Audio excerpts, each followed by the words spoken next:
Welcome to the Hollywood Outsider, an award-winning weekly entertainment podcast. I'm your host, Aaron Peterson, and you will hear fellow hosts Amanda Sink, John Davenport, and Troy Heinrich throughout this extended episode. And what I mean by that is, on this episode, it's Halloween. It's All Hallows Eve. Happy Halloween, Halloween, Halloween. And as we've done in the past for Halloween and Christmas, we like to put out a bit of a compilation of favorite topics or interviews from years past that celebrate this specific holiday. And this one has a very, very special anniversary episode. Actually, two of them. So yes, you saw the time when you pulled this episode up is 4 hours plus, right? Well, that's why we have timestamps. So check the notes or the details of this episode, and you can see the timestamps for each section of whatever we are talking about. And I'm going to explain what they are because they're just going to roll together. First up, we have longtime supporter from Patreon, Thomas Bex, joining us to debate what is the scariest movie ever.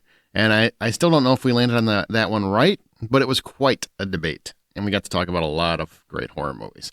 Then another Patreon supporter, Stanley Daniel, joins us to discuss some obscure Halloween movies we think are worth looking into. And I do want to add one to that list, and it's called One Cut of the Dead. My brother just turned me on to that one this year, and it's kind of genius. But don't watch the trailer.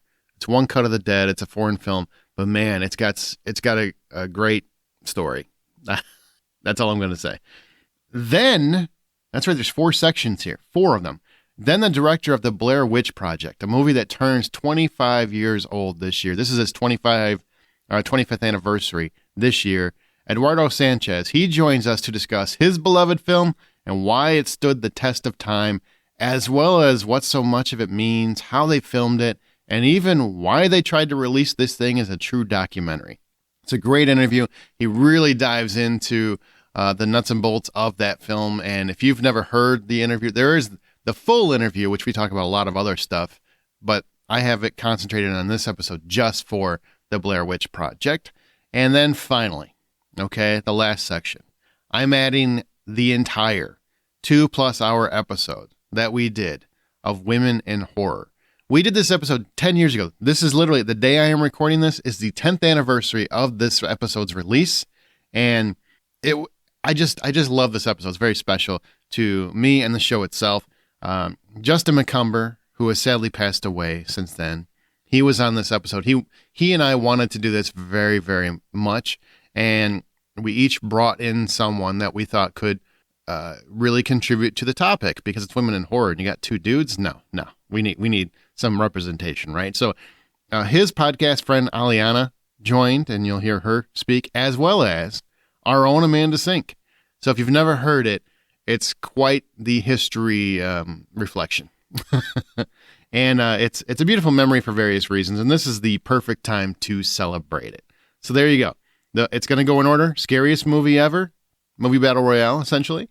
And then we're going to go into obscure Halloween movies. Then the director of the Blair Witch Project. It's a great interview. If you've never heard it, it's a great interview. And again, Eduardo Sánchez. Can't thank him enough for coming on and doing that. And then finally, we have the entire 2-hour episode of Women in Horror. So you have plenty of stuff to listen to, whatever it is you want to hear.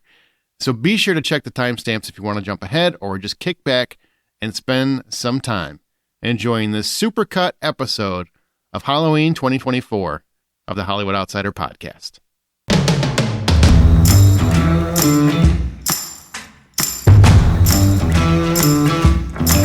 All right, welcome to the Scariest Movie Battle Royale. This is where we're going to take not just the best horror movie, not just the best villain, not just the best, the scariest. A lot of debate has been going on the internets for what is the scariest movie of all time, and we're going to settle it today, right now, this very minute. And to do that, we need a fourth partner. And joining us all the way from Ireland, but he's not Irish, right? That is correct. Okay, Thomas Bex, longtime listener, first-time caller. That is also correct. How are you guys doing? What's the crack? What's the crack? Is that what's the crack? What's that mean? That about drugs. No, that's CRAIC. It's Gaelic. It's more like, how's it going? Gotcha. She's not wrong, though. Here, that means drugs. So I know. They're on a completely different level of everything over there, swearing on top of everything else. Yep. Yeah, let's not do that. I always thought it was pronounced crake. No, it's crack. Okay. But it could be that different areas pronounce it a bit differently. So you might also be right. As far as I know, it's just pronounced crack. Yes. I mean, all I know is that when I showed up and I was pronouncing Smithwick's, somebody corrected me right away by saying it's Smittix. It's Smittix, yes. Right. Yeah, we should say John went to vacation and he met up with Thomas, and that's why Thomas is here. He pulled our arm and he said, Thomas is coming on for the movie Battle Royale. And we said, well, okay. First Thomas got me drunk. That's true. And then I said that, yeah. Sorry, you did that all by yourself. He's got power. Okay, I did it all by myself, but still, like, Thomas facilitated it, and he showed me where the beer was found, and I enjoyed it very. That's so hard to do in Ireland. Yeah, well, wherever will we find something to drink? I don't know. Oh my God.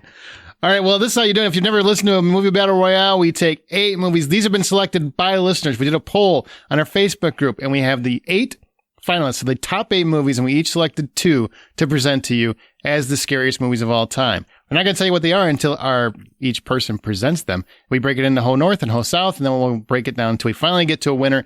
Any ties will be settled by that listener poll I referenced just a minute ago. Are you guys ready? Ready. Yes. Ready, Freddy. Oh, you don't have to keep doing that.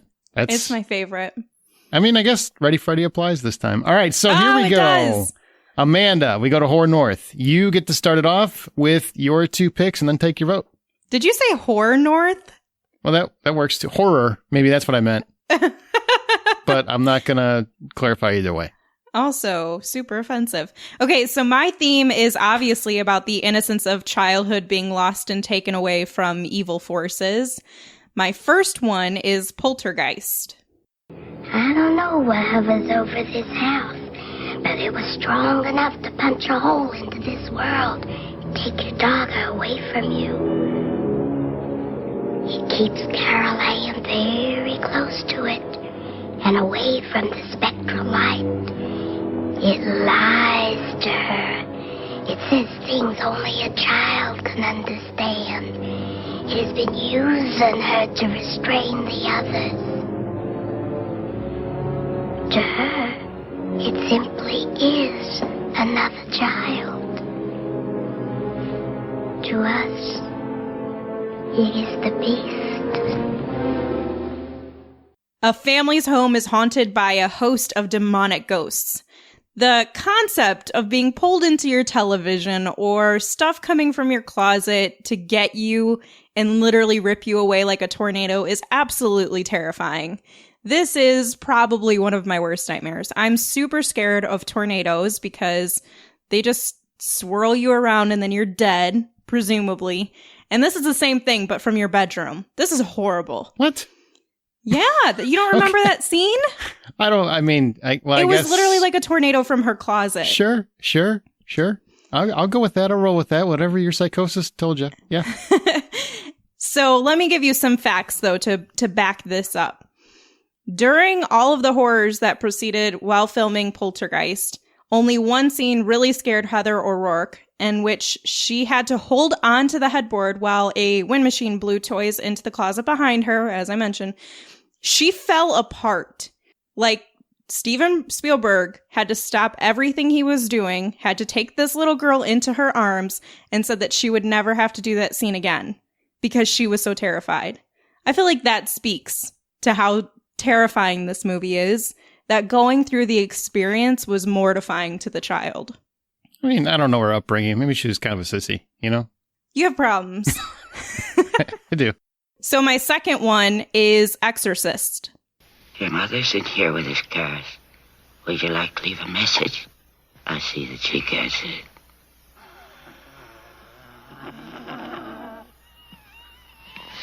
If that's true, then you must know my mother's maiden name. What is it? What is it?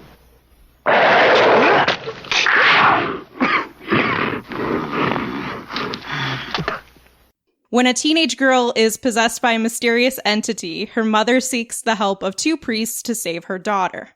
Now, no one wants to see an innocent child possessed by the devil and see their body contort and twist in all sorts of ways that it absolutely should not. You should never have to sit in a room and start seeing objects like a whole bed being lifted from the ground. That would give me nightmares and did give me nightmares. These sorts of possession movies just, they get me. I can't sleep. I don't want to think about it. I don't want to presume that it's possible. And part of the element of horror, in my perspective, is the possibility of reality. Now, whether you believe in ghosts or not, there is some possibility because they've been doing exorcisms. The Catholic Church has been doing exorcisms for decades, for a very long time. So there is a possibility, at least to these people, that they have perceived this psychological and visual horror. And it also speaks from the movie's perspective, from the filmmaking experience, that people believed that the film glorified Satan so much to the point that they were threatening Linda Blair, and she had to have bodyguards protecting her for 6 months after the film's release. So obviously there were some religious people who were terrified of this and thought the devil was actually coming from this movie. And on the first day of filming the exorcism sequence, Linda Blair's delivery of her foul-mouthed dialogue disturbed the gentlemanly Max von Sydow. I probably didn't say his name right. Sydow. There you go. Thank you. So much that he actually forgot his lines. So in the filmmaking process, once again, he was absolutely mortified by what he was experiencing, that he forgot what he was supposed to be doing. I think that speaks to the horror of the movie. So those are my two picks, Poltergeist and The Exorcist. I'm going to go to Thomas, our guest, and let you choose between the two, which you think is scarier. This is a no-brainer. The Exorcist. It's absolutely one of the scariest movies I've ever seen. And it is way, way, way, way, way more terrifying than the very good Poltergeist. All right, fair enough. Johnny? The Exorcist had people throwing up in the aisles when this premiered. Everything about the visuals in this movie had an effect on people. It's hard to say that Poltergeist is a scary movie when you compare it to something where The Exorcist just scared people to death. I'm gonna have to go with The Exorcist because I've only seen it once. I'm never seeing it again, and it's all it took. Poltergeist, when I was a kid, I watched it like every single Halloween, no problem. All right, fair enough. Aaron, it doesn't really matter, but let's hear what you have to say. Okay, so Exorcist, not a scary movie. My mom's favorite horror movie of all time. Don't care. I was bored silly. I laughed at it. The only thing terrifying about that movie is the fact that they let a Catholic priest near a child. So I'm going to say Poltergeist by a mile, even if my vote doesn't count. It's like not even close. And I know a lot of people love Exorcist and like, oh, it's so terrifying. When she spits soup on them? Come on. That's like, I had kids. I had that happen. It didn't freak me out. It just grossed me out. What about the spider crawl thing? That came after. See, that's not fair to even incorporate that because it's not part of the original movie. That came a few years ago when they reintegrated it into the film. No? Yes. Oh, no, you mean that it wasn't originally released? It wasn't even part of the original release. Gotcha. And it's a director's cut thing. Yep. So that doesn't count. And as far as I'm concerned, that's the only thing that's actually, and it's more unnerving than it is scary. And I can honestly tell you, I think Exorcist is a fine movie. I just don't find it scary. A lot of that has to do with I don't believe in demons. Yes, I know. But still, Poltergeist is really the same concept, and I got scared with that. So, yeah, sorry. All right. Well, regardless, I would have matter. picked the Poltergeist, and we would have been at a tie if I could vote. So The Exorcist goes on. Well, that goes on in the next round, and now it's time for my two. My first pick is A Nightmare on Elm Street. Look, we have reason to believe that there might be something very strange going on here. Got no argument with that. What are you doing here? It's an unsolved murder, and I don't like unsolved murders, especially ones that my daughter's mixed up in. What are you doing here? At this hour, you should be home in bed. I just want to see if he's okay. Nancy, take my word for it. The guy's sleeping like a baby. He's not going anywhere. And before I go into this, I just want to preface, you hear clips after we say the title. You know how hard it is to find clips where people talk in horror movies? Because it's all like, That's like every clip you can find. It sucks. Oh, you can find clips of Freddy talking. Oh, yeah. No, only in the sequels, though, because if you go back and you rewatch Nightmare on Elm Street, there aren't many dialogue-heavy scenes of Freddy. There's a lot of where he's just, he's lingering. He doesn't really say much. And the nursery rhyme, then. Yeah, you can get the nursery rhyme, that would have too. been good. Yeah, but that's not what I went with, so suck it. That's right. He didn't start with the whole, you got the body and I've got the brain, till later. And here is why it is one of the scariest movies of all time, if not the, because both of mine qualify for the scariest movie of all time. Freddy Krueger attacks teenagers in their sleep because he feels he was wrong years earlier. He became a pretty cheeky villain in the 47 sequels and remakes and everything else that came along. But most people forget just exactly how terrifying the original Nightmare on Elm Street is. We're all pretty scared that someone's going to break into our house, right? We're all leery about it. We got locks. We have alarm systems. Because sleeping in our bed is supposed to be a safe place. And if you lock the doors, you set the alarm, you should be safe. But what if a vicious serial killer can get to you anyway? What if Freddy is, coming for you? Even after you lock your door, grab a crucifix, stay up late, what if you're never going to sleep again? Nightmare on Elm Street used this crazy-ass concept to make many of us petrified to fall asleep back in 1984. His iconic finger knife glove, scraping on the pipes, chalkboards, everything else, he was just like, just gives me the chills, still does. Watching Tina get butchered as she flounders all over her room, defenseless, that's spine-tingling. Never knowing if Nancy's awake or not, that just adds to the tension. And wondering if there is anywhere for our characters to hide is, really exhausting. It is one of the greatest horror films of all time, and it's definitely worthy of the scariest, because I couldn't sleep well for weeks after I saw it. This makes The Exorcist, it laughs at The Exorcist, that's what I say. One of the few films to actually give me nightmares, ironically. So there we go. My second film is The Blair Witch Project. This is Burkittsville, formerly Blair. It is a small, quiet Maryland town, much like a small, quiet town anywhere. No more than 20 families laid their roots here over 200 years ago, many of whom remain, either on this hill or in the town below. There are an unusually high number of children laid to rest here, most of whom passed in the 1940s. Yet no one in the town seems to recall anything unusual about this time. To us, anyway. Yet legend tells a different story. One whose evidence is all around us. Etched in stone. And I just want to plug, we interviewed the director, Eduardo Sánchez. Be sure to check that out. It's in the Hollywood Outsider feed. That. I'm not going to miss that. That's a great opportunity. It is a great opportunity. Yeah. It was a good interview, too. Oh, thank you. Thank you. Today, many people make fun of Blair Witch. Wasn't scary. It's cheaply made. Only idiots would be fooled by that. Well, guess what? Millions of idiots all over the world. Millions of them. They flooded theaters when it was released, and even those of us who knew it was fake were really terrified. 3 documentary filmmakers ventured into the Maryland woods looking for signs of the Blair Witch, an old folk tale about a witch who killed children and tortured townsfolk. The true beginning of found footage as a genre begins by unnerving us. Little things go awry. They get lost. They get turned around. They walk in circles. Then they begin hearing voices, seeing stick symbols, and even lose one of their members right under their very noses. As the movie continues, it's like starting a campfire. A little spark leads to a little flame, and then it just keeps building and building until you finally arrive at a full-blown blaze as Heather and Mike find this abandoned house where it sounds like Josh, their missing friend, is being held.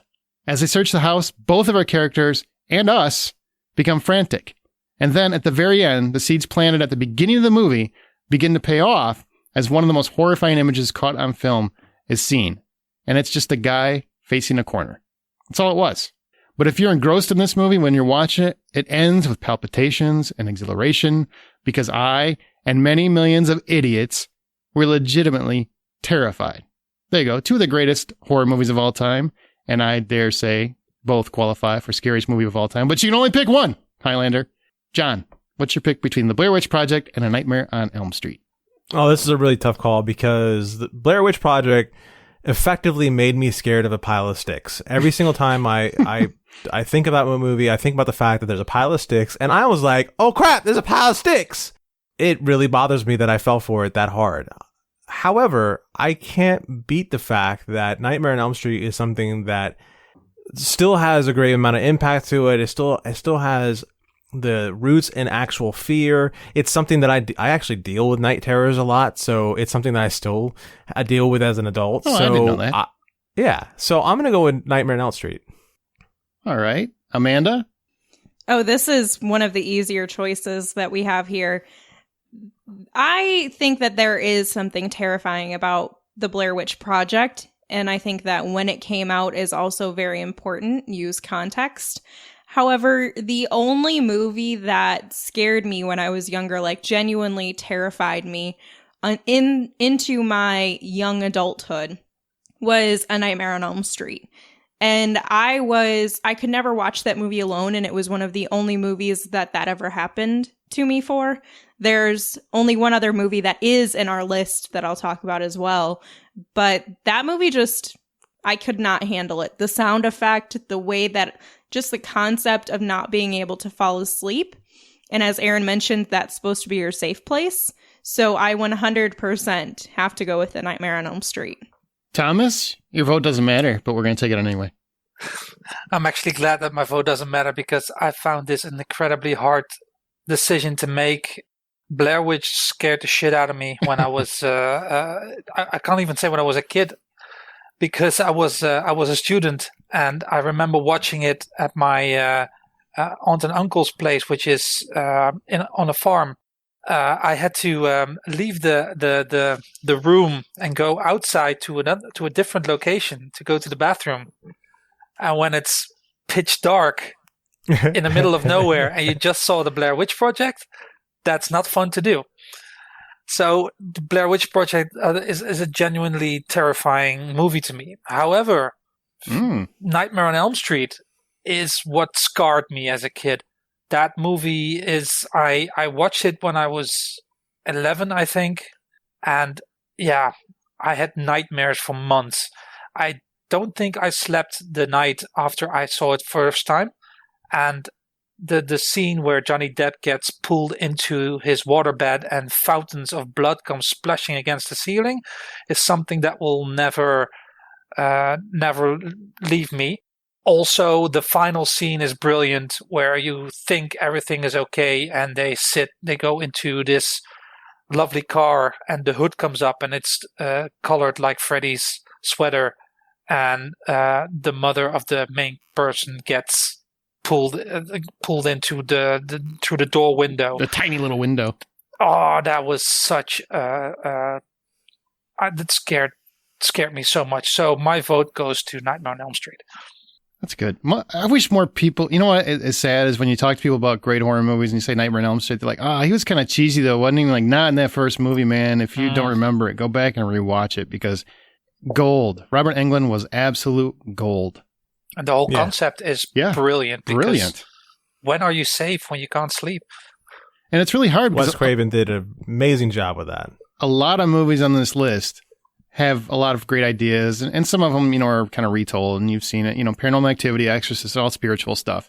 But Nightmare on Elm Street is legitimately probably the most original horror movie I can think of off the top of my head. I mean, I really have to think of something to get more original than that. It's just, it tapped into everything that terrifies people. Getting in my head, getting in my room, in my dreams, all that jive. So I'm glad it moves on. The tongue through the telephone. Oh, yeah. It was so gross. And that part, while it's cheesy to look back on now, it still is like so skin crawling to imagine being on the phone and having someone's tongue touch your skin. Yeah, I don't like that even when I'm getting freaky. Like, germaphobe. Stop it. Go brush your teeth. All right, so now we go to Ho South. We have the Exorcist and the Nightmare on Elm Street go to the next round, and now it's time for Ho South. We've got John up first. All right, so my first movie is Alien. The hell's not that box? Dallas? You're gonna have to hold your position for a minute. I've lost the signal. You sure? Look around. Are you sure that it's not there? I mean, it's got to be around there somewhere.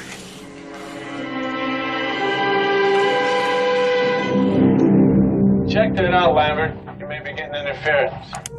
Dallas, are you sure there is no sign of it? I mean, it is there. It's got to be around there. Dallas? Released in 1979, this classic was initially met with mixed reviews. Over time, its reception has changed, and viewers were faced with a film that was first a horror movie, second a science fiction movie, and third dealt with humanity's lack of wanting to be eaten and or raped by a slime-drooling monster with the cunning of a predator. Oh boy. But that's not why I picked this movie. I picked this movie because the production team was so secretive in what they were doing. The looks of terror that you see on the crew in the shooting of this movie is genuine. Those people were afraid. You felt that fear, and you feel it in your core. I picked this movie because still today, I find this movie to be equally grounded and fantastical and easy to get lost in. I picked this movie because it is often described as Jaws in space. And seeing, as we said, Jaws is one of the greatest movies of all time, it's easy to see that this movie would be the greatest scary movie of all time. Boom. No. So in other words, my homework was actually copy and pasting from other homework. Yeah, I got that. But no. Scariest movie. All right, so that's your first one. What's your second one? My second one is The Conjuring. We are beyond terrified. We don't know what's going on or what to do. Can you help us? Yes, we can. Firstly, there's no such thing as Annabelle, and there never was. Ghosts don't possess such power. I think what we have here is something extremely manipulative. It's something inhuman. It was a big mistake acknowledging this, though. And through that, the inhuman spirit tricked you. You gave it permission to infest your lives. What's an inhuman spirit? It's something that's never walked the earth in human form. It's something demonic. So the doll was never possessed? No, it was used as a conduit. It was moved around to give the impression of possession. Demonic spirits don't possess things. They possess people. It wanted to get inside of you. The Conjuring follows the exploits of Ed and Lorraine Warren. In the time that this was released in 2013. Jeez. Movies were getting lost in special effects, flashy techniques, and generally losing the audiences in the lack of definitive world building. The Conjuring comes in with a simplicity that leaves many of the CGI techniques behind and relies more on practical effects. For me, the grounded feel of this world revolving around infamously known people in society that have a backstory of all the gnomes help punch the scare factors in this. The Conjuring is ultimately rewatchable, and scares are crafted in such a way that they may not have the same scary punch, but the tension building is always effective and still follows through on subsequent viewings. All right, those are my two movies, The Conjuring and Alien. Amanda, I'm going to go to you because why the hell not? Man, you're not going to like what I have to say. I've never liked Alien.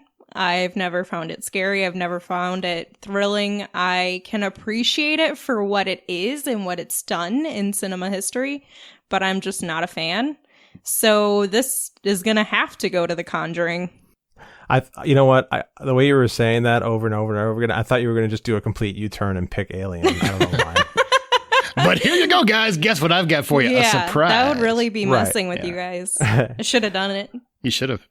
All right, Thomas, your turn. Alien gave us two icons in the alien itself and in Sigourney Weaver's portrayal. And The Conjuring, I can't for the life of me remember what it was about, even though I do remember that it was a good and scary movie. But Alien, I remember seeing that with my mother and being absolutely terrified, despite knowing that this is absolutely not possible that it would ever happen. It was a movie that had you guessing every time because the main character was not the main character. The captain of the ship was the best known, was Tom Skerritt, if I'm not mistaken. He was the biggest name, and he died as one of the first. And it all looked realistic, and it was just scary as hell. So Alien absolutely gets my vote here. All right, Aaron. In one of those moments where so far it actually matters where your vote lands, Woo-hoo! Here you go. Well, you're going to be disappointed, John. So I think Alien, one of the best science fiction movies of all time. Definitely top 10 science fiction movies of all time. You know what it doesn't do? Scare me. Ever. Not once. It's got some cool special effects. The chest bursting scene is pretty neat. There's a few unnerving scenes, and it's definitely more scary than Aliens because that's just an action movie. But in terms of scary, which is what this is about, it's not about icons. It's not about story. It's about what scared you most. That movie doesn't scare me. Conjuring, the Warrens, great characters. I love the Warrens, probably about equal to Ripley, honestly. I really do love those two together. I think they're fantastic. And I don't get scared by ghost or demon movies often, yet everything on this list happens to be all of them that work for me. And The Conjuring is a movie I love. I've rewatched it. Every time I rewatch it, it sends chills down my spine. I'm tingled left and right. I legitimately get creeped out. I get scared, and I know what's going to happen. And to me, that's an effective film when you know every beat, you know every jump scare, you know everything, and it still works for you. Alien doesn't have that effect on me, so Conjuring is mine. All right. Looks like Conjuring goes on to the next round. So now it's Thomas's turn. Thomas, why don't you take it away? So, my two picks. My first pick is Paranormal Activity. What the hell? How come my face is scratched and yours isn't? Something's here.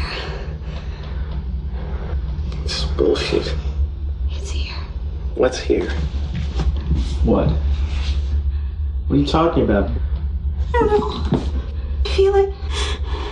I feel it breathing on me. Rico, come on! Please! Paranormal Activity, it's from 2007. It's a supernatural horror movie. It is written, directed, photographed, and edited by Oren Peli, and it was all done in 1 week. It is a found footage movie that has scared me like no other movie has scared me before, with the possible exception of Nightmare on Elm Street. I remember seeing this movie 5 times in the cinema. I had a subscription, so I could go as often as I want, because the first time I was just completely blown away by how scary this movie was, and the other times I still had that. I still knew scares were coming. It still scared me, but I mostly wanted to experience it with the audience. And every time I went to see it, and it played for 3-4 months in the cinema, the whole crowd had this electricity going, where you have this communal experience of something incredibly scary. In fact, when Paramount acquired the film and they tested it with an audience, many audience members walked out, and they thought the movie had bombed, but they walked out because they were too frightened. Eventually, this movie became the movie with the biggest rate of interest, because the movie cost $15,000 to make, and it got $193 million worldwide revenue, and all those people were scared to bits. For me, Paranormal Activity, because of the way it used the found footage, because it's not like moving. It is a camera that stands still in the bedroom, or mostly in the bedroom, but also sometimes in other places in the house. It made it just so incredibly scary. You knew something was going to happen. You had no idea what was going to happen. It made such small things incredibly scary. And it is a movie that can still, if I am in bed and I can't sleep and I for some reason think of that movie, especially the scene where Katie gets grabbed and dragged out of her bed, it still terrifies me. So that's my first pick. Since you mentioned Paranormal Activity before you go on to the next one, I remember that movie very much because Brian Williams, former co-host of The Hollywood Outsider, a year before that movie came out, he had a buddy that somehow had a copy of this movie, right? And he kept telling us, like, there's a movie I saw, dude, you guys you're going to go crazy for it. It's called Paranormal Activity. I don't know when it's coming out. This is like a year before it came out, but you're going to be terrified. And he kept telling us what it was. And he's like, well, it's like home video footage of a ghost in a house. And we're just laughing at him going, yeah, okay, dude, that sounds great. Because we haven't seen a billion of those since Blair Witch came out, And we kept making fun of him. And then it finally came out a year later. And he's like, you guys going to go see Paranormal Activity? And we're like, no, not really. Because it sounds bad. And then we ended up going, and it was one of the most terrifying experiences of all time. So I'm just going on record that Brian Williams, former co-host, called that long before any of us even thought it was a possibility. I don't know why I told that story, but it's a cool story, and I like it. Oh, he clearly Cool story, knew what bro. he was talking about. Yeah. Yeah. For my second for my second pick, it is The Ring. Have you heard about this videotape that kills you when you watch it? What kind of tape? A tape. A regular tape. People rent it, I don't know. You start to play it, and it's like somebody's nightmare. Then suddenly, this woman comes on, smiling at you, right? Seeing you through the screen. And as soon as it's over, your phone rings. Someone knows you've watched it. And what they say is, you will die in 7 days. And exactly 7 days later. Who told you that? Somebody from Rivera. Who told you? What's your problem? I've watched it. Now, The Ring is a 2002 supernatural horror movie directed by Gore Verbinski, starring Naomi Watts, and it is a remake of the 1998 Japanese horror movie Ringu, which is based on a novel of the same name by Koji Suzuki. Now, we're talking about the American remake here. It is about a journalist must investigate a mysterious videotape which seems to cause the death of anyone 1 week to the day after they view it. What I remember from this movie are a few things. First of all, it does not rely at all on gore or anything. It is incredibly creepy because of the atmosphere and the use of sound and the score by Hans Zimmer, but no unnecessary gore. It gives us a new and terrifying horror icon in Samara. And the whole thing, the fact that it makes such a mundane item as a videotape, and for the younger listeners, that is what came before the DVD.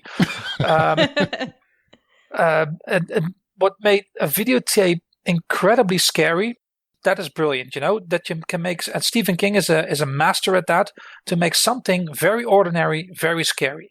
Now, this film in particular scared the living crap out of me because I remember watching this when I was a student, and I had seen it in the cinema, and I came home, and because I was a student, I had nothing to do the next day, so I decided to watch a bit of TV, and I fell asleep with the TV on. And in the Netherlands, certain nets do not have 24-hour broadcasting. So once it is over, it ends. So I woke up in the middle of the night with snow on the TV and that movie in my mind, simply almost waiting for someone to crawl out of the TV and kill me. The Ring is, again, a terrifying concept because it's a curse that you either kills you or you can get rid of by putting it on somebody else. So you either you die or you kill someone else. So that is also a concept that you see often in these Asian horror movies, and especially in this one where there is not a happy ending. And in this case as well, she manages to save herself and her son, but it is not a happy ending, and the terrifying curse continues, and it is just a very, very scary movie. I would like to hear your opinion. Aaron, could you go first? Oh boy. So I just talked about Paranormal Activity. It really scared the hell out of me. The last 15 minutes are just terrifying and work wonderfully. The sequels are actually pretty good for the most part. I mean, they really work on that level. Yeah. But I have to give it to The Ring. The Ring is a movie that, again, I've watched numerous times. There's something about, I think it's shot beautifully. It's very, very smart in how you don't actually see how Samara kills anyone until the very, very end. So you see people after they've died, you get indications as to what happens, but you don't actually know how anyone dies or is murdered by Samara until the very, very end. And I've always loved that aspect of it. I just find that to be a fascinating choice that works beautifully because the entire movie is building to that moment. I mean, we're scared about other stuff. She's in the well. You know, just seeing the old videotapes and seeing what this kid went through and seeing those old, just everything is creepy as hell. And then it gets to that last scene and you are just terrified and glued to the TV. Like you can't turn away. And the whole concept of, you're going to die in 7 days and there's nothing you can do to stop it. And unless you kill somebody else or make somebody else watch that tape, I find that whole concept terrifying. So I got to give it to The Ring. Okay. Amanda? Well, Aaron just gave a great explanation for The Ring. I remember, and I was in school when this movie came out, and I remember watching it, and it terrified so many people to the point where it was like the thing to do when you went like swimming. You would go under the water, and then you'd tip your hair down. I had really long hair, so I'd tip my hair over and then just kind of like scare people. So I remember that being something that was like commonly known that this was like a terrifying icon for the early 2000s. And I think it's a great concept. I love the idea of giving people horrible choices to choose from where there's no happiness in the end. But Paranormal Activity is a movie that I saw opening night at the midnight screening when they still had them. And I feel so old and sad that we don't have midnight screenings anymore. And I went into this with very little information, and I thought it was kind of like a real found footage thing. I was so mistaken. So I went into this thinking that it was just like it was like going to be like a terrible knockoff Blair Witch Project, but like homemade. Somebody really thought this stuff happened. And I went into it with that concept in my mind, and I was mortified.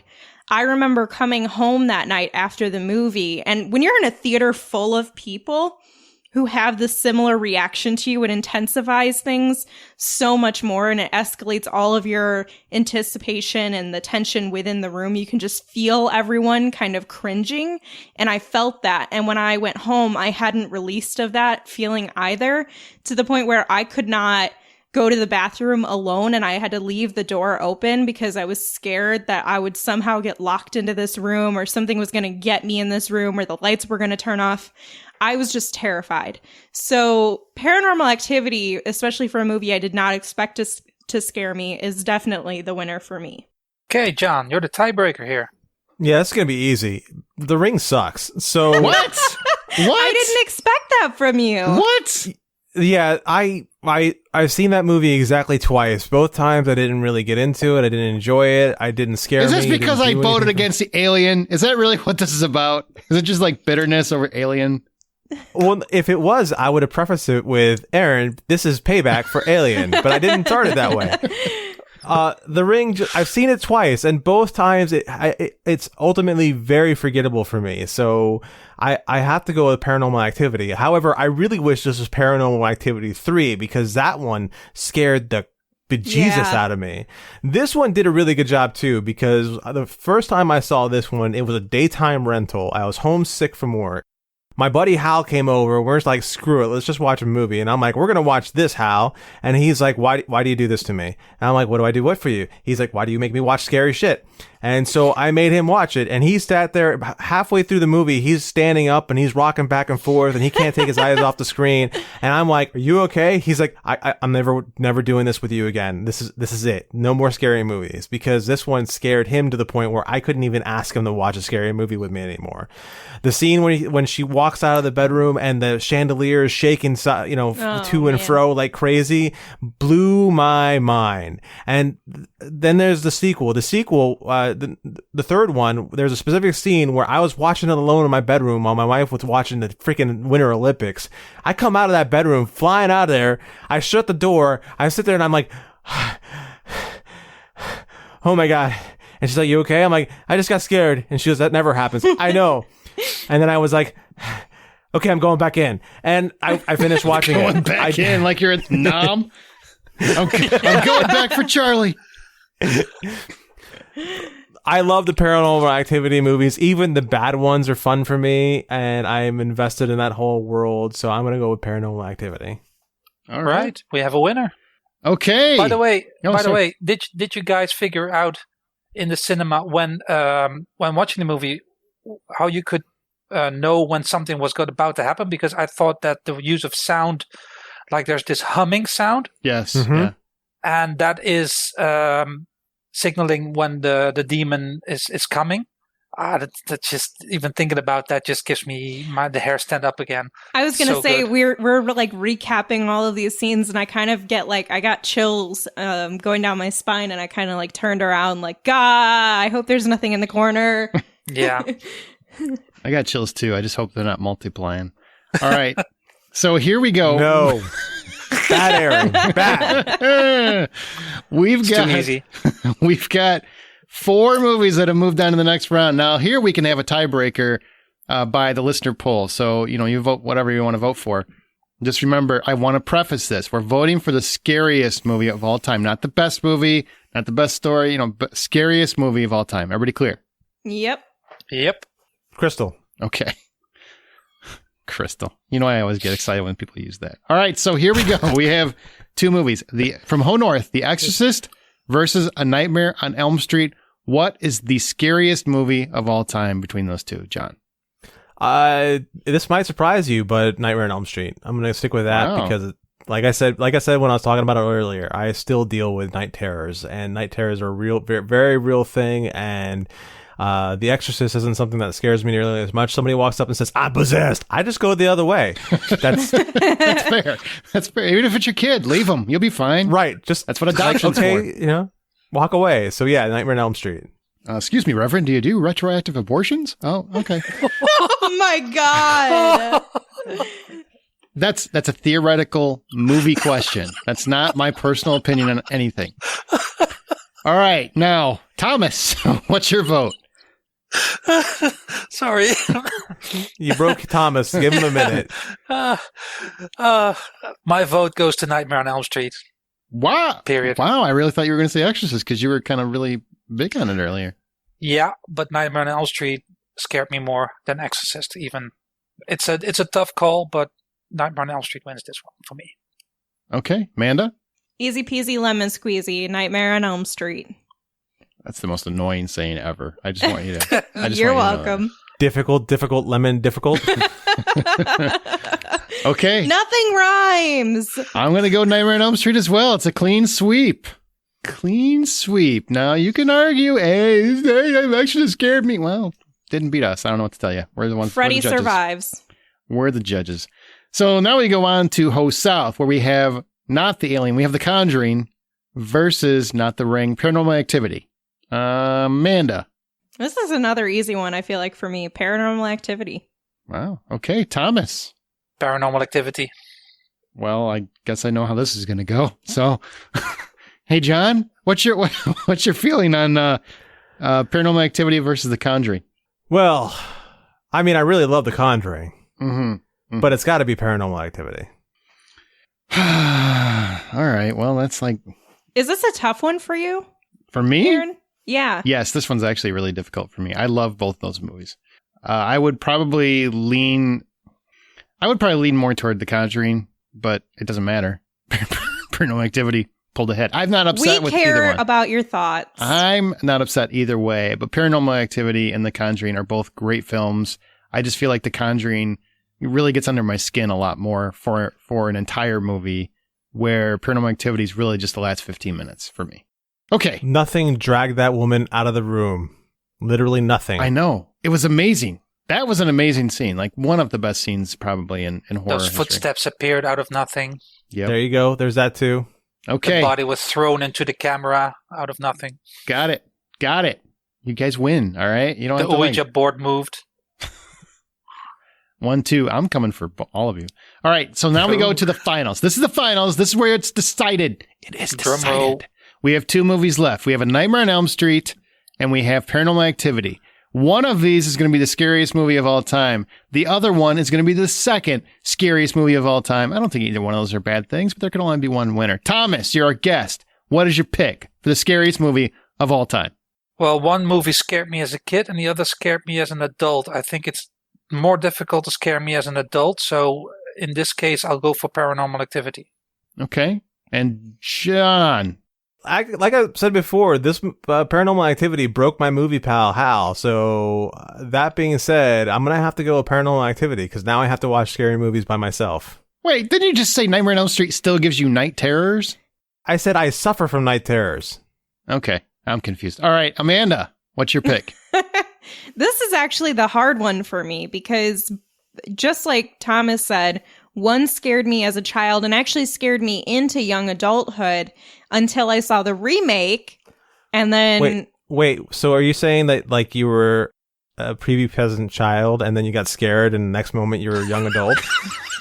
It scared me up until I was like an adult. The eggs dropped. Shit. I can't stand you. Great. Now we broke both John and Thomas. Point of fact, I broke myself. Sorry.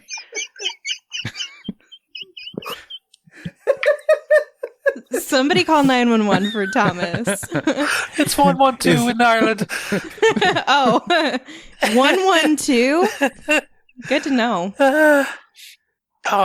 Let me go back to my thoughts, okay? Mm-hmm. So one of them scared me from approximately the ages of 9 years old through the age of, like, I don't know.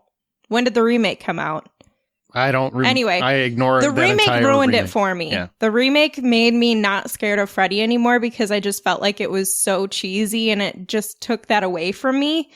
But Paranormal Activity still scares me, and just like Thomas said, it's hard to scare me more as an adult. Sometimes I feel like I cry more as an adult too. So I'm going to have to go with Paranormal Activity. What? Yep. I don't understand what all that was leading to, but it's wrong. All right, so Nightmare on Elm Street should have won. I'm just letting everybody know. I feel ashamed of everybody involved in this, that Nightmare on Elm Street, which is still scaring people today and caused John to have night terrors, and he just won't admit it. We didn't say the best horror movie. No, we said the the scariest. And it's scarier. It's scarier. It's scarier. I'm just saying. Basically, I do suffer from that, like the monster standing over me in my bed kind of thing. That's so horrifying. That's exactly what happens in Paranormal Activity. That's night paralysis, right? Yeah. Well, you know what? It doesn't matter. The winner of the whole movie battle royale for scariest movie ever is A Nightmare on Elm Street. Okay, that's a lie. It's not true. All right, fine. Paranormal Activity. Good job. Paranormal Activity won. Great. Yay. Woo! There's going to be so many pissed off people going, it's not Exorcist! Ah! But they'll get over it. We will say what the listener winner was. The listener winner was The Exorcist. Well, I guess you were wrong, guys. I don't know. I don't know what to tell you. Because Paranormal Activity. Everybody's wrong. No, Oh yeah, because the scariest movie wasn't even on the list. So which is what? Event Horizon. Yeah, I can't take you seriously right now. All right, we have our winner. What is your scariest movies ever? The ones that just shook you to your core the most, and why so scared? John, we'll come back to Thomas, and you can please explain that. But John, what do you got? Like I said, Paranormal Activity 3 really had an effect on me to the point where I had to take a break from watching it. That one really just hit me. And then when I was a kid, the first 20 minutes of When a Stranger Calls had a huge effect on me. If that was a whole movie, there's no way it doesn't make my list every year. Because the first 20 minutes are probably the scariest of anything I've ever seen. True story. Yeah, I watched the first 20 minutes of that movie as a kid, and I was my mom's scary movie buddy growing up, and that movie broke me for a little while. I just couldn't do it, and that was tough. And it actually had an effect growing up. Whenever my parents would go out of town and we were left with like my grandfather watching us or something, anytime the phone rang because my parents were out of town calling my grandfather to check in on us, I'm like, "Is somebody in the house?" It's calling from the inside the house. Well, then I should probably leave. Yes, bitch, get out of the house. And they actually tried to replicate some of the magic of that with the sequel, When a Stranger Calls Back, and they actually brought Carol Kane back for that one. Yeah, didn't work. And they took the idea and expanded on it in a much more interesting way, and it is actually the whole movie, and it's actually kind of scary, but it still doesn't have the same impact that first 20 minutes of the original movie. The remake is bad. Not the remake. Remake is awful. No, When a Stranger Calls Back. It's a sequel. Oh, the sequel. Okay, that was good, but it wasn't. That's where the guy was already inside the house, and he was like he was throwing his voice. He was painted up like the walls. Yes, that was good. You're right. Okay. I thought you were talking about the sequel for a second. I'm sorry. My apologies. Wasn't talking about the Camilla Bell I sequel. need to start listening to you more. We all agree. Don't start now because people will start like questioning whether or not you're actually Aaron. Wow. All right, Thomas, tell us how Event Horizon is terrifying. Well, that movie just scared the shit out of me. I must say, with this final, I'm completely happy with this final, with Nightmare on Elm Street and Paranormal Activity. But Event Horizon has always been a science fiction horror movie that has something unique. Everyone in that cast is great. It is scary as hell. Hell literally pays a visit, I think. It is gory. It has got eyes gouged out. It ticks all the boxes that I can appreciate in a horror movie, and it's sci-fi, which I love. So I always feel that Event Horizon is just a fantastic horror sci-fi movie that is still underappreciated, but gaining more and more appreciation now that it's getting older. I do, by the way, notice that the slasher films were not so popular amongst the voters, apparently, because no Texas Chainsaw Massacre, no Halloween, no Friday the 13th. That was a bit surprising. It was, but honestly, I thought back, there's a few that scare me, but I don't know if I would put them as scariest movie of all time. I mean, Halloween's more of it's unnerving. I wouldn't call it really scary. And Texas Chainsaw, maybe I could see that. Yeah, Texas Chainsaw, there's a couple of really powerful scenes, especially like when you first meet Leatherface, and the fact that they reproduced the scene twice, even more effective the second time in the remake, which is when he slides that door open, brains the kid, and the kid's like fumbling on the ground, and he drags him into that room. That scene has an effect on me every single time I see it. Evil Dead is one, like when I first saw it as a kid, is one of the most terrifying things I'd ever seen. And yeah, does it hold up? Probably not. It doesn't scare people anymore, but I'm telling you, when I was a kid, first time I saw it, I hadn't seen anything like that in my life, and I was mortified. I saw Evil Dead 2 first. That's a bad which call. is way more humorous than Evil Dead 2 is basically a remake of Evil Dead 1, but with more humor. So I was when they remade Evil Dead, I was expecting a remake of Evil Dead 2. So I actually didn't like the remake of Evil Dead because it lacked the humor that Evil Dead 2 had. Oh, I see what you're saying. There was one movie that I didn't feel scared watching it, but I had reoccurring nightmares about. So like I could sit down and I could watch the movie and I loved it. I still love it. And that's Scream. But for whatever reason, I had the same exact nightmare of like, I had a bunk bed at the time. And so I was sleeping on the top and I had this really bad nightmare. I can still visualize it in my head of like all of these. There was like probably 10 ghost faces coming into my room and like surrounding the top bunk. But I was never scared when I watched the movie that I can recall, unless I just was so traumatized I blocked it out. But I had that reoccurring nightmare.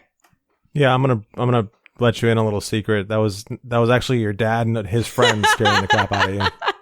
It probably was, but man, it really got me. Like I remember waking up and like I had to go to the bathroom so bad, but I was so scared to go because I was afraid if I got down that they would be there. Wow. Yeah, but I wasn't afraid of the movie when I watched it. That's the really weird part. Another one that got me was Jaws.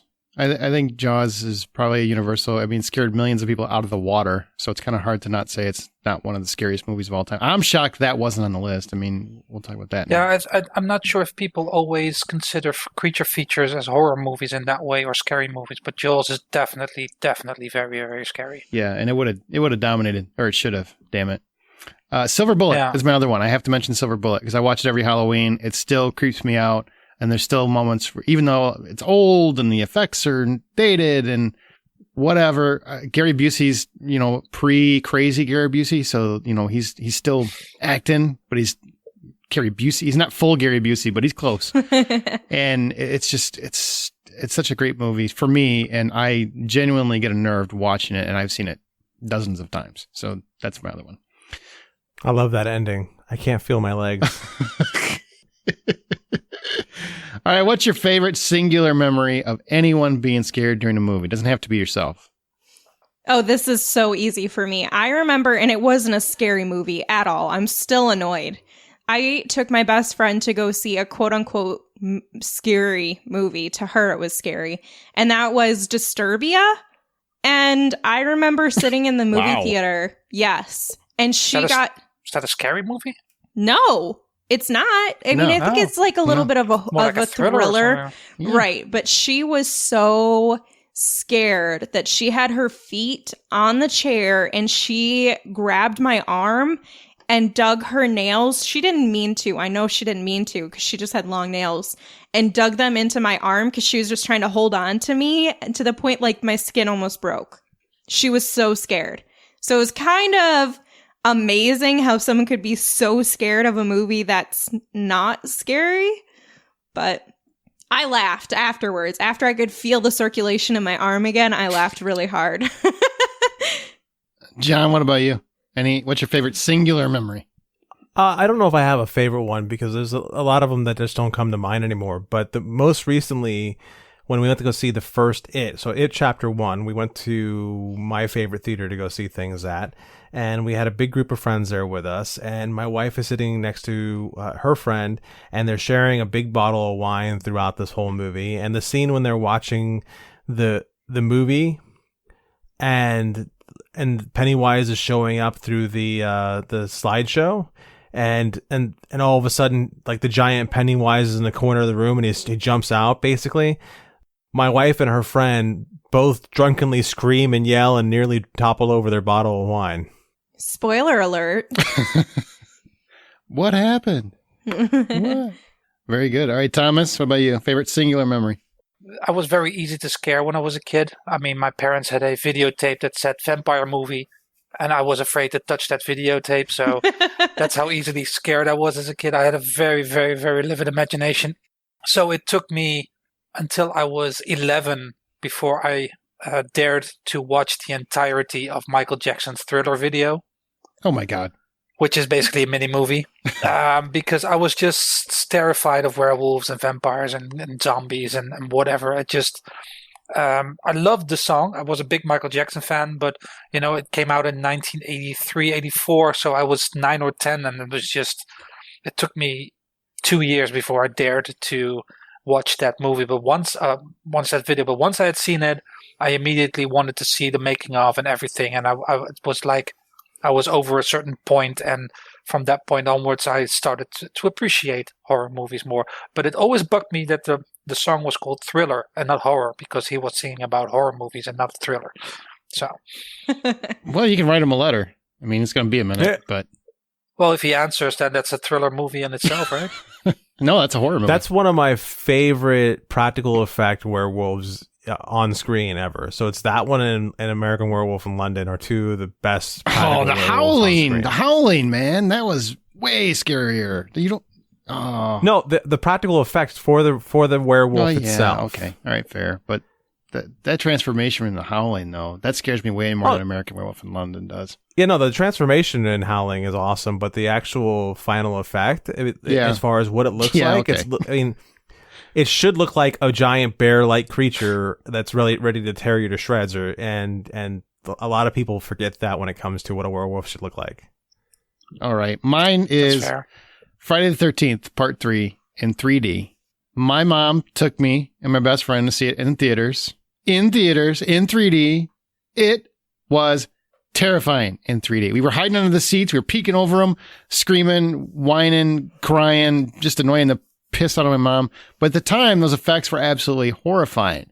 Then I rewatched the movie like a year later on videotape or on HBO or something, and I realized I was kind of a sissy because not so terrifying. But in 3D, we acted like Jason was in the theater with us. It was pretty horrifying. All right. Well, I think we already talked about the ones that shocked us, but is there anything really major that stands out as you're shocked? Isn't on the list that we haven't already talked about? Anyone? Yeah, I actually have two. So the first one is Child's Play, like the original Chucky movie. I mean, but of all time scary horror movies, though? Growing up, I had so many friends who were just mortified and just really scared of the concept of like a doll coming to life because of Chucky. That same best friend who was scared of Disturbia, which doesn't really help my case any. No, it sounds like she's the problem. She would like jump off the couch if she saw a trailer. I think there was one year in like the mid 2000s, they must have come out with another one, or maybe it was when Bride came out. I don't remember. Yeah, Bride of Chucky, probably. Okay. Yeah. And I remember she couldn't even watch the commercial. And I remember that being like a common theme among teenagers my age, was being scared of Chucky and dolls like that, which I think is what stemmed Annabelle's popularity as well in the recent years. And then the other one is Saw, because that one really tapped into all of a lot of different ways of being fearful. So it tapped into what would we do to save ourselves, and would we sacrifice another human, and our selfishness. It taps into our fear of not being a good enough person, that you're going to end up in this predicament. And then it obviously taps into the gory fear that we have of like having your eyeballs, hooked with a fishing line, or, whatever those really gruesome tricks are going to be, and, cutting off your arm, all of the things that went into the Saw movies. I'm surprised that wasn't on the list high up. The first Saw movie, I only saw the first. I only know the other ones by reputation and clips. But I never wanted to see that one because I'm not a fan of torture porn stuff. Mm-hmm. But the first Saw movie is not that. The first Saw movie is it's very, very good, and not as gory as the rest is. The rest it focused way more on the deadly traps and stuff. But the first one is actually very, very good. Yeah, it's more psychologically terrifying, and just what are you willing to do? Why are they in there? The way that they set it all up, and of course that ending is spectacular, because you had no idea that was really him sitting there, that this was actually just going to be part of the whole thing. So I'm really, really surprised that Saw wasn't on the list, because, that really got a lot of people. I don't have access to Facebook anymore because I removed my account. But were movies like Hostel, was that mentioned at all? No. And I think it had like one vote. Good. Yeah, I don't like that movie at all. Torture porn. I don't like that movie at all. It's Eli Roth. I think that's the only good movie he's done, probably, and that calling it good is kind of a stretch. No, there was another one. I think he did before that. Cabin Fever. Yeah, yeah, that was okay. Anything from you, John? Nothing comes to mind, honestly. Yeah. I've tried to rack my brain on this. I think that's a pretty solid list. But there's nothing classic on there, right? There's no classic Dracula or Frankenstein and Nosferatu. I don't know if you've seen Nosferatu, but that's actually very, very good. It's a very good movie. And still pretty scary, despite it being a silent movie.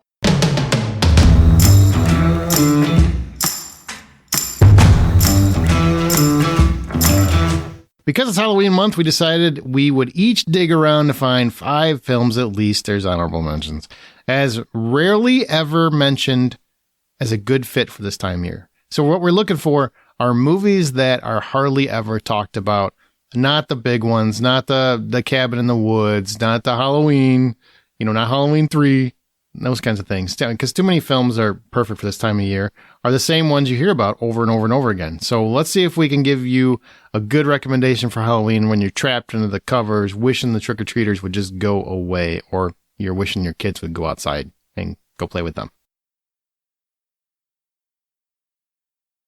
We want to mention Trick or Treat as being one of those little gems right at the top, because we've talked about it for years, so it's almost become popular, not by us, but just in general, it's become almost popular. Stan, your 5, and then we'll go to honorable mentions later, but first off, your 5 movies that you think people should check out that they might not have even heard of. All right. Do you just kind of give them a little rundown, or? Yeah, just go through one at a time. Just take a breath so we can talk about them each, as you go. Okay.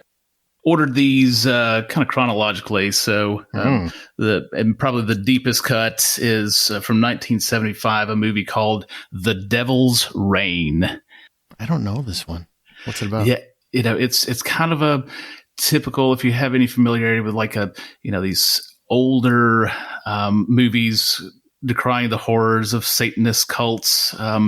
This one, I'm not going to give this full-throated recommendation and say it's great. There are parts that are really good, but the cast is what really kind of brings to the table. It's got William Shatner, Ernest Borgnine, John Travolta in a small role, and Tom Skerritt. Get out of here. Yeah, from the mid 70s. And they are all just giving it everything. The first and the third acts are just really, really entertaining. It's got a lot of good practical effects. And it's got, kind of this underlying creepy vibe throughout it that a lot of movies from the 70s has. It looks great. And it's just, it's not maybe one that you plan your night around, but it's a good one to have on in sort of the background of a Halloween party. It's a lot of fun. Disagree. I'm going to plan my night around that. William Shatner and Ernest Borgnine? Are you kidding me? I'm sold. That's quality acting right there, boy. Absolutely. Got an Oscar winner in there. And like I said, they are just loving every second they're on screen too. Well, Ernest, we've got it. Satan.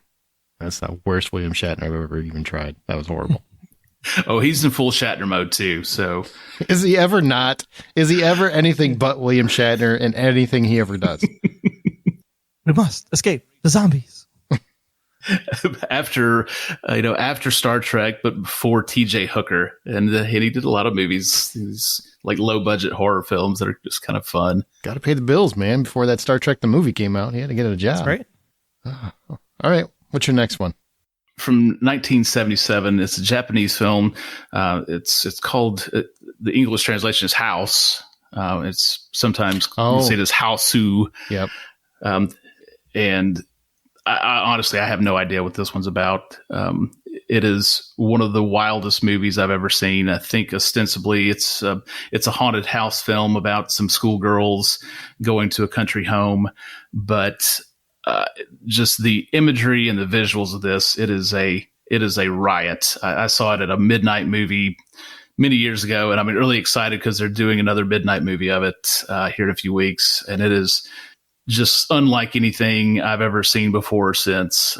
So everyone should at least go and watch the trailer. And if it didn't pique your interest, then I don't know what will. I saw my brother is a big Japanese movie fan, and I remember seeing this a long time ago. And all I remember is they show up at the house, right? When they first get to, because they're walking through a field, a bunch of these girls, and they go to this house. And then there's a something flies by. And it's the most obvious puppet you've ever seen in your life. I mean, it's just, and then the rest of the movie is a lot of just bad effects like that. Oh, it's crazy. The effects, especially by today's standards, are just god awful. But it's really entertaining. I think kind of amazing.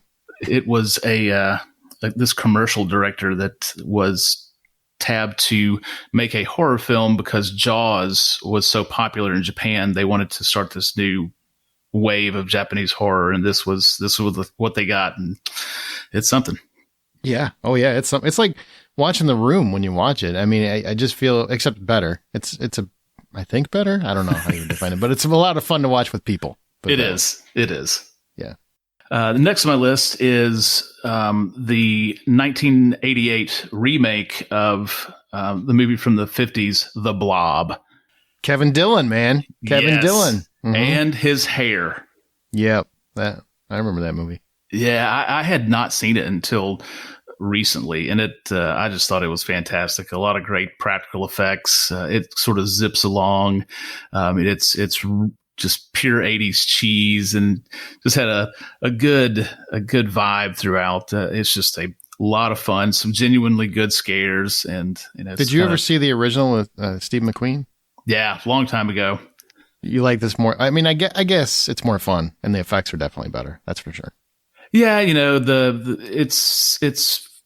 think it's definitely scarier and has some more horror effects. The McQueen one was just pure camp and a good old school drive-in movie. But this one has a lot going for it, and again, Kevin Dillon and his hair are almost worth the price of admission. It's so funny. He's always been just shy of ever being close to his brother. Oh, you can see the seeds of Johnny Drama in 88. You can. And everything he's ever done, too. He's like William Shatner. Yeah. But that's a fun movie. I'm glad you saw it. I remember that it came out in 1988. That was, I remember the summer it came out. I think Return of the Living Dead Part 2 came out that same summer, if I remember right. Oh, that's a heck of a summer. Yeah. It was a lot of bad horror movies. Yeah. 7 more cops. I actually bought this on 4K. So what? Yeah, oh yeah. You bought the Blob on 4K? Heck yeah, man! eBay's way to go for your. God, it must be nice to be a doctor to throw $40 away on that. Heck no, man! It's $10 on eBay. $10? Heck yeah! That's sad. I might actually buy the Blob for $10 if I can get it. I mean, the shimmer off of it alone. I mean, it's gotta be crystal clear. You know, just a big giant. That was a pink Blob, right? That one was pink. Yeah. I haven't seen it in a long time. But. It's very goopy and schlocky in all the best ways. But in the 4K, it's more magenta, like the director really wanted it to be. Yeah, exactly. It's blobbier. It's blobbier. All right, what else you got? So next is actually one of my favorite all-time horror films, and it's starting to toe the line, a little more popular, but it's 1994's In the Mouth of Madness. Oh, John Carpenter. Yep. Yeah. It's he calls it the finale of his the Apocalypse trilogy, which is The Thing, Prince of Darkness, and In the Mouth of Madness, and it's Carpenter's take on Lovecraft, and it's Sam Neill just doing Sam Neill things. I kind of love him and everything, but that's your description. Sam Neill doing Sam Neill things. I think he's a great actor, but he's Sam Neill. You know what you're going to get. He's an insurance investigator. He's looking into like a horror writer's disappearance. Yeah.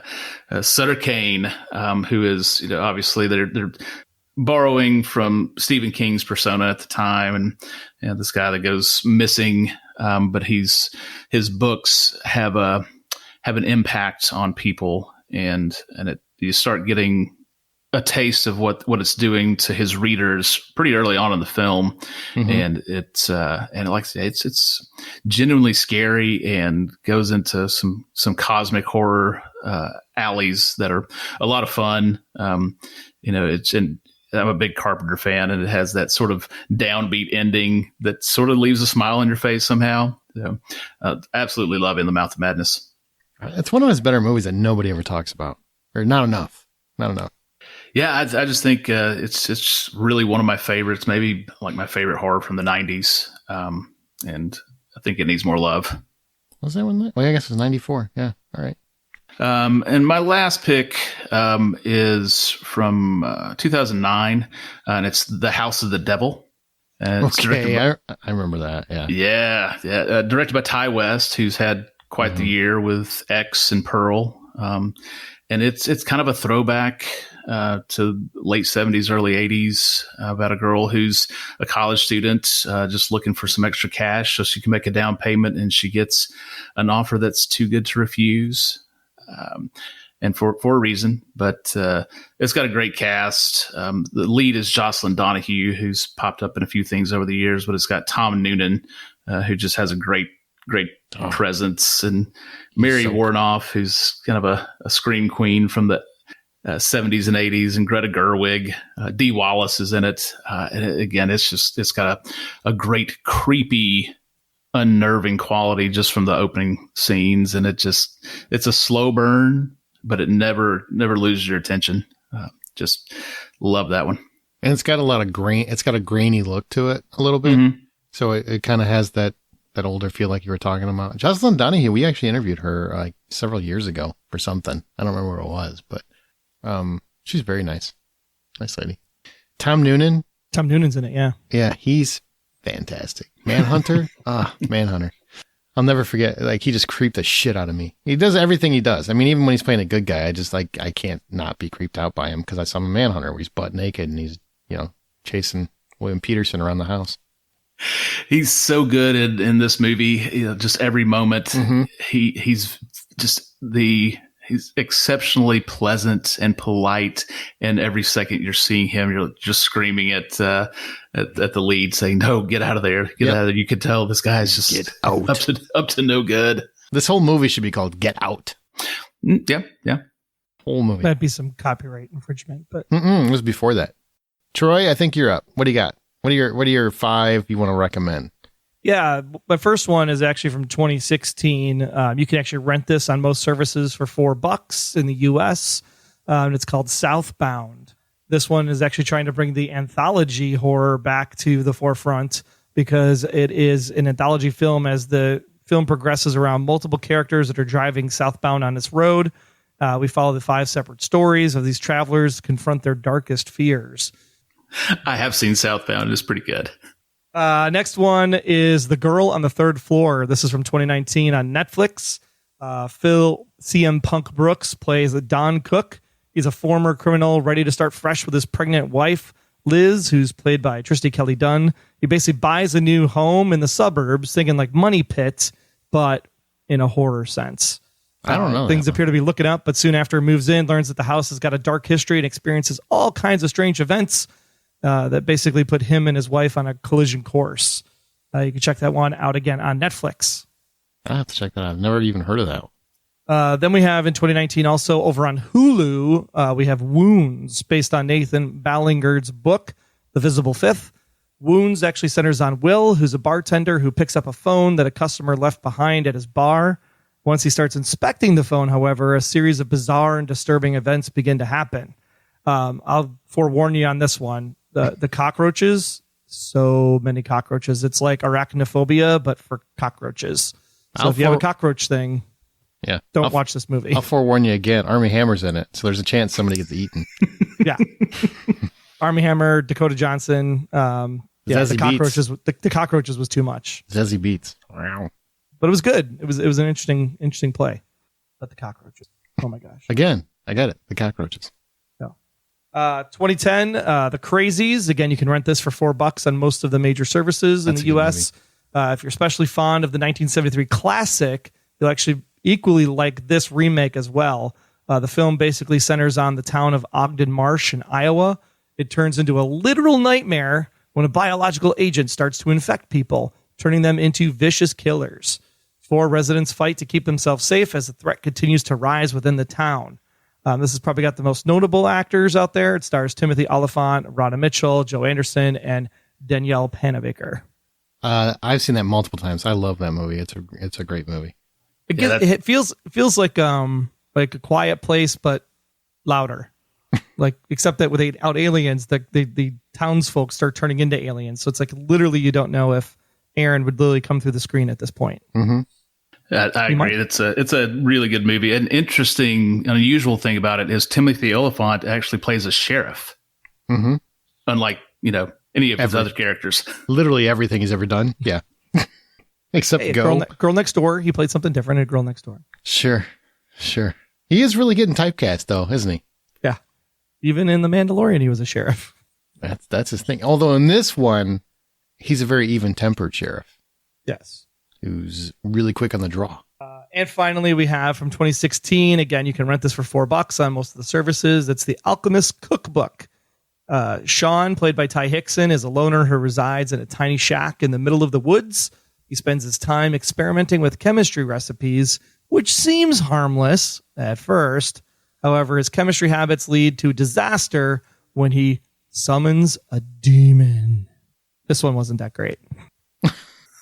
Then why do you recommend I made it through, and I needed 5, so I included it. Well, hang on. He had 2 that I argued were not obscure, so we'll mention them so he gets his mention. But Stan, you can decide if you think they're obscure. I say they are not, but you go ahead. Well, I said The People Under the Stairs because I haven't heard it as of late. I mean, it was a big one when it came out, as well as The Faculty. I thought those are 2 ones that were big in the zeitgeist back in the day, but have kind of fallen off the map. So I was going to resurrect those into the zeitgeist because we're just that awesome of a podcast, so we can move the needle that far.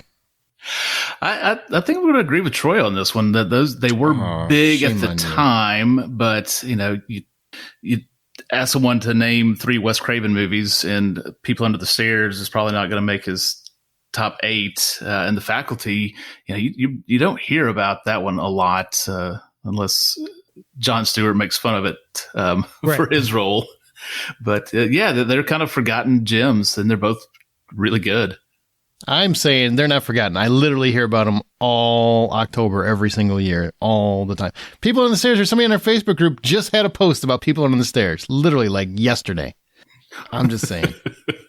And The Faculty, also one of the best soundtracks out there, by the way, if you're looking for a fun soundtrack. Great soundtrack. Great soundtrack. Yeah. And Josh Hartnett has never been cooler. He was really, really cool in that movie. But see, Doctor has a PhD and you don't. So I go with the Doctor. I'm on Rotten Tomatoes and he's not, bitch. He understands the way Troy thinks. So there you go. I didn't have to go through all that school. All that learning. Okay, so here's my 5. I obviously have honorable mentions, but whatever. I'll do my 5 and then we'll roll on through. The Wolf of Snow Hollow, I have mentioned before in the podcast, but I think everybody should definitely check it out. It's on Prime Video, so you can watch it on Prime Video. If you've got a subscription, you don't even have to pay extra. Terror grips a small mountain town as bodies are discovered after each full moon. Losing sleep, raising a teenage daughter, and caring for his ailing father, Officer Marshall struggles to remind himself there's no such thing as werewolves. It stars Jim Cummings, who also wrote and directed it. We've had him on the show for Thunder Road from a few years ago. It is freaking fun. It's a fun little, is it a werewolf movie? Is it not a werewolf movie? I am a sucker for werewolf movies. That's why I'll mention Bad Moon, Silver Bullet. I can keep going on werewolf movies that people should check out. But The Wolf of Snow Hollow is one that is also funny. There's a lot of comedy. He is a shitty cop and he's trying to solve murders. It's way over his head. And, everybody's convinced it's a werewolf and he's just like, it's gotta be a person. But it really seems like it's a werewolf. So it's a fun horror movie. And it's gory too, but it's also fun. I'm surprised you didn't mention The Howling in your favorite werewolf movie. Because everyone knows The Howling. Because you don't understand what obscure means. That's why. But we did remake it with S.S. Wilson and remake this movie right. That's true. Nice plug. Nice little connect the dots there. So The Wolf of Snow Hollow, that's one. And then it's Your Next, which is Adam Wingard, who did Godzilla vs. Kong. So boy, has he come quite a ways. It's on Peacock. It's also, you can rent it anywhere, but if you want it free, it's on Peacock. When the Davidson family comes under attack during their wedding anniversary getaway, a gang of vicious killers soon learns that one of the victims harbors a secret talent for fighting back. And Sharni Vincent is that one. Her name's Erin, and she's freaking awesome. So basically, it's a really good movie with one of the best scream queens of the last 15 years, and no one ever talks about this movie. I love Your Next, and I love her performance. She fucks everybody up. It's fun. If you've never seen it, it's fun. Okay, so my next one is one that I think is criminally underrated. Nobody ever talks about it. It's from the 80s. It's called Vamp. 2 fraternity pledges travel to a sleazy bar in search of a stripper for their college friends, unaware it is occupied by vampires. Think From Dusk Till Dawn a little bit. Led by Grace Jones. She's the lead vampire. It's very 80s, full of neon, punk rock. The cast is fun as hell, especially the chemistry with Chris Makepeace and Robert Russler, who are the 2 best friends. And also, fun fact, Michelle Pfeiffer's sister, Dee Dee, is in this, and she is hot. Troy, you're shaking your head like you've seen Vamp? I have seen Vamp. Oh, my God. So many movies you haven't seen. It's one of those when you come into your 12, 13, 14-year-old phase, and it's let's watch stuff that we're not allowed to watch. And this is the one that my buddy had on his shelf, and it's a freaking great time. It's so funny.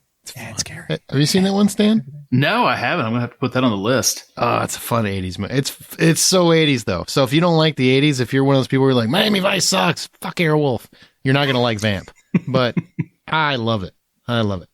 My next one is The Gift, and it's on Fubu. Oh, I'm sorry. Vamp is on Tubi and Plex, but you can rent it, too. So I don't know how you get Tubi or Plex, but if you can get that, it's on there. The next one is The Gift on Fubu and Showtime. It is not the Jason Bateman movie. First off, this has Cate Blanchett, Keanu Reeves is an absolute bastard, Giovanni Ribisi, Greg Kinnear, Hilary Swank, J.K. Simmons, Gary Cole, and Katie Holmes. This is Sam Raimi's The Gift. And it's about a fortune teller with extrasensory perception who is asked to help find a young woman who's mysteriously disappeared. And this is Cate Blanchett before you knew who she was. Like, this is the beginning of her career. She's still phenomenal in this movie. I mean, she's phenomenal in everything she does. And Keanu Reeves is a real dick, and he's good at it. It feels like he's acting. Like he accidentally showed up and decided, I'm not going to be Johnny Utah today. I'm going to be an actor. And he crushed it. I think he crushed it. I love this movie. It's a lot of fun. It's a really creepy, eerie thriller, but it's also fun to watch, like in October. And the cast is good too. I mean, it's definitely like people like if there's like an obscure movie that you'd want to grab and you're like, I don't know any of these other people that you've been talking about, this one you at least know everybody in the movie. Absolutely. My fifth one is a movie called I See You, which is on Amazon Prime. You can also rent it, but it's also Amazon Prime. Strange occurrences plague a small-town detective and his family as he investigates the disappearance of a young boy. Helen Hunt stars in this, and it seems very much like it's going to be one kind of movie. You're going to be convinced when you're watching it that it's one kind of movie. And then about halfway through the movie, you see the turn, and it's really unnerving as hell, and it goes a completely different direction. I had such a great time with this. So much that they put my review quote on their Blu-ray cover and their poster, which isn't why I'm recommending it, but it doesn't hurt. It doesn't hurt.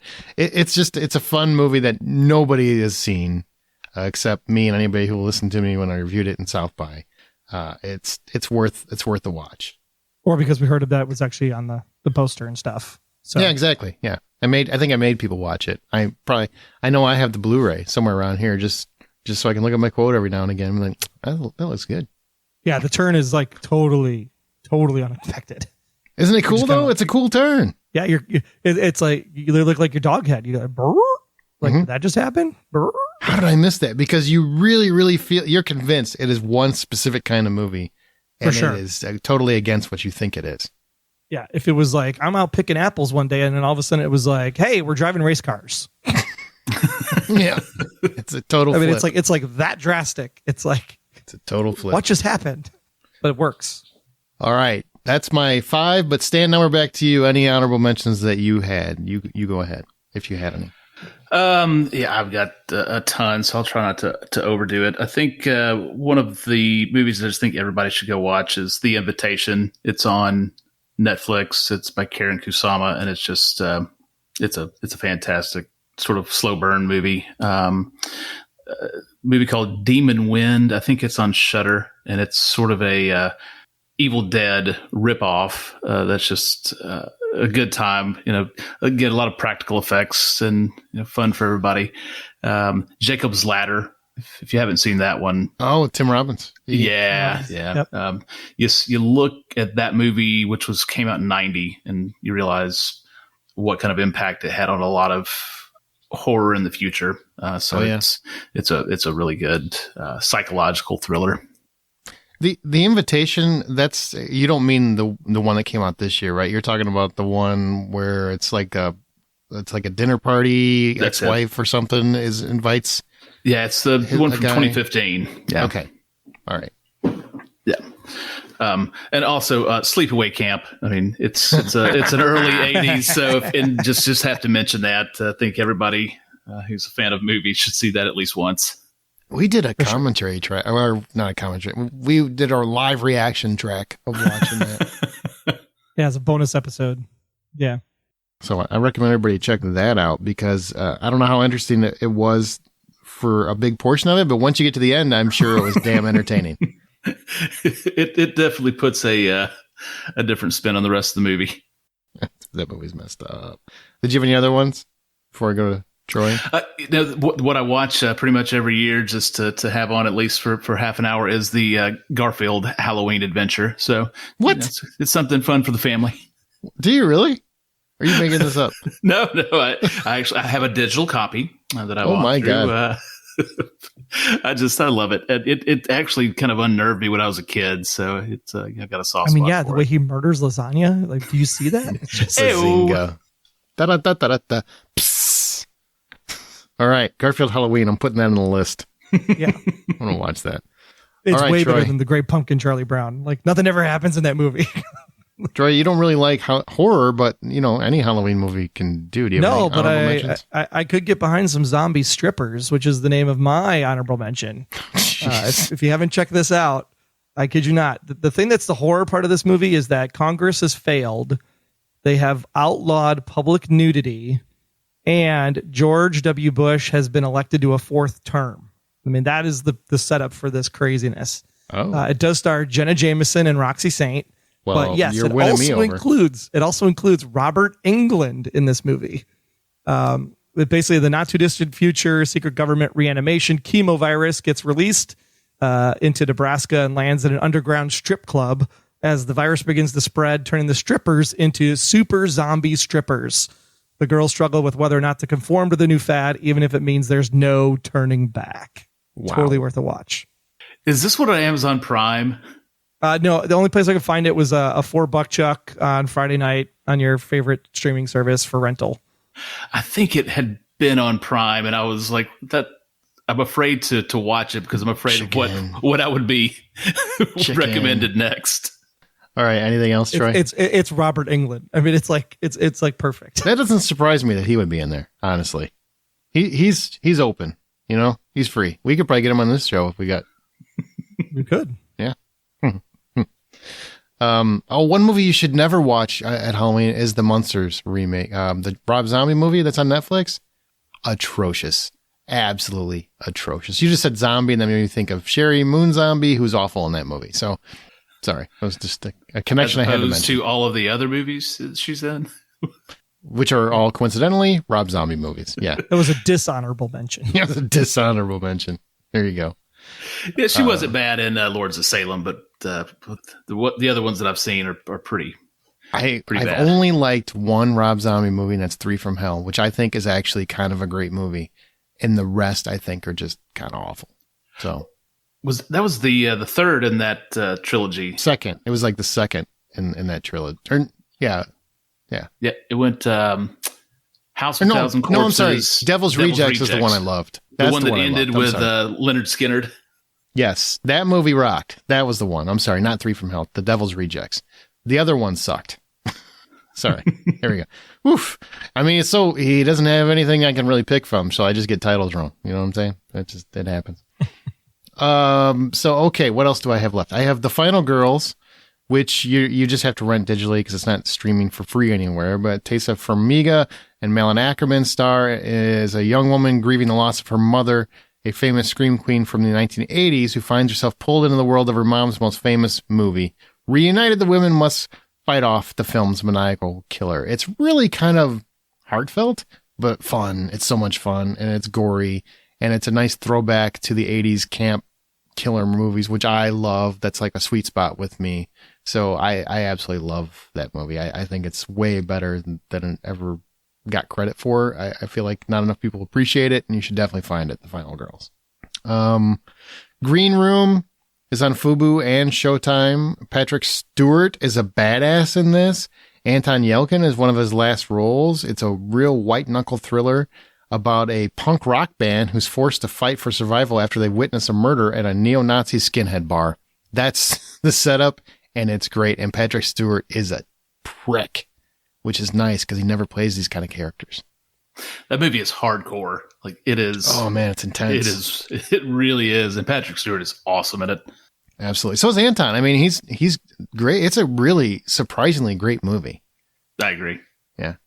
Last one, Werewolves Within. If you haven't seen this, I recommended the hell out of it last year. I'm going to do it again this year. It's on Fubu and Showtime. This is a fun Halloween movie. It's gory.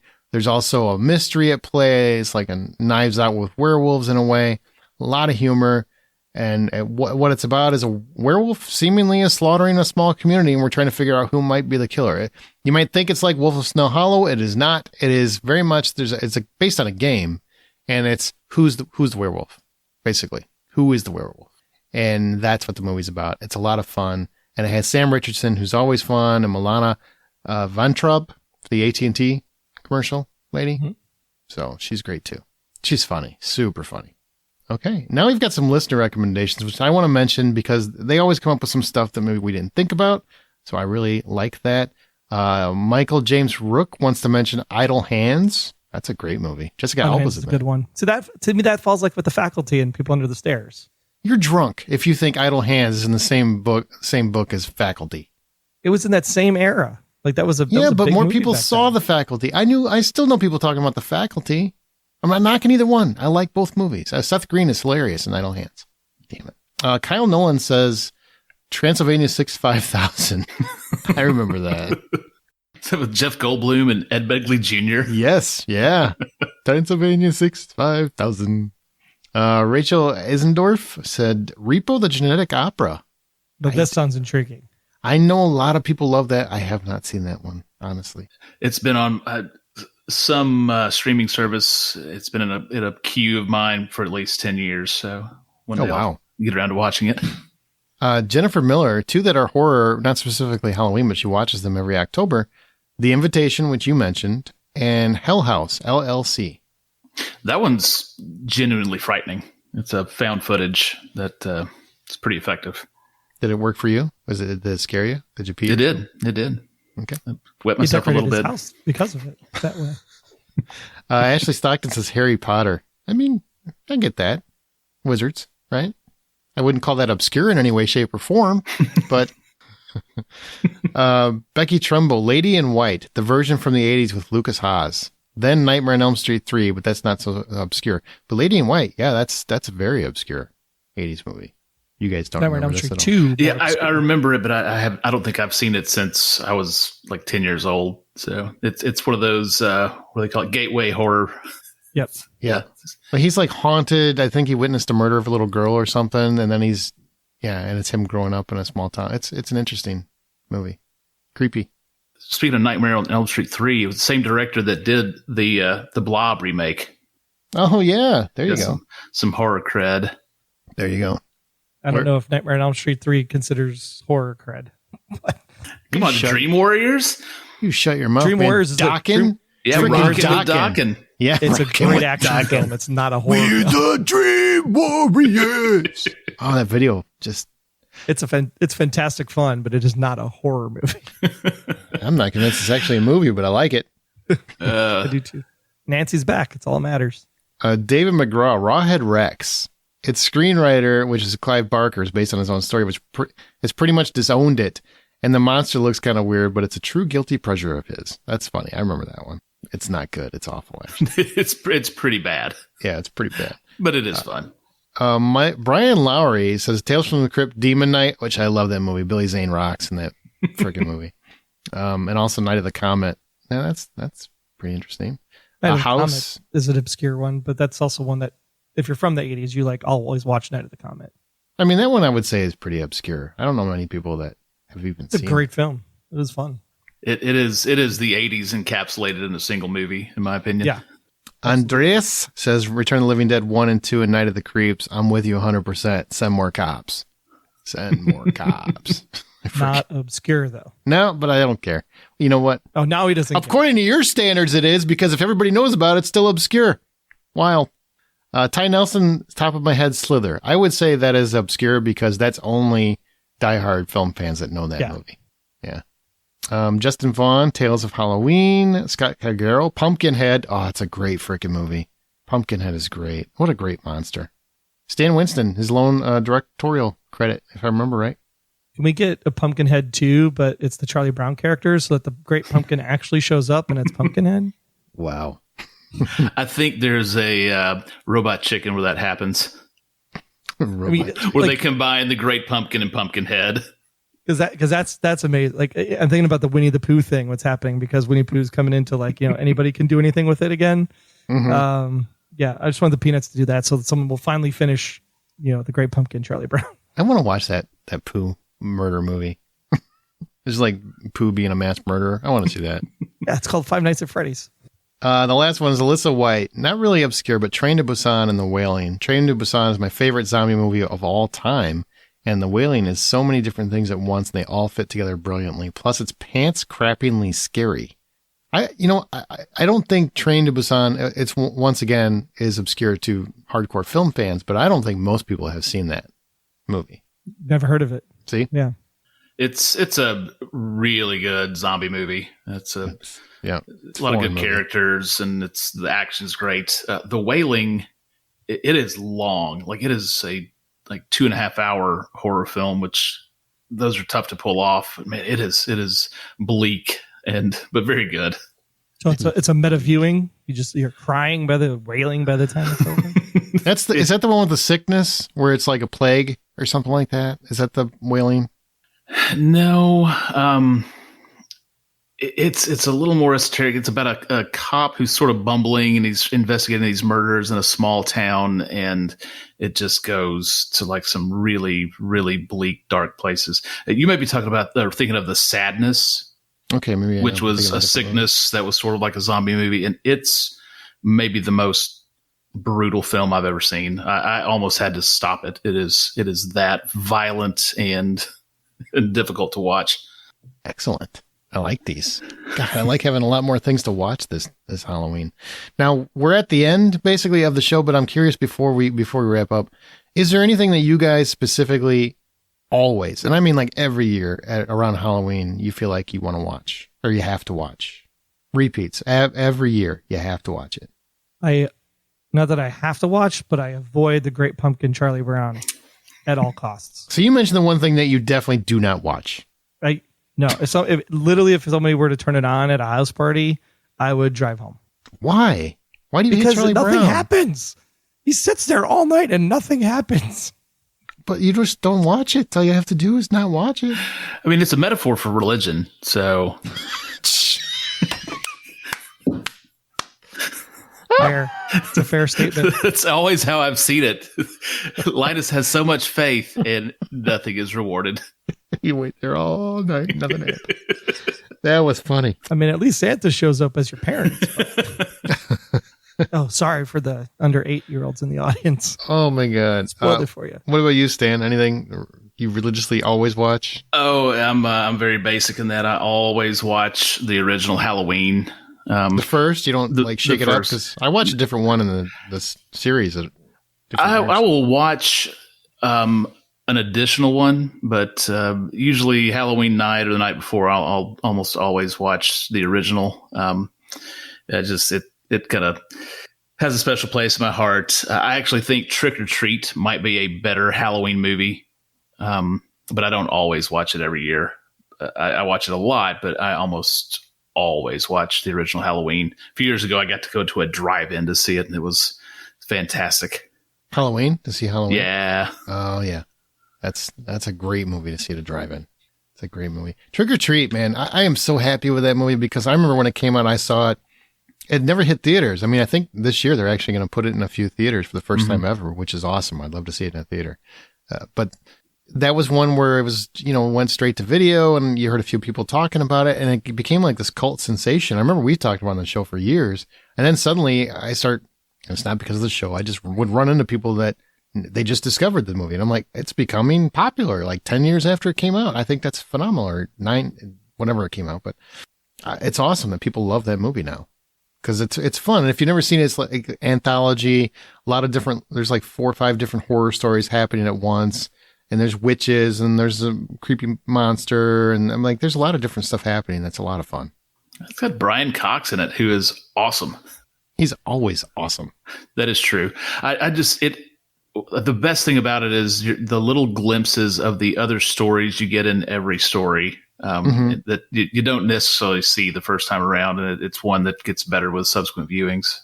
The only downside is there's been like 1,000 movies called Trick or Treat.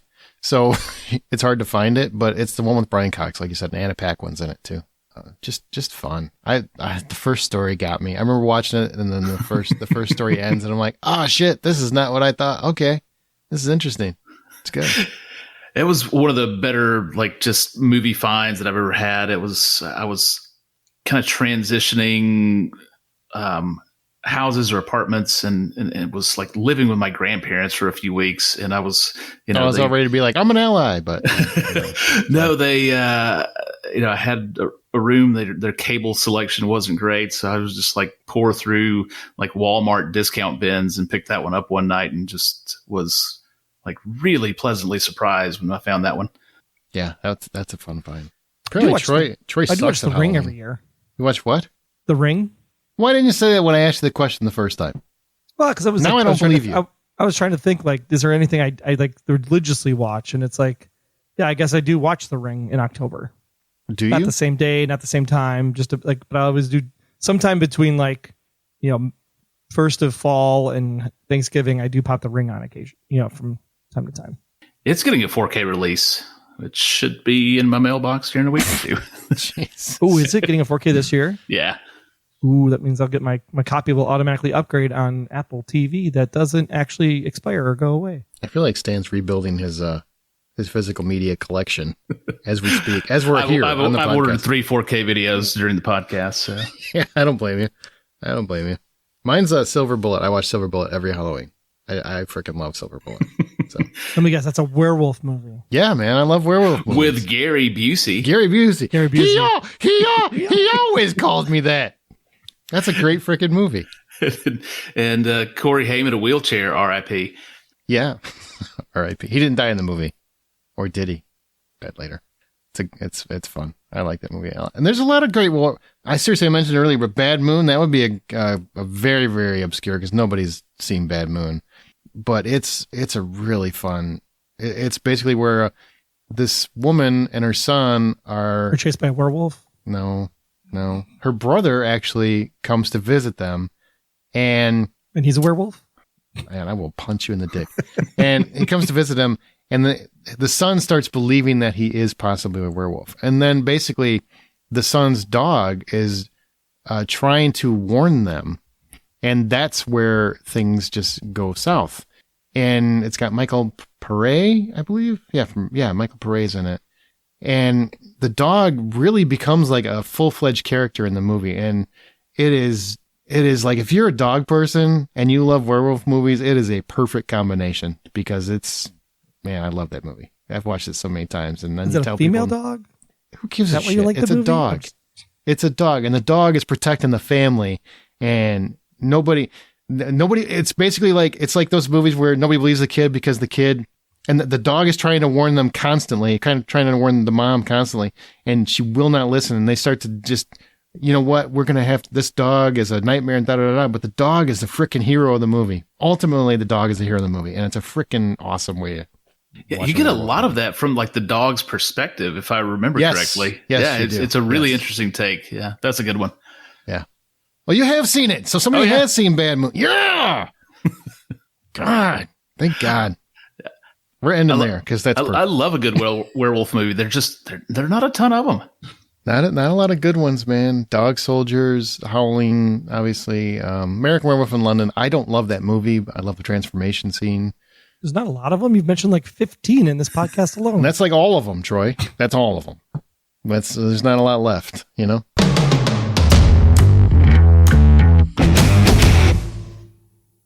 Fuck The Shining. I can't say that enough.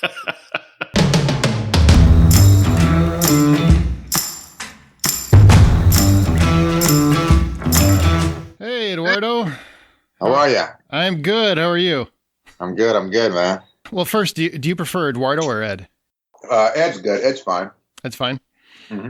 All right, well, let's get to your achievement. I know a lot of people have been waiting to get to this moment. So, Blair Witch, and it's really hard to ask you anything that you haven't already been asked because I piled through and you've been asked literally every question I could even imagine. Yeah, it's tough, but it's not. I really appreciate the fact that people like you still want to talk about it. So, well, especially this year, it's a special year. Yeah. This is a movie that has dominated horror culture. I think Stephen King named it one of his 22 favorite films of all time, which has got to be a pretty phenomenal feeling. I mean, what are you going to say? What are you going to say to that? Thanks. That's about it. Yeah. Hey, thanks, Steve. I mean, it's unbelievable. So what's the first thing that comes to Ed Sanchez's mind when he thinks of the 20th anniversary? What's the first thing that pops into your head when you think about it? It has to be the fans, like the enthusiasm of this community of people that were, are basically complete strangers and have come around, have just something about this movie that really touched them in one way or another. And so it's, so mostly it's like there's a Blair Witch Facebook page that I visit, pretty much every day. And I just love the energy, and I love the fact that these people are still into it. And they're always asking questions and discovering new things about it. And it's, it's unbelievable that it's been 20 years, but, it's been a long time since we did Blair Witch. It's certainly a lot of life has been lived in these 20 years, a lot of growth, a lot of, pain and a lot of good times. For me, it's like, I love the fact that it's being kept alive by all these people. And I just can't, like I told you, it's like, I still love talking about it. I still, I'm honored that people like you want to talk to me about it.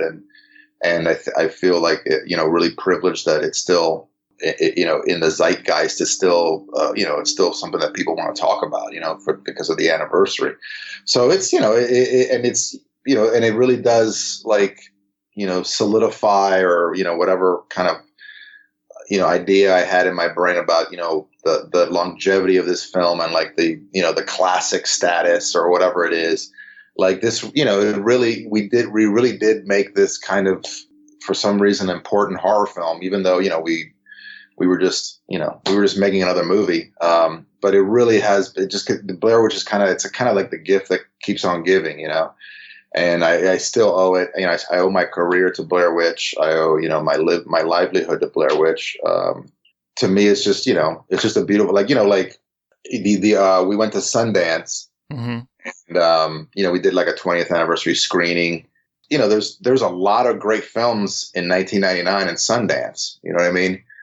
But I think ours was the only one that got this 20th anniversary celebration. You know what I mean? So it's kind of like this. It really kind of put it in perspective to me. Like, they're not doing like, a 20th anniversary screening of this other film that was a hit, or this other, these other films that I knew of, at the time when I went to Sundance that first year. So it was just kind of like, to me, like, holy crap, this is, we've done something here and it's still important 20 years later. So I don't know, man, it's a lot of conflicting emotions, but mostly just gratitude, So I was looking at this, Paranormal Activity, Cloverfield Chronicle. Those are just like a couple movies to name. Great movies that wouldn't exist if you guys hadn't done the Blair Witch, and I firmly believe that.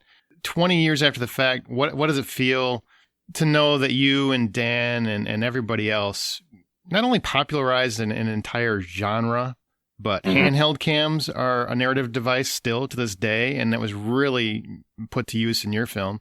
And also, you inspired like an entire generation of filmmakers. I mean, I know it's a lot of weight, but I'm sure you have to think about it at some point.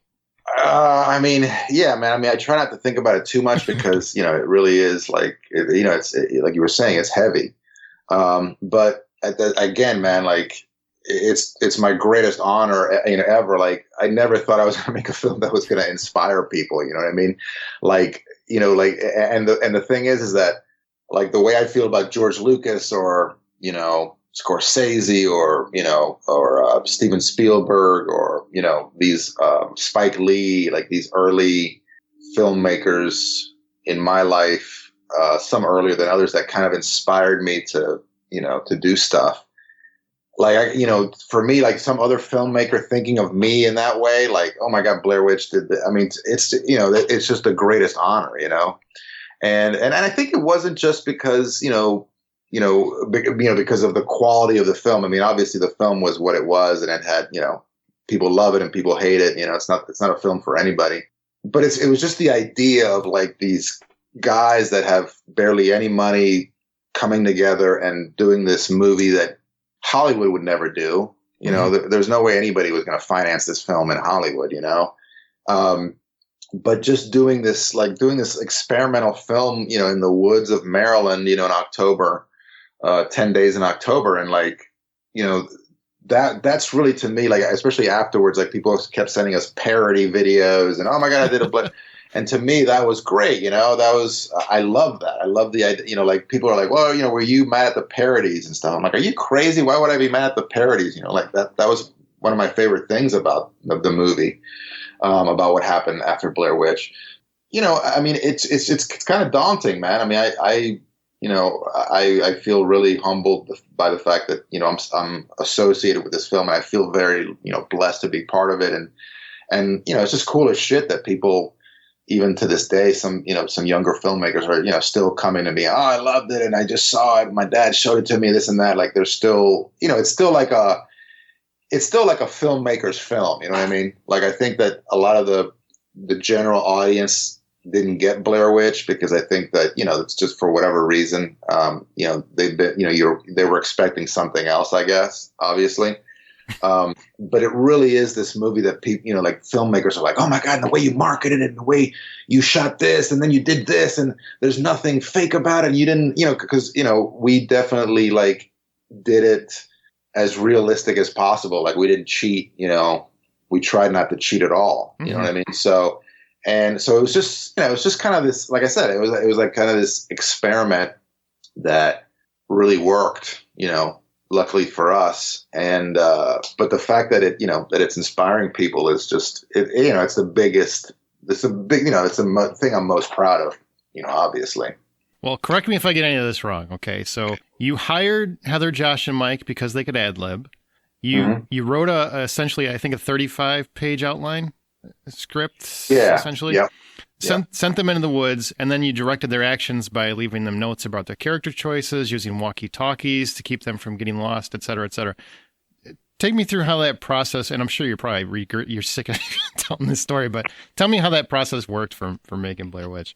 Well, it was like, we always knew it was going to be improv, and that's why, we hired, when we cast the actors, we were casting the most natural improv actors we saw, and also, we were, because we saw a lot of great actors, and I think a lot of them would have been great in the film, but those three kind of just gelled with each other and had there was a good balance between Heather and the two guys.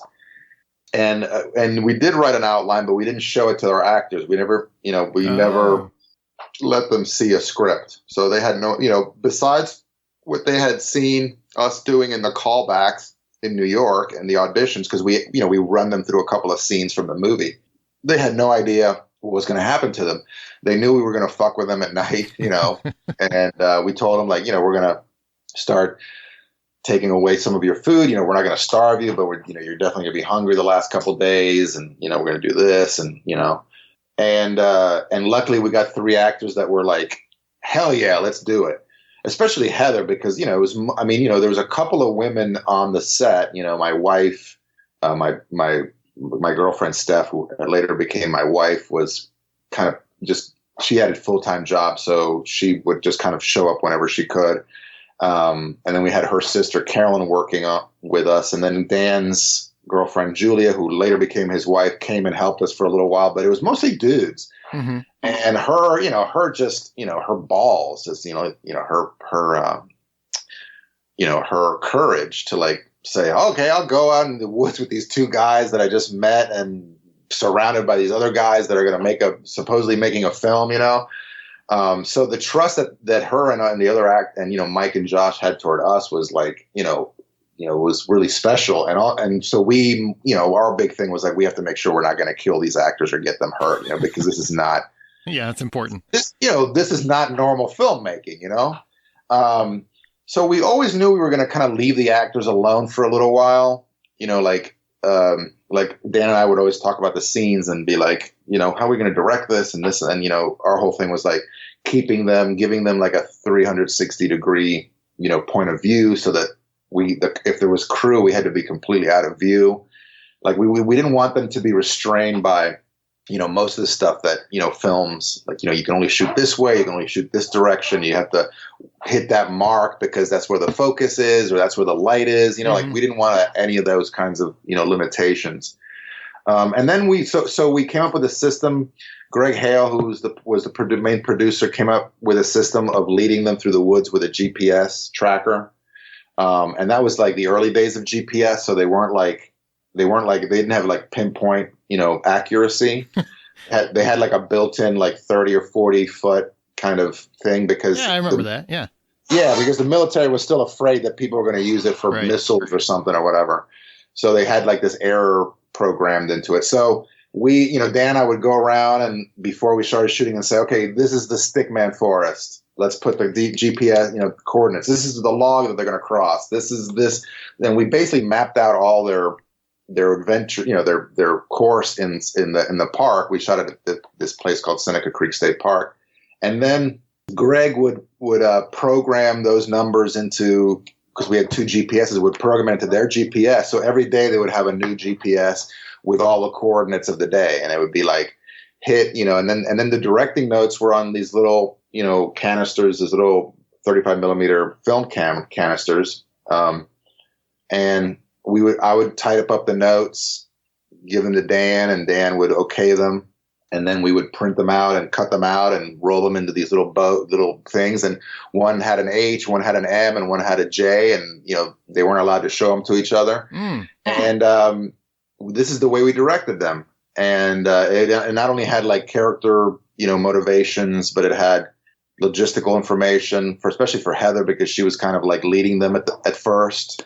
And then we started bringing conflict into the story, and it was really cool. It was like, it was like directing through like remote control, but also like very, very controlled, very pinpoint, very limited directing, where like, the idea of like not telling the other actor what this actor is going to do, ever, so, the directing notes definitely led them a certain way, and we definitely had a script, an idea of what was going to happen, but we knew we were going to improv, and we knew that we needed to get like really talented actors, and they came through. They made, they came up with their own ideas, they came up with their own scenes. Their dialogue was really great. We had to make a couple of adjustments. Like Heather was walking around a lot with the camera zoomed in, so it was just like So we were like, if you're going to walk, you got to have that lens all the way out and try to keep it as steady as possible, because that, it's not going to work. Too shaky, right? Way too shaky. And we knew the movie was going to be shaky, but we never thought this movie was going to be in the theaters. So, we were like, well, if it's too shaky, it's just going to be on TV. So, it's going to be a video deal or something, So, but, and that was it, that was, we would just go out at night, when they camped out, and we would basically terrorize them, certain levels, continue to raise the stakes. And then at the end, we pulled Josh out. We just gave him a little note and said, wait till the other 2 are asleep, and then walk out and look for our flashlight. So Greg and I stood outside waiting for him till like 1 a.m. And finally he came out, and we walked him out of there, and he was so happy to leave. He was so happy.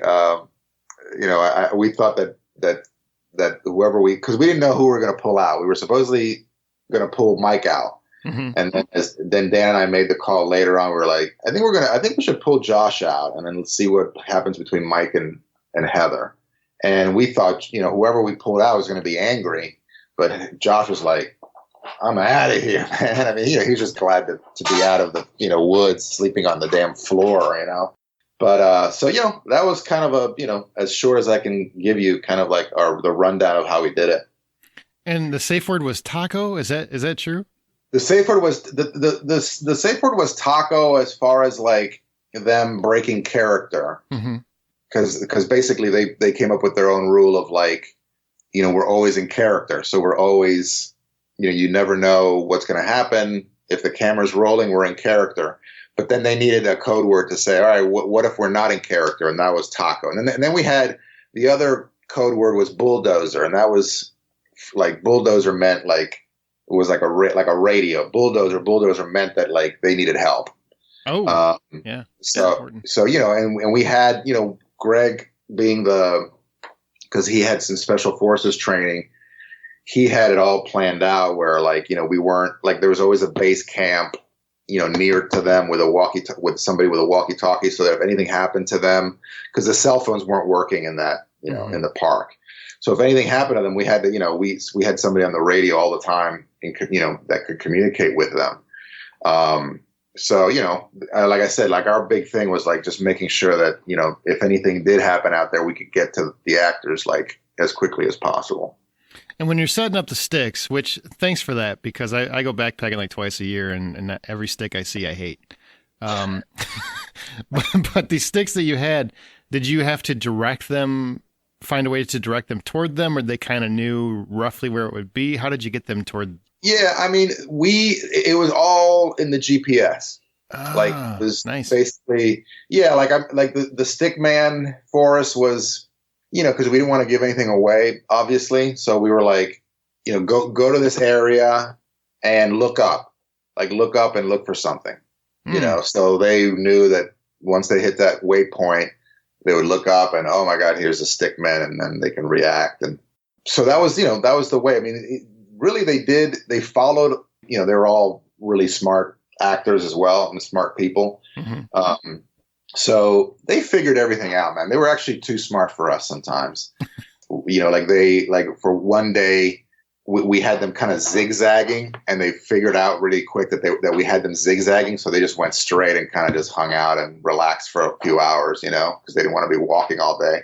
So, they knew what they were doing. And luckily they were like really good with the GPS, and we were able to kind of, to take them to the places that we needed. And they hit every single place. Like there was no place where it's like, hey, we got here, we didn't know what to do, whatever. It was, we definitely did a good job as far as like getting them to the place and then preparing them properly for what was going to happen at the location.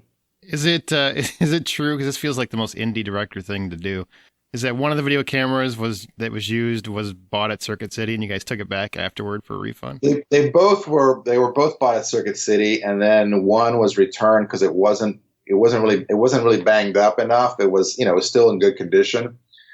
So we returned it. It was like $500. And then Ben Rock, our production designer, asked us, hey, could I buy the camera off of you guys? Because the camera that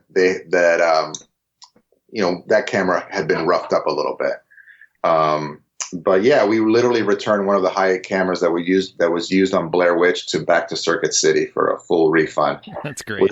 Within 30 days, baby. That's great. Well, a lot of people don't realize this. I've talked to several fans to see if they even knew this, and a lot of them didn't know that. But your original plan was to collect the footage, and then have other actors act as their family, still searching for the trio. Is that right? What happened to that ending? I mean, basically, like if you've seen Curse of the Blair Witch, mm-hmm. which was that documentary that we put out on Sci-Fi, and it's on the DVD. If you were to edit those two things together, that was the original vision for Blair Witch. Okay. All right. That makes sense. Yeah. And the problem that we started getting, because Dan and I were like really into the idea because that was the original idea. We loved In Search Of, and we felt like something like The Legend of Boggy Creek or like, Chariot of the Gods, something like that would still creep people out. So our plan was total documentary. And then we started editing, and Dan and I started having some problems because we were, the footage just was not working. That, the documentary stuff was just not working. It just seemed like every time we cut away from the filmmakers, from Josh, Mike, and Heather, the energy would like drain from the movie, and the dread would drain, and, you'd have to like bring it back up again once you got into the footage. So we decided, okay, let's just do a little thing at the beginning of like a little explanation, and then we'll let the movie run. We're not going to be interrupting it back and forth. So we tried that. Dan and I tried to do something like a 3-minute little kind of, this is the Blair Witch, and mm-hmm. It was cool. I mean, actually, I had a version that was pretty cool, like this with this. I had this like music cue kind of rising throughout, and I just had like the newscaster and shots of Black Rock of from their footage of like going through the woods, and it was really cool, and it was actually kind of working. But at the end, we were kind of, right before we entered Sundance, we were like, do we really need this? Like, Do we really need this little, these 3-minute clips? And we decided that no, we don't need it. Let's just go into the movie and let the audience figure it out as best they can, But it was hard for us because, we loved that it was called the Phase 2. We loved all that documentary footage, man. Like we had great stuff. It really broke our heart to like not be able to use it. And then once Artisan bought the movie, they asked us, do you guys, we have a slot on Sci-Fi for an hour. Do you, can you do something that would, act as a marketing tool for the movie? And we were like, of course. And we had all this footage already. So we went back and shot some more stuff, but mostly, half the footage and probably more than half the footage in Curse of the Blair Witch we already had. Another example of like this movie just kind of the serendipity on this movie was just ridiculous. Like, it's like everything's kind of worked out. You know what I mean? You know, like we had to change our movie because, you know, the documentary part wasn't working, but we were able to use the footage for a, you know, pretty unique marketing, you know, piece of, you know, filmmaking that we did for Curse of the Blair Witch. You know, the website was kind of very simple and very rudimentary, but that really was why it was popular. It was that it looked like an official kind of like something that really would be out there, you know. The planets aligned on every step of this movie. And it was before the internet really took off, so you didn't have everybody in the world ruining the surprise that, hey, it's not real. I mean, there was nothing, man. You know, there was nothing. I mean, like nowadays, obviously, you know, you would find Heather's Facebook page and, you know, whatever. And, but yeah, it was kind of like, it was a perfect time for the internet because it wasn't like, you know, it wasn't as crazy as it is now, but you could still get information. But, you know, so we did kind of, you know, we just wanted it to be kind of an organic thing. Like people look up Blair Witch, they go to our site, and then our site kind of tells them a little bit about the footage and what's going on and this and that. And then, you know, a couple of little clips, and then, you know, some of the mythology, you know, what's been happening in these woods for the last 200 years. You know, and it just worked, man. It just, you know, it happened to like be the perfect, you know, it happened to be the perfect time for the internet, and it happened to be the perfect movie for the internet, you know? Yeah, I could see that.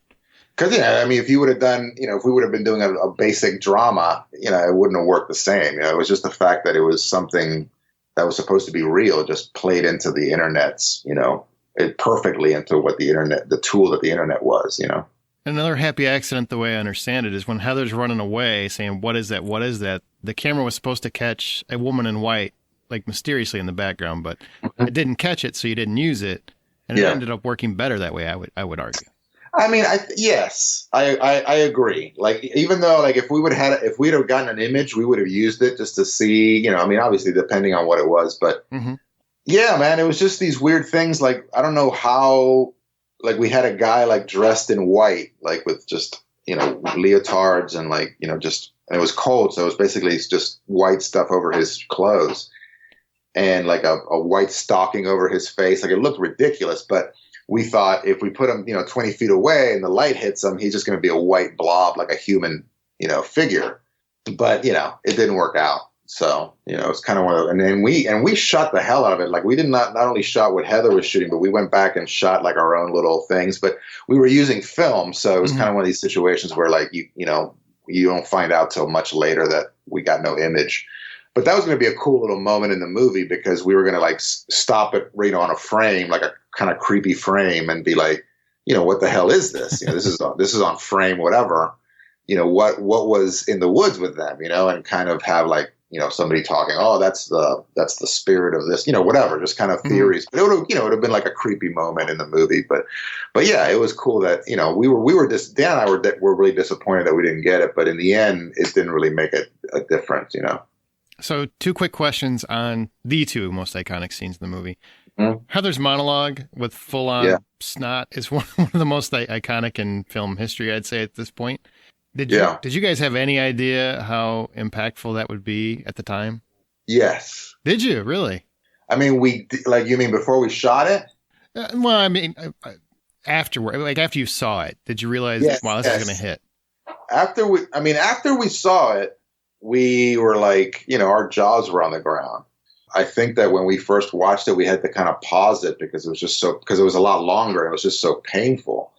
But we knew, I mean, look, we hired Heather because she was a hell of an actress, and we knew that she was going to like take us to a place where like few actresses were like willing to take us. And I think being a woman, you know, actress with, like I said, with two men, 2 co-leads, and, you know, a crew, like, you know, she really made herself available and like really opened up to, you know, the possibilities of the movie. And, you know, and the movie wouldn't have done anything without her, you know, without her performance. So when we wrote those things where it's like, you know, the note was like, you're going to die out here. You're like, this is not normal. Something is haunting you. Something is hunting you. And you don't know how many days you have left out here. I want you to go out, when Mike is doing something, go out somewhere, where he can't hear you, point the camera at yourself, and just give us your last, will and testament, basically. Like you're dying, you're gone. This is the last thing that you're going to say to people. So, when we saw it, it's like a 12-minute monologue or something. I mean, it's long, but we were just like, obviously the snot. But again, man, like what actress would do that? Would let herself do that? To do that. Mm-hmm. Like to me, and she showed us that in the audition space, man, where like she like. Actually, we have some video of it. We have some video VHS behind the scenes of like one of her like callbacks, and she scared the crap out of me, man. And then we were like in some rehearsal space in New York City, with the AC, running and traffic sounds and shit. And she was like, I just remember like, and Dan and I were like, holy crap, this woman is gonna, she's gonna take us to places that we never thought possible.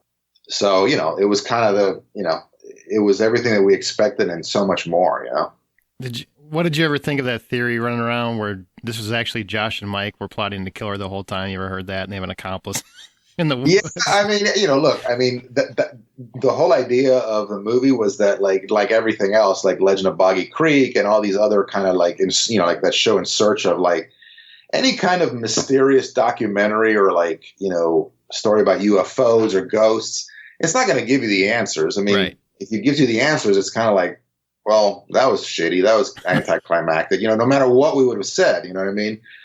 But so we set it up in a way where like, could it have been Josh? Of course it could have been Josh. It could have been, I mean, definitely Mike had to be involved because for some reason he was standing in the corner and not, she didn't turn around. So obviously something had got a hold of Mike, or he was just, an accomplice, obviously.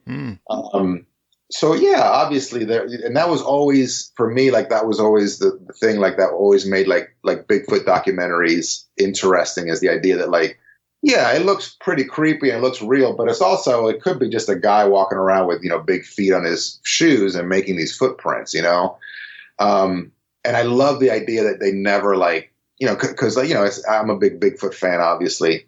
If they ever find a Bigfoot and bring him out, it'd be like, okay, that's the end of that. Fuck, you start feeling, you feel sorry for it. Oh my God, they killed it. Oh my God, look, it lived, and oh, it's so sad that they were real. Oh my God, their numbers have been decimated. It's no longer scary, But the fact that nobody has found a Bigfoot, and probably no one ever will find a Bigfoot.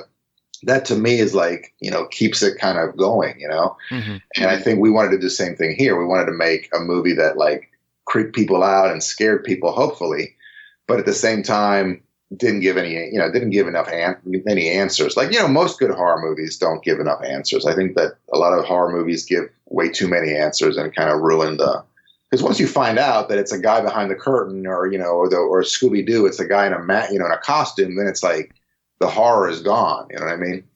That's why they did it at the end of Scooby-Doo, because it was at the end of the day, it was a kid's show. And Scooby-Doo, it was kind of creepy when we were little. You know what I mean? There's some things where you're like, ooh, And at the end, it was like, it was this guy. And you're like, of course, because there's no such thing as monsters, So it's like this lesson. So for us, we just wanted to make sure that there wasn't any kind of like release that way at the end of the movie, That's why I don't love origin stories. Sometimes you just need the mystique. Yeah. Yes. Yeah. The other question, this is the other shot. This is probably one of my favorite shots in film. And I mean film. I don't just mean horror. Is at the very end of the movie when Heather's searching the house and finds Mike in the corner and we cut out after she falls and something, whatever, or Josh, whoever it is attacks her. What's great is if you watch just that last minute, there's nothing really terrifying there. I mean, her falling down, okay, that's a little scary, but there's nothing terrifying there. But it's because you did that tiny bit of foreshadowing earlier in the movie where where that moment leads to this moment and it brilliantly pays off. I know you've answered this one 1,000 times, but how did you guys decide on filming that shot and especially ending that way? Because I really, even today, I consider that a bold choice. Oh, thank you, man. I mean, it was we were desperate for an ending, and Dan and I had gone into the movie without an ending, and we knew that we were going to be in a house. We had found the house. We knew that there was going to be some action in the house that was going to end up in the cellar. And we, probably knew that Heather was going to, they were going to disappear. So it wasn't like they were going to walk out of the woods. We knew the end of the movie was going to be in that house, but we had no idea what was going to happen. And we started shooting the movie, and we still had no idea what we were going to do in the house. And it got to a point where Greg would come in every day in the morning and be like, "Did you guys figure out the ending?" And we'd be like, "No." And they'd be like, "Well, you got 4 days. You got 3 days." And he would like kind of lay in, like, he goes, "Well, now you've gotten to the point where now we can't really do any art to it because there's no time. There's no time to build anything, to bury anything that you want to do, whatever. It's just basically come up with something that we can do without any, without any setup, with very minimal art, Mm-hmm. So the idea came from like Heather going up into, finding, like, them getting separated and her finding Mike. And then the first thing was him like sitting on the ground, like, with his legs crossed with his back to us. And we would come into the room and be like, Mike, what's going on? And then come around him and you realize that, something's off with Mike. But just the idea of him sitting there without, turning to her, like without, acknowledging her was really creepy to us, Mm-hmm. So then it became like, all right, let's just stand him in the corner. That would be cooler. In the cellar, we have, we'll separate them. And she walks down, he gets hit, and then she walks down and she gets hit. And that's the end of the movie. So we were like, oh my God, we were so happy when we finally realized that was going to happen. But we had no idea why he was standing in the corner. So what happened later is when I was working on the website, going through the mythology and kind of, we had like a very basic mythology that we gave to Heather to basically know about. This is the Blair Witch. This is the history, this is the research that you've discovered, that you've uncovered. So we had like a basic story, mythology of the Blair Witch. So when it came time to put it on the web, I had to clean, I was cleaning it up. I was doing the website and I was cleaning it up and adding more details and just little bits to make it creepier, make it more like a story. And I came to the Rustin Parr story and I was like, it'd be cool as shit if, the reason that he's standing in the corner is that he's killing one of the kids while he doesn't like the other kids looking at him while he, disembowels another kid, which is, kind of a normal thing. You don't want people seeing you doing that, Exactly. So the idea of like him turning around, him facing the wall came, and we wrote it in and I pitched it to the guys and they were like, oh yeah, we love it. So then we sold the movie and, afterwards Artisan was like, hey, we want you to reshoot the endings and, maybe come up with some alternate endings that might be a little more powerful, whatever. And they were like, we'll pay you like, a bunch of money, like at the time it was a lot of money. And we were like, hell yeah, we'll go and reshoot that, oh, hell yeah. So we reshot these kind of silly alternate endings. We really did not have any other better ideas, honestly. But we also went back and shot a couple of interviews, and we only used one of a guy saying, "Oh, Rustin Parr used to make the kid stand in the corner while he killed, the other one." Right. And we thought, like, man, this is so early in the movie. Maybe 1 out of 10, maybe 2 out of 10 of the audience is going to connect this moment to the end. But we knew that whoever connected it to the end, that was going to be a hell of a powerful moment where you're like, mm-hmm. oh shit. That's the guy's house, and this standing in the corner, like, oh my God, and then this and her screaming, like that, just we felt that okay, that's going to be a good ending, and it's also going to help us sell our own ending to Artisan, and luckily Artisan was cool, and they let us go with our original ending, but that's how that whole thing kind of went about, and there was a lot of that in the movie, like afterwards we were kind of moving so fast during the shooting that we kind of had to tie the loose ends later on, through the website and through, the stuff that we were shooting in Orlando. Well, and that's why it's bold, because if you don't have confidence that your audience isn't an idiot, yes, that's not going to pay off, because most filmmakers would do exactly what you just said and come up with lay it all out. Lay it all out. Yes. Yep. Yeah, absolutely, man. And I think that, obviously I think it's a kind of it's a weird choice. It's not a weird choice, but like you were saying, it's a bold choice. But at the same time, I mean, you could say, well, maybe that, maybe people, a lot of the disgruntledness about the movie was because people didn't understand the ending. So, it's kind of a double-edged sword where I know like people like you and, like people who like pay attention and maybe, or, were really into the movie. We really thought that ending was going to be a really, dramatic moment for those people. But we knew that, immediately we knew that most people were not going to get it. So, it was just kind of a trade-off. But at the same time, man, I mean, you have to realize that when we were making this movie, even when we were doing these reshoots, like we thought that, I mean, Artisan said they were going to go do a theatrical run, but we were expecting like a Pi run. Like Pi they had released Pi the year before. And I think Pi went to like 700 screens or 300. I don't know, but it was not a big release. And it made like $3 or $4 million, I think, which was, pretty incredible for that movie.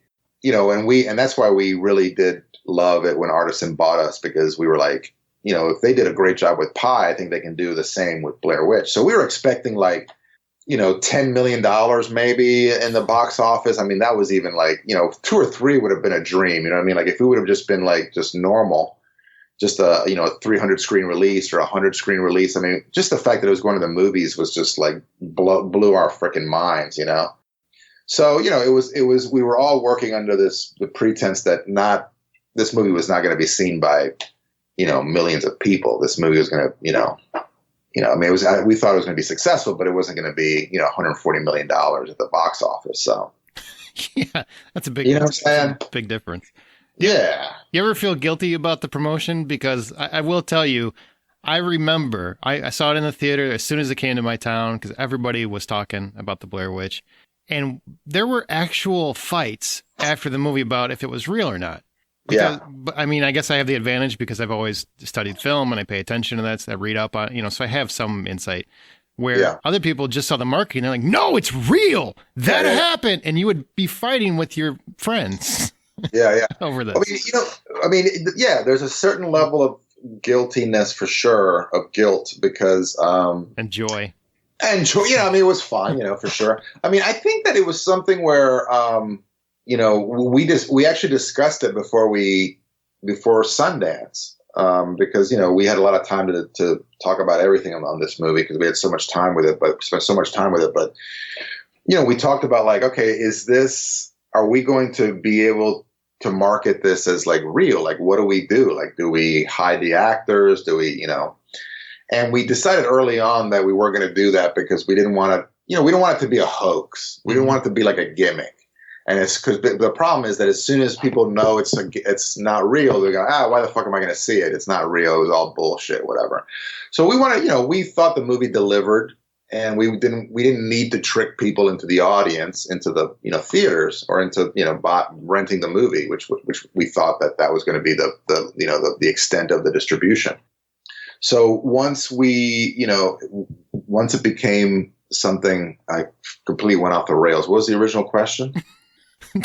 How did you feel knowing you duped America? Yeah, well, once Artisan bought us, they were like, we're going to market it as real. And we were like, well, don't you think there's going to be a lot of backlash? And, is it going to be like a hoax? And they're like, no, it'll be fine. It'll be good, whatever. So we were like, all right. I mean, and they did, Artisan, John Hageman, and, the people at the marketing team at Artisan, they really did know what they were doing, man. Like they really, I think the marketing department really is who pushed the other executives to buy the movie at Sundance so quickly, like that. Because the marketing, John Hageman especially, he saw, as soon as he saw it, he was like, this is the way we do it. He had this plan, and then he took our website and he took all, he definitely involved us in the marketing, which was a great experience. And they were just great. I mean, even like they would send us trailers and we'd be like,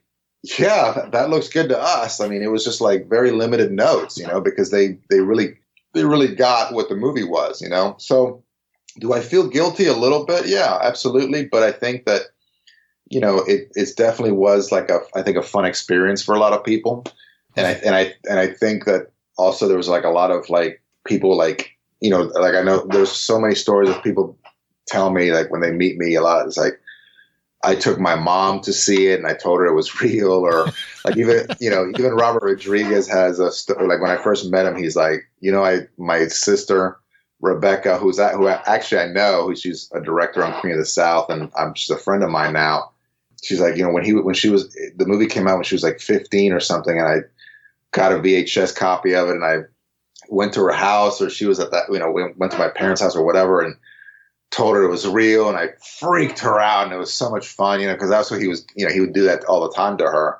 Now that I've known her, I'm like, I can't believe he was doing that to you. But he was telling that story like it was just like, oh my God, I can't, so, and I've met so many people that had that story where like they had a group of friends, and they were the ones that knew, and they were like, oh my God, this movie is a real movie. These people died and they haven't been found. Let's go check it out. And, afterwards kind of play with them. So it really was like a very much, it wouldn't have had as much success without people like really getting into it, into like the whole kind of like playing with it. You know what I mean? And I think if we had marketed it differently, there wouldn't have been that kind of like mischievous kind of, thing going on, in the, with the audience, you know what I mean? With people kind of pranking their friends and relatives with this movie, it's just a horror movie. It wasn't like we were trying to fake, something historical or something that, whatever. It was just three kids getting lost in the woods. We were just faking that, it wasn't like we were hurting anybody. So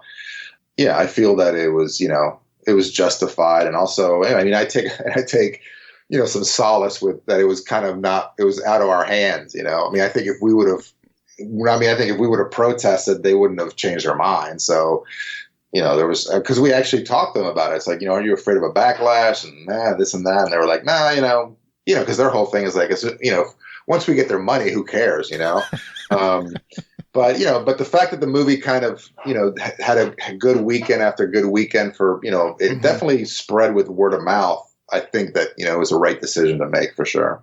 And still to this day, it's one of those rare movies where you can be like, do you remember when you saw, and then you drop the title and like, yeah, I remember. They either got me or I got my friend. It's the same stories. You can read. Yeah. No, it was, and also, and what's really amazing about it is the idea that like when I went to, I did a movie called Seventh Moon in China, and like just about everybody had a Blair Witch story in Hong Kong.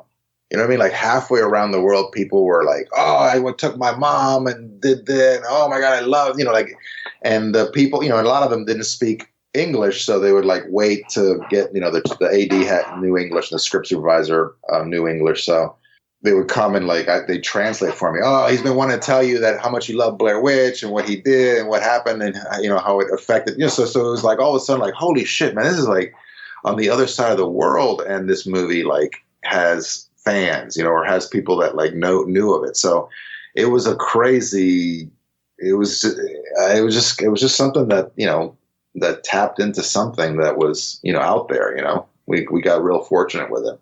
Yeah. It's too bad the sequel didn't work out as well. But yeah. It would have like, it would have been great to like keep like us to keep control of it and like, do it. But, it's like, what are you going to do, man? And the sequel was what it was. And it was very much at that point kind of a cash grab, Mm-hmm.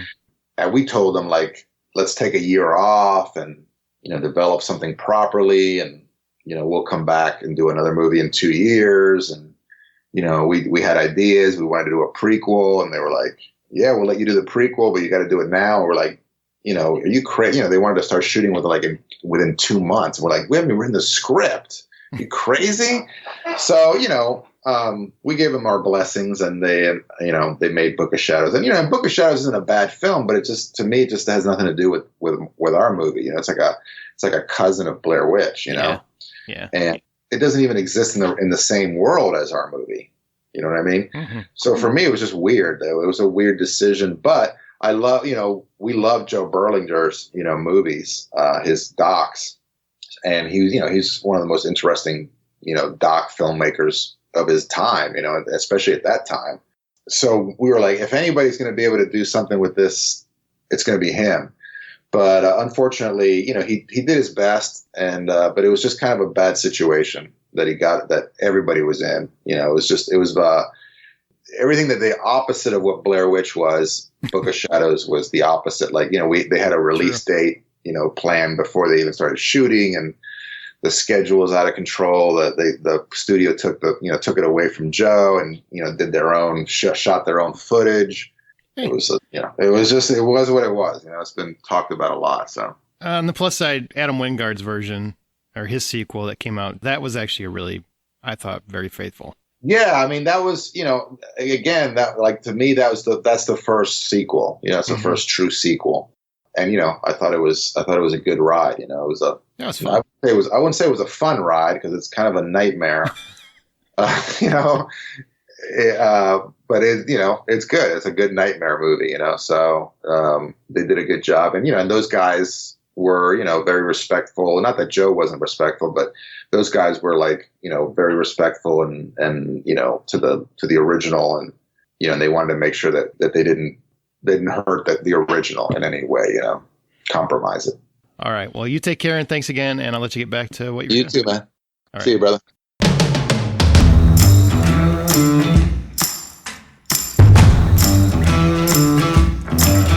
TheHollywoodOutsider.com. The is very important. Very. My name is Justin McCumber. With me, as you just heard, is Aaron Peterson. Aaron, how you doing? I'm doing great. Ready to talk about ladies. I'm ready to talk about the ladies myself. With us, we have two ladies. So unlike the usual sausage fest that this show is, we have a balance of male and female. So first up, Amanda, how are you? I'm doing very good. How are you? You're doing very well. Superman does very good. Look at that. You've been here 3 minutes. Oh my God, already? Yeah, 30 seconds into the show, and here we go. He's already corrected someone. I have to establish my asshole early. I think it's been established. I don't think you need to reestablish every episode. I don't know. I feel like I got to refresh it. And joining us for the first time is a woman that I used to host with on the Dead Robots Society podcast, but we ended up having to get rid of her because, frankly, she just has a bad attitude and she's bringing all of us down. But I figured we were going to talk about women. We're going to talk about horror. This woman has got a lot to say about both of them. So, Eliana Kaiser. Ellie, it has been a long time since I've heard that voice, and I got to say, it is nice to hear it again. Well, thank you, Mr. McCumber. And how are your two boys? The real reason that she had to quit the podcast because she had to go breed. Yeah, well, getting knocked up with twins is it changes your life a little bit. Yeah, doubles. You had to come third, Justin. Yeah, and about every week or so, I have to send her new Supernatural, Dean and Sam things that I find, whether it's shirts or toys. I did breed. I bred Dean and Sam. It's 100% true. That's exactly what they look like. Are you really having a supernatural conversation right now? Really? Oh yeah. Oh yeah. No, there's no women there. They really look a little bit like Sam and Dean as toddlers. It's pretty hilarious. It's cute. Yeah. All right. Well, this episode is going to be about women in horror. We're talking about the actresses and characters in films, not in stories, books, whichever, however this conversation goes. But we didn't want to confuse anyone. It's not about female directors or female writers. We're talking purely characters in the stories. Now, we've wanted to take a look at women in film for a while, since we often hear from actresses how it's not a level playing field out there, and that's something that we should be discussing on the show. But we wouldn't do that until we found or had the right female population properly represented. So Aaron and I tokens lined up. Yeah, we had to get token 1 and token 2. Is that how we should refer to you? In the credits, I'd like to be token 2. How about boob 1 and boob 2? If we just really want to get misogynistic about it. Or, she can be tits and I can be ass, whichever you this. I like that. Oh, geez. Really? I like it because I can't say it. I can't pull off tits, so Amanda's going to have to do that for me. I've got them. It'll work. Great. Now you've got a segment of the audience that's just sitting there with a visual. Appreciate it. Nice. The classy portion. Pair of boobs next to a mic and the other one's just a butt. Hey, you invited me on the show. Yeah. Good luck. Should have known better. So again, thank you both for coming on here and joining us for today's discussion. And I want to reiterate, because you kind of gave Amanda kind of a half-ass introduction to that stellar one for Eliana. Amanda, he was kind of casual with Amanda because she's been on our show before and she's a friend of the show. So Amanda Sink, thanks for coming. I am glad to be on the show again. It's been a very long time. It'll probably be a very long time before you're on Probably, again as well. yeah. There's probably so many people who don't even know that I was ever on the show unless they listen to every Well, now episode. it's a fun little game. They get to go play Find the Episode. There are quite a few people who do go back and listen from the beginning. I don't know why, but they do. Spoiler, it was about horror. There you go. We could do 10 shows, to cover everything that there is to talk about with women in film and women in horror. But for this episode, it's October. This is a traditional month to talk about horror, and that's where we're going to focus on.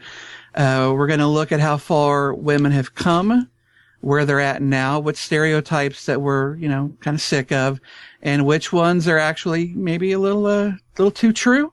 We're hoping to have a pretty fun and candid discussion. I promise, I will try desperately to keep my misogyny at a very low level. And when it comes out, it is meant with love. I am surrounded by strong, powerful, beautiful women, and I have nothing but respect for the... Oh, shut up. Get on with it. So let's go. Kiss ass. Now let's start with where we've come from. In older horror movies going back to the black and whites, women were primarily portrayed as either being meek or tawdry. They're either the virgin or the whore. And rarely were they the leads in the horror film. Usually a man was right there protecting them until they, escaped safely.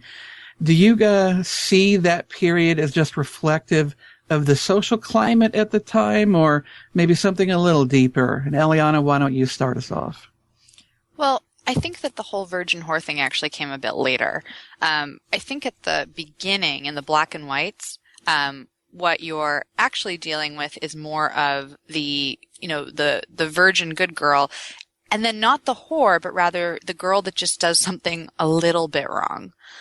Because at that point, it's about these sort of like very subtle, sort of Victorian, really, because that's the time period that you're referencing, like just the post-Victorian stage when you first start making those old black and whites in like the 1890s, 1900s, 1910.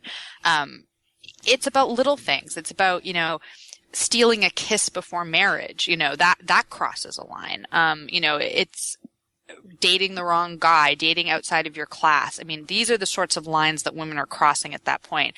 And so, I mean, maybe those are the horrors of the time, but it's pretty mild stuff. So you look at things like Dracula, Nosferatu, Frankenstein, Jekyll and Hyde, the good girls and bad girls. It's hard for us, I think, in 2014 to even really figure out who's doing what wrong, because it's so mild. But those films were definitely about sexual mores of their time, and that was the subject of the film. I mean, it actually is the subject of the film. The sexual status of men and women is what the sci-fi or supernatural element is referencing. So in Dracula, you're going to die and become a monster if you in any way deviate from being a good girl. That's what's going to happen to you. Damn right. That's right. And the violation with the teeth and the blood and all that stuff. I mean, it's supposed to be sort of the stand-in for sex. So they couldn't watch movies or even read books where there was illicit sex going on, or at least most people didn't. But you could sort of create this analogy via the monster, and that when Minna is, getting, her throat sucked on by Dracula. I mean, that's a stand-in for she's sleeping with him, right? So that's how, those lines were drawn at the time. But it's still, I think, a long way from virgin horror. Then you sort of move forward in time, you end up in, I don't know how much you guys want to talk about black and whites first, but, then you start getting to the Hammer productions when it starts to get a little bit more explicit. I definitely think that black and whites are important because they are where everything started. And it's funny to me that I considered them less sexual and less stereotypical at that time frame than I do probably in the 80s. I think the 80s were actually a lot more sexist than anything in the 50s and 40s, which I think is kind of funny because Yes, they had this whole thing that women were submissive almost. Submersive. They were all underwater. They were all mermaids. But they were all submissive and that sort of issue. But they didn't have, like you said, a lot of sluts. You know, they were all that but portrayal. They were sluts in their time. They were huge sluts. I mean, Minna is a super slut as far as the Victorians are concerned. Right, but if you go watch it, it's ridiculous. Yeah, if you watch it now, though, I mean, the ladies and the girls. I'm already a misogynist pig. The women in the 80s were seen. I mean, they were outright.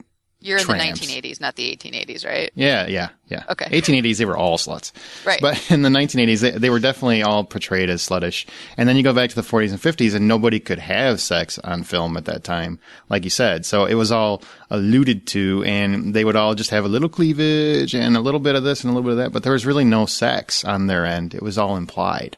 Yeah, but you kind of have to judge it from the point of view of the audience at that time, right? Like, in order to, like, talk about whether or not these are films about, you know, good girls and bad girls, like, you need to know what a bad girl looks like if you're someone sitting in an audience in 1920, whatever.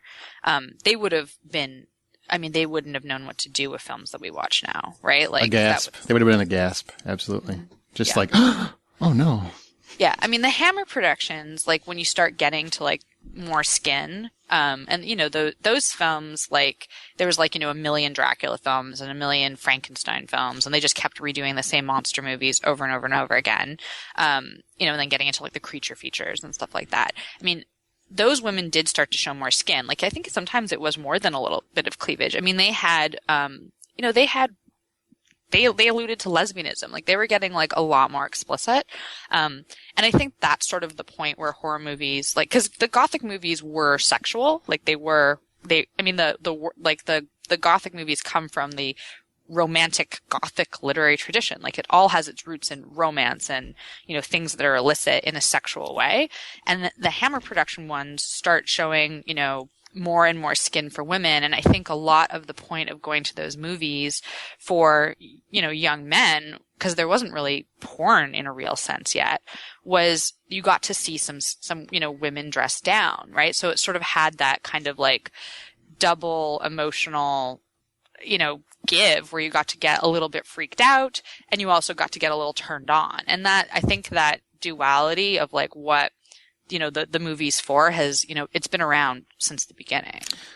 Do you guys think that in terms of like decades, and I know we're going to get into the later decades, but where does this, looking back, I mean, I realize at the time it was a different era, but looking back, would you see this as a very mild time for women in horror? Like, they weren't even really relevant. It was still mostly the guys protecting everything, being the heroes, and women were really seen as just either victims or people to move a scene forward as opposed to actual characters in a film. Do you know what I mean? Does that make sense? I feel like women were still substantial enough in the films then. I think it just continues to change through the different eras, but I still think that they were significant in their roles. I don't think that the movies would have done as well if they didn't have those women roles in there. I mean, if you look at, you know, taking it a little bit to Psycho, which was what, 1960s? Mm-hmm. I mean, that movie was kind of the pivotal point for the scene where she's in the shower and she gets killed. I mean, you don't see the blood, but everybody's freaked out because you know what's going on. And I feel like women were kind of, I don't really know how to explain it. They were just important. I feel like the movies wouldn't have done as well if they didn't have those females in there. You know, the movie wouldn't have progressed. There wouldn't be any allure to the movie if the women weren't in there.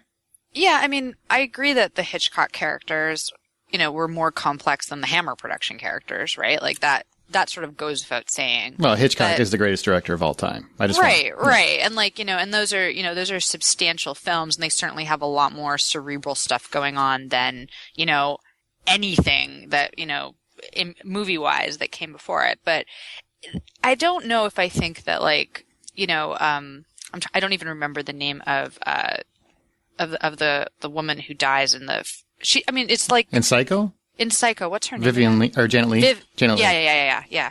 She dies like maybe half an hour in, right? Like, she's not actually in the movie very long. She's about an hour, about 45 minutes to an hour, yeah, something like that. But it's really early, right? Like, I mean, like, she's like that's part of the shock of that movie, right? Is that like she's dead so fast, right? She's not really in the movie in like in a huge way. It's really a movie about the male characters. I actually think the most interesting female character in that movie isn't seen at all, and that's Norma, right? Like Norma is by far the most interesting character to me. Absolutely. I agree with that. Yeah.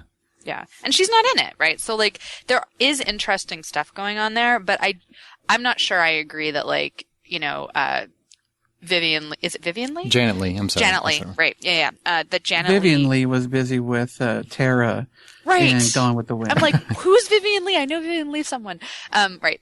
I think that Janet Leigh, I mean, she really does exist to like get killed while you're imagining what her boobs look like because she's naked in a shower. I sure was. Yeah, definitely. Yeah. I mean, like, look, and, you know, just so the audience is fully aware of, you know, where I'm coming from, I also like boobs. I'm a lesbian. And so, you know, I'm not immune from, you know, being, you know, the person who sits there with like the knowledge of what it's like to be like a straight dude sitting watching a movie. Like, I'm like that too, right? So, I have this sort of bring on the boobs! Bring on the boobs. But I'm also a woman, and so the things that make women uncomfortable when they watch movies or that make women pause also make me pause. So I'm sort of in this weird position where I can kind of see things from like both sides. Like, that's hot. I wish that that girl had more to her than just being hot.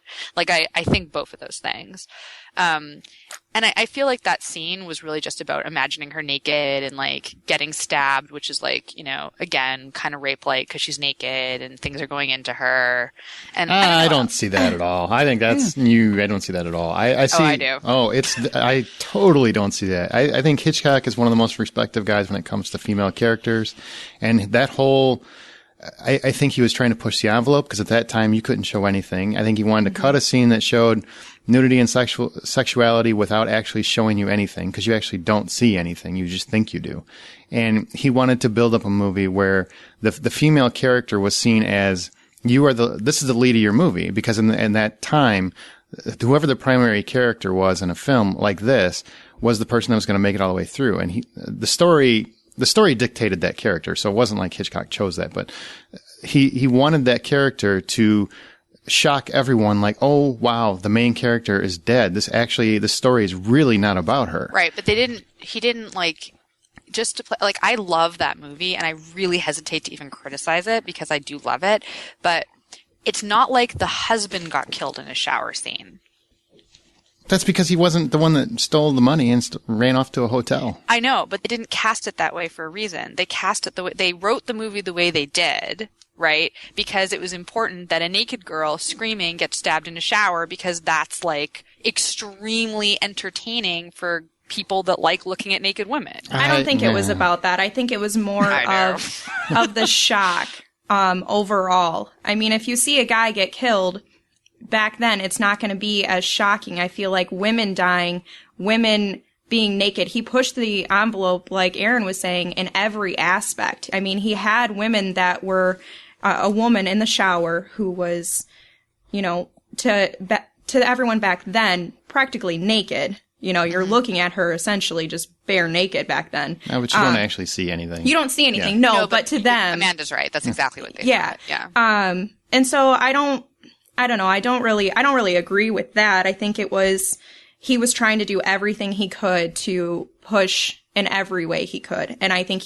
that's why it was such a good movie, is because he did push everything in every way that was possible, and it was still appealing, and it was still good, and it still succeeded. And I think that's why it did so well. Yeah, the audience did not think that she would die. It's impossible. She's the main character. She's been here 45 minutes. This is really about a bank robbery. No, like, whatever. Just to be clear, I'm not saying it's bad writing. I'm not saying it's not entertaining. I like it. I wouldn't want to see it any other way. I think it's great cinema.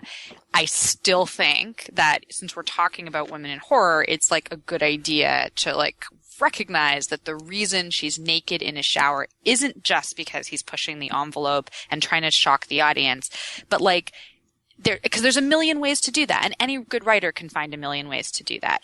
It's also because of the sexual appeal of it, and that's part of it. It just is, and like there's nothing wrong with that per se, but like that's part of what, like, you know, this whole discussion of women in horror is rooted in. Like, why does it always have to be this like sexual appeal and this, this idea of mixing violence with, sexuality. And like, there is like something to, like, there's something to be said about, it being part of film and these creative works, and like, it does work really well for good reason, but it's also done a lot.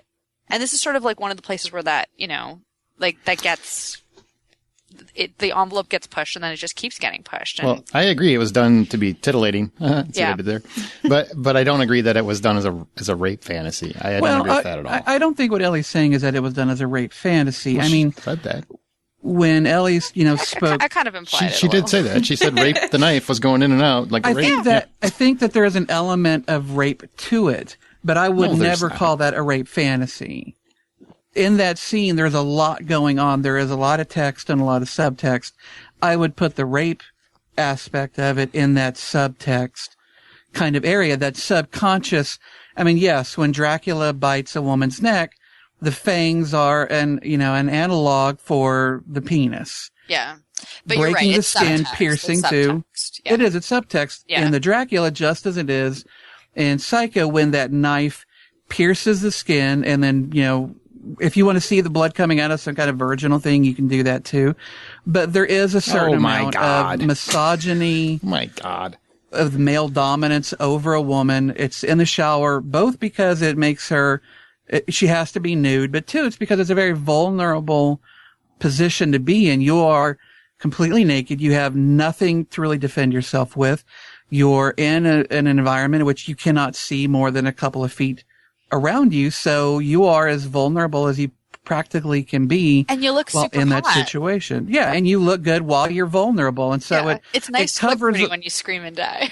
Right, it's a great venue for a violent murder, and so I think that there are a lot of reasons why Hitchcock had that scene where he did and shot it how he did. There's a lot to it, more than just one thing. There's some subtext, and I think we would be ill-advised to not, speak to what that subtext might be.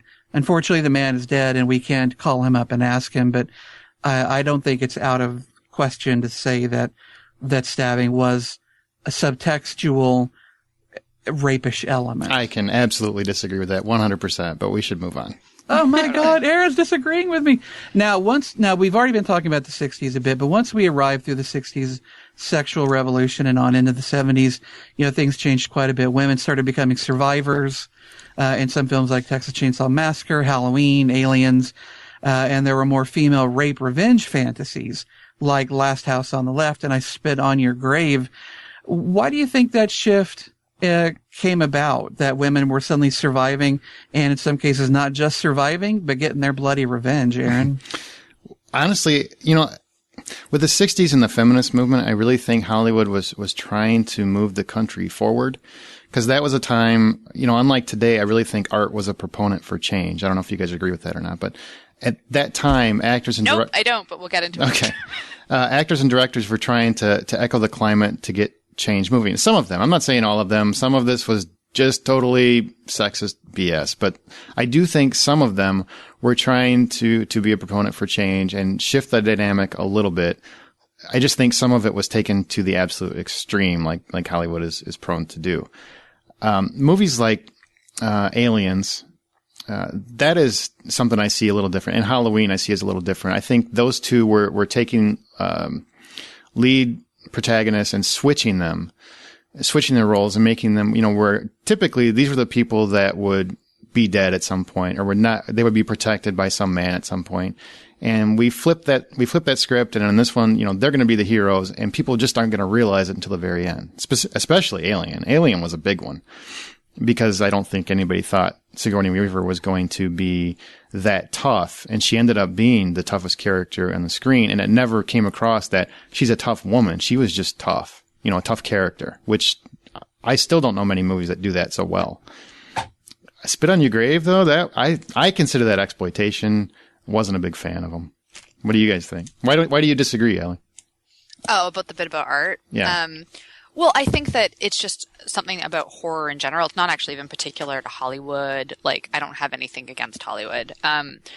but the horror genre, whether you're talking about movies or writing or, I mean, I don't know if Justin's going to like completely freak out when I say this, but I think that horror tries to tap into the things we're most afraid of. And because of that, I think it necessarily is a little bit politically regressive. And you can be progressive when you write horror, but a lot of what we're most afraid of is the stuff that's moving us forward, right? Like, you know, if you're, whatever, you know, society is pushing forward creates fear because it's about change and the unknown and like, am I going to lose power or whatever? And so horror always manages to tap into that a little bit. It does more things than that, but that's something that I think it always does do. And I think part of the reason that, you know, this era of film gets so complicated, in terms of women particularly is, you know, it's because of what's going on in society. It's because of the birth control pill and, you know, Roe v. Wade is like coming up and, you know, divorce laws are happening for the first time. And, you know, and this general like bra burning feminist movement. I mean, it freaks people the fuck out. And am I allowed to say fuck? Yeah.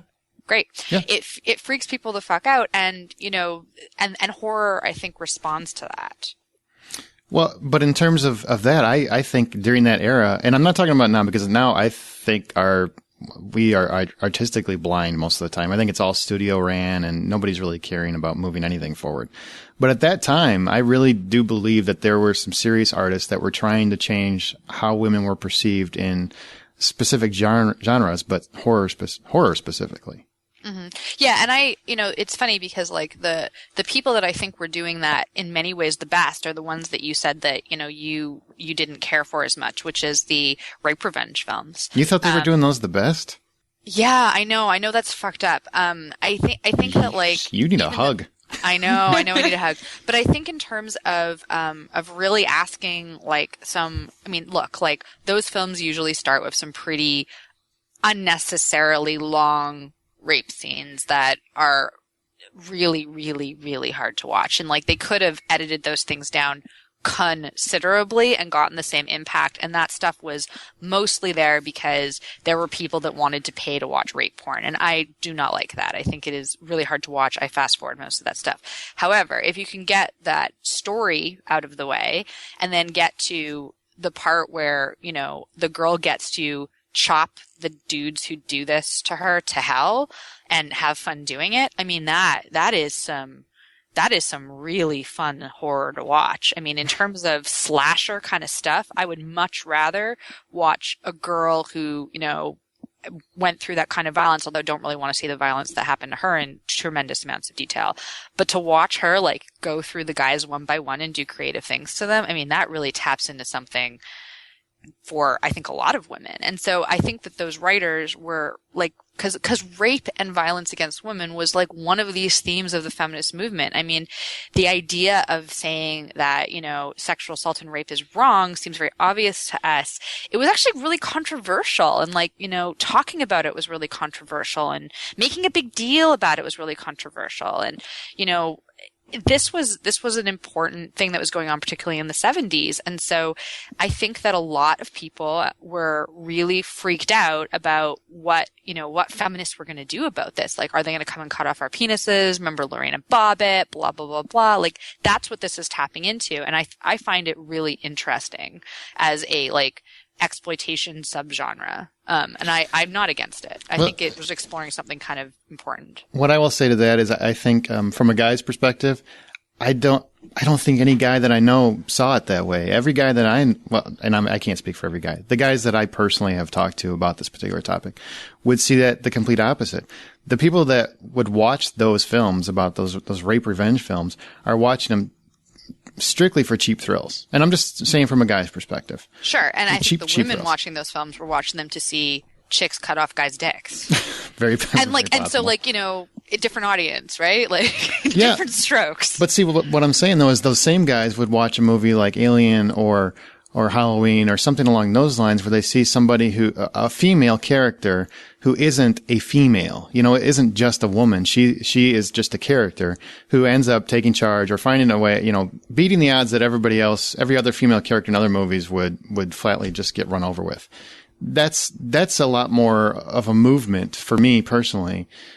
for women in general than anything like this, because this is, I don't think most people would take these films seriously, whereas I think they took Alien seriously and Halloween seriously because they were good films overall. Well, I don't think Alien's a slasher film, so I would put that in a different category. It's a horror film, though. I mean, yeah, it's totally a horror film, but like putting the slasher films into one category because they're a group. I feel like in those films, until you get to the point where, you know, honestly, and I think I wrote this to you in a note, like until Scream comes along and starts to like sort of make fun of the, you know, the plot devices and archetypes that keep coming up over and over again. I mean, this whole last girl thing is just super annoying, right? Like the girl who doesn't have sex, who doesn't drink or whatever, she's the one who gets to make it to the end and survive. I mean, like it's obnoxious. I mean, any girl who's a bad girl dies. And it's just, you know, like it's, for me, like it's just eye rolling. Like I understand that it was a step forward, that like any girl got to be like a character that did anything more other than die in a pretty way or a not pretty way. But like, the virgin whore thing at this point is just fully rounded out, totally what the films are about, super irritating.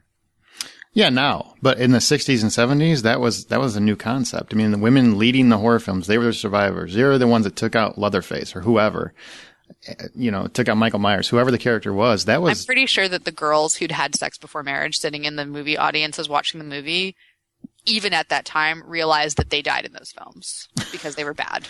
Well, I don't know. I would have to go back and find somebody that watched them when they first came out. But yeah. I think, hey, Amanda, do you have any thoughts?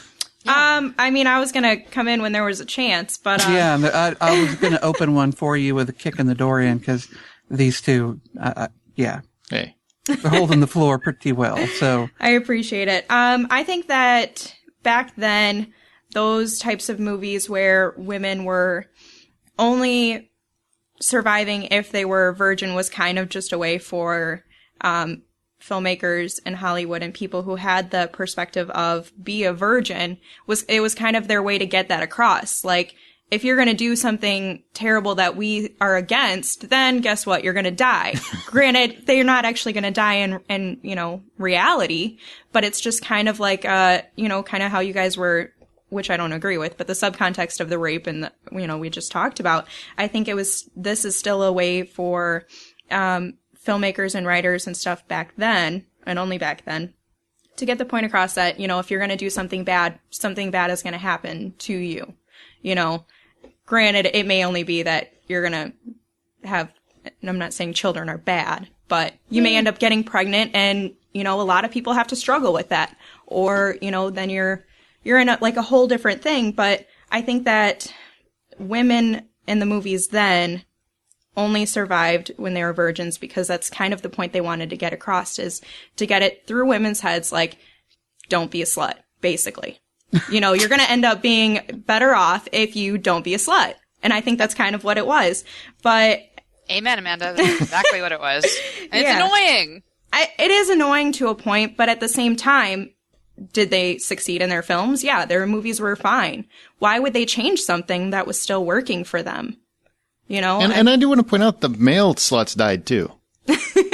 No one cares about male sluts. But they died the sluts they're the first ones to go. I mean, realistically, if you're having sex in a movie back then, you know, you can kind of watch them and be like, well, we know who's going to die first. But realistically, you know, the shame of male slutness is not actually a thing. So, you know, who cares, right? I would say now it is. Actually, in today's age, it actually is a lot more than it ever has been. So I would. Okay, but not then. No, not then. You're right. That's what we're talking about. Back then, that was a cool thing. It's like, you slept with 14 girls yesterday? You are the man. Yeah. And he was, really. Come on, 14? That's impressive. Oh my God. Would it be out of line to suggest that movies such as I Spit on Your Grave, these rape revenge fantasy films, would be in line with a movie, say, like Death Wish? Yeah. Kind of a male hero fantasy or a male revenge sort of fantasy. It's just those aren't classified as a horror film, whereas I Spit on Your Grave is. And it kind of makes me wonder, why would a rape revenge fantasy be considered horror, yet a Death Wish is considered an action film? I mean, I really think that the women just go so beyond all of the brinks. I haven't seen Death Wish. I don't really know what you're talking about with Death Wish. That's old. It's very old. Yeah, I haven't seen it. But relating to like Last House on the Left and I Spit on Your Grave, I think those movies kind of get the applause of being in a horror genre because they do things that are so frightening. I mean, men. Yeah. Yeah. I mean, seriously, if you watch the end of I Spit on Your Grave, spoiler alert, she's fucking nuts. And it's awesome. And, that's kind of where I agree with Ellie is that, the women are batshit crazy, but they have every right to be. And it's awesome. I applaud Do they really have the right to cut a man's dick off? If you're gonna rape her, yeah. Hell yeah, totally. Shouldn't she Did you see? They left her for dead too. I mean, they tried to kill her. Shouldn't she take the higher moral ground? Really? No. That's what ladies do. No, women are crazy. Women are crazy. No. Someone does this. What they did to her at the beginning of the movie, if you recall, you would be crazy not to want to do something like that to just these guys. kidding. I thought the whole thing made sense. I mean, that's part of I think why it scared the crap out of so many guys is like how much sense that movie made. Oh, Ellie, I think you'd wear a penis necklace at the end of this movie. Oh That's my what I'm god, thinking, I think the balls would make earrings on the balls. But no, I think that and then we've got I was going to say rape revenge films I think have gotten way better. I mean, like that film, that beginning sequence where you just have to watch her being raped in that level of detail, that is not something I think anyone wants to watch. I don't think it's normal. I think that the directors and everybody has way too much pleasure with that. I think that they let it go too far. Yeah. But at the same time, I think it adds to the end of the movie. I mean, if she were just to get beaten and she were to get revenge for it, a lot of people would be like, really? You just went and cut a guy's dick off because you got your ass kicked? No, I mean, you could imply brutal rape without showing it in that which I agree with, but I think maybe their perspective, and I don't know if I'm not trying to defend them, but I'm just trying to offer maybe a different perspective since the directors and writers can't really defend themselves right now. That possibly maybe it's just to add effect to the end. They went through such a traumatic situation, but they came out stronger than half of the male leads in any other movie. Totally. I mean, think about it. They're crazy strong women to be able to come through, get the revenge, and be like, hey, I'm still here and I had all this horrible shit happen to me. And I wanted to just throw in that this genre doesn't just exist in that moment in time. Like, the rape revenge stuff has moved forward, and I think it's gotten a hell of a lot better. I mean, Kill Bill is a sensation. Everyone loved Kill Bill, and I think that totally belongs in the camp of rape revenge. And has you guys seen Hard Candy and Jennifer's Body? Yes. Mm-hmm. Yeah. I mean, these are the this is what we've inherited because of, those not perfect, certainly had problems, beginnings of rape revenge films, is that we get this really excellent subgenre of horror that explores, Hard Candy taking on internet predators and Kill Bill and Jennifer's Body with all the stuff that happens there. I mean, all exploring these contemporary issues but in that subgenre. I'm so happy that subgenre exists. It's some of my favorite stuff. I wouldn't classify it as maybe my favorite, but I enjoy them to an extent. I enjoy watching the woman come out at the end for relating to female rape revenge fantasies. I think not just because she's a virgin. I think it's just I enjoy seeing kind of a woman she's not really a hero, but she's a hero to herself, which in turn she kind of is portrayed, she's a hero to all of the women who have had these horrible things happen to them because it is a reality and it does happen all the time. So I think that it's also a nice way for women who have had terrible things like this happen to them. They get a way to maybe get their revenge out by watching it. A lot of people get their adrenaline through watching movies. Instead of I like watching scary movies instead of going on a roller coaster because I know I'm going to live if I just watch a scary movie. Mm-hmm. And so I think that a lot of women, maybe if they didn't even have something like a rape happen to them, just a terrible situation that they can somewhat relate to. And this woman comes out strong and on top of it and she gets her revenge and she kicks ass. That's what I love about it. I don't necessarily love the entire plot line of it. And I agree with you, Ellie, that they probably take it way too far, visualizing it. Do you think maybe sometimes they do that? And I'm definitely not defending them, because some of it I do think is total exploitation. Yeah. But do you ever think some of it is also because people won't understand the depravity that's involved if you don't show a lot of it? Because I do believe that there are guys out there that, they are aware rape is a horrible thing. And I'm not trying to put men in a hole, but there are definitely many guys out there, people that I know, that believe, Justin, really, you just laughed at that. I know what you did. But these guys that they know rape is horrible, but they don't really understand why it's so bad. To them, they don't understand how horrible a situation it is, what it takes from a woman. And so for some of these, and not all, for some of these films, I think sometimes they show that just so you have a good understanding what this woman really would go through if she was, going through it. I can agree with that. I think that it is possibly, there's plenty of stupid and naive people in the world. So sometimes you have to hammer it in their head. Granted, it's probably not the best way to go about it, but if people aren't going to notice it, recognize it, and give it enough attention, these movies bring so much attention to the issue of women being raped. And I think that, granted, this isn't probably the best way to do it, but it does bring the attention and, the sense of, okay, holy shit, it's a lot more traumatic than I would have expected.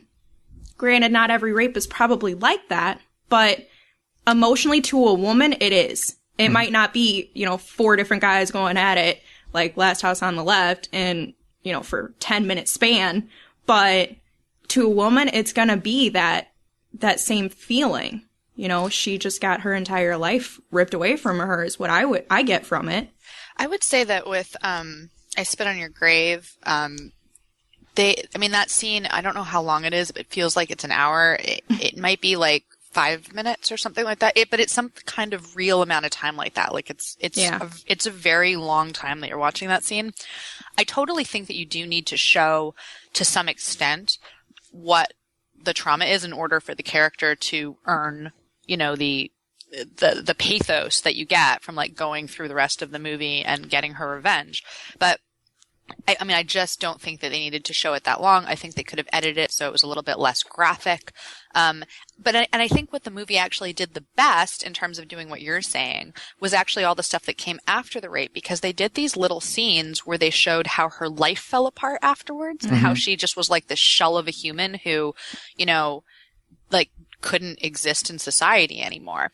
And I think in terms of like educating an audience that might not understand what it's like to be whatever. And let's be real. Most of us don't understand what it's like to go through any kind of major trauma, whether that's like a relative gets murdered or, you lose everything in a typhoon or whatever. And so you always absolutely have to establish, a character's motivation and their state of mind.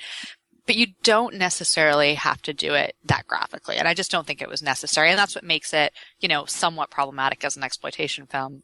It's just the rest of the movie to me is like so well done that, I kind of forgive it, particularly because it was like one of the first and it was establishing something and they were playing and they were trying to figure out how to do it. But I think that in reality, that scene mostly existed, to the audience as like a way that people who thought that was hot to watch could watch it. Well, what I would say to that is I think that perhaps that opening scene of the woman being raped was made that graphic. Maybe the males out there who enjoy rape or want to rape or have a fantasy to rape, perhaps they got their jollies off on those scenes, but I don't think that they were shot that way for those guys. I think they were shot that way perhaps for guys like myself who have no desire for this, have never experienced anything like it. And when this woman goes on to get her bloody revenge, the more graphic and horrifying that rape is presented to me as a male audience member, the more justified she is in perhaps going so far as to completely torture and kill the man who did this to her. That's what Aaron said. Yeah, that's what I'm saying. Yeah. Yeah, I do from a male perspective. Then I do have to agree with Aaron a bit that that's meant more for us than maybe you, but then the rest of it is for maybe all of us who now want to see this man who has done something so terrible given his just desserts. And I can completely understand why a woman would view a 5-minute rape scene as excessive, but sometimes you have to hit your audience over the head, or segments of your audience over the head, to get that point across to them, because sometimes we can be a little thick, especially the males sitting there in the audience. And I got to write that down. Justin said he agreed. Hang on a second. All right. Yeah, got it. Go ahead and make that. Now, around this time, though, we also get a surge of lesbianism in these films, like with vampire movies, and even going into like witchcraft movies. What do you make of that, Eliana? Ask the lesbian. Right. Yeah. No, that's fair. I think it's more of what we were talking about earlier with horror responding to things that kind of freak us out, and homosexuality in general, but lesbianism specifically here was sort of becoming a more prominent part of society. At that point, what it would have been called the homosexual rights movement, soon to be called the gay rights movement, was starting to become a real thing. Stonewall happens in New York City. It starts to be something that, people are talking about. And so it makes sense that, all the fears that people, have about that start getting, put into horror. So you've got, this fear of, women seducing away women from men. And that starts popping up, all over the place. And so you've got, The Hunger, which was a super hot movie. That I absolutely adore, popping out. And you've got, and even earlier, you've got things like, Daughter of Dracula and Carmilla and all these movies that, sort of show how when women become sexual deviants, they basically, if you're a woman who's a sexual deviant, you're going to be into chicks, is like one of the messages, right? Hell yeah. What? Yeah, and like what Amanda was saying earlier, part of this is a warning. Part of this is like, don't do it, because if you are, then you're a monster. I mean, it's pretty literal, right? Like, if you're into chicks, you are actually a monster. I'm cool with it. Yeah, no, totally. And so it kind of bridges that gap between, we're trying to say it's bad, but we also think it's hot and we want to watch it. It's another one of those. Yeah, because you never saw gay men. You never saw gay men vampires. No one wanted to see that, right? Because it's straight men who, it's a largely heterosexual male audience that has always been the key core audience for horror movies. I mean, it's not like heterosexual women are buying most of the tickets. It's not like gay and lesbian people are buying most of the tickets. No, this is the 18 to 34 dude demographic, right? And and that's fine. But what did they want to watch? They wanted to watch naked chicks and chicks making out. I mean, it's not so hard to, to figure out. But at the same time, they're trying to tap into all these fears and anxieties of society, because that's what makes the films have so much, conflict and resonance. And this idea of, bad girls are girls that do each other. Also, it's hot is just, it's easy, right? And so you see it everywhere. Well, I guess we're going to have to throw this in here. There's nobody on the show other than Justin that, likes guys. I guess Justin's the only one that would like guys on the show. Because I'm also a lesbian, and I actually kind of praise. Oh, really? Yeah. So it's kind of there's no one that likes guys on the show. That's amazing. Other than Justin. But I kind of appreciate that there was, a surge of lesbian movies. No matter how it's portrayed, no matter how the lesbians are represented, they were still represented out there. We can kind of move from that, and we can kind of change it and make it into what we want later on. But at least it's brought out. For me, at least. And once you start getting those movies out there, it's going to be easier for people who want to represent lesbians as good people to get their movies out and be noticed and be recognized because, you know, there's already lesbian movies out there, you know what I mean? Or at least lesbians in movies. And you can morph into more serious characters. And you can, and it's not so sudden and drastic. And so I kind of almost appreciate it a little bit. Not to mention, you know, you're right, Ellie, women having sex with each other is beautiful. It is wonderful. And, so I kind of praise that it was put out there just so that way it can kind of, have some steps open for people who want to do more with lesbians in film. And it's, wait, what? Well, I mean, I guess if they want to do more with them, that's fine. You know, I'll be honest. And this is totally from a guy's perspective. I like them because they're hot. That's literally the only reason I like them. I wish I try to be a little bit more artistic and a little bit more deep on that. You don't think The Hunger is like a good movie? No, I think The Hunger is a good movie, but I like it more because there's lesbians in it. And they're hot lesbians. I could sit here and lie and just play the higher moral ground, but I'm not. Nope. I like them because there's a hot lesbian scene in there. Yay. So, Aaron, are lesbians like bacon for you? Just everything's better with it? I agree. Yeah. I'm okay with bacon. Yep. I know that sounds horrible, but I do agree with what Amanda was saying, though. I think those kinds of films and those kinds of relationships have helped take those characters into the now, where I think it helped audiences start to be a little bit easier with those kinds of characters as opposed to maybe some of the gunshot reaction they would have had before because they've seen it before. So, okay, all right. This isn't as so uncommon and weird as I would have originally thought. I honestly wish they would have done it with gay men a long time ago because I think people see it on screen. I think it becomes easier the more times they see it on screen. I agree. Unfortunately, they were also scared about offending, you know, Joe Public that they kind of shied away from it a lot. You humanize lesbians by making them monsters. Amazing. It leads. Everything starts somewhere, you know? Mm-hmm. My wife would disagree with Amanda on my liking of dudes, but I think, though, that... and maybe so defensive. Well, somebody's got to defend me because ain't none of you fuckers doing it. I do have to ask Eliana and Amanda, do you think that when the female character in a movie, when they accept or are embracing of the monster within them, whether it's the vampire or the witchcraft, that's when they become the lesbian, or am I getting the sequence wrong?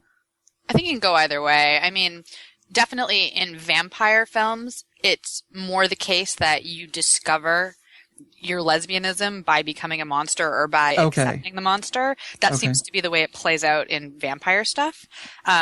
But I mean, I feel like in witchcraft, you know, it's been like think about The Craft, right? Like it's like part and parcel of it. Yeah, it's like part of the subculture of lesbianism is that they're into witch stuff. Like that seems to be like something writers do a lot in the witch thing. And I think that sort of just speaks to like the stereotypes and, you know, weird ideas that people had about lesbians. Like, what do they really do in their lesbian club meetings? They're probably all witches. And that goes back a really long time. I mean, like, you go back to like the witch burning days and like there was definite accusations of women doing sexual things to each other as well as being witches. I mean, it's sort of been a long standing historical association. Witchcraft sounds awesome. Totally.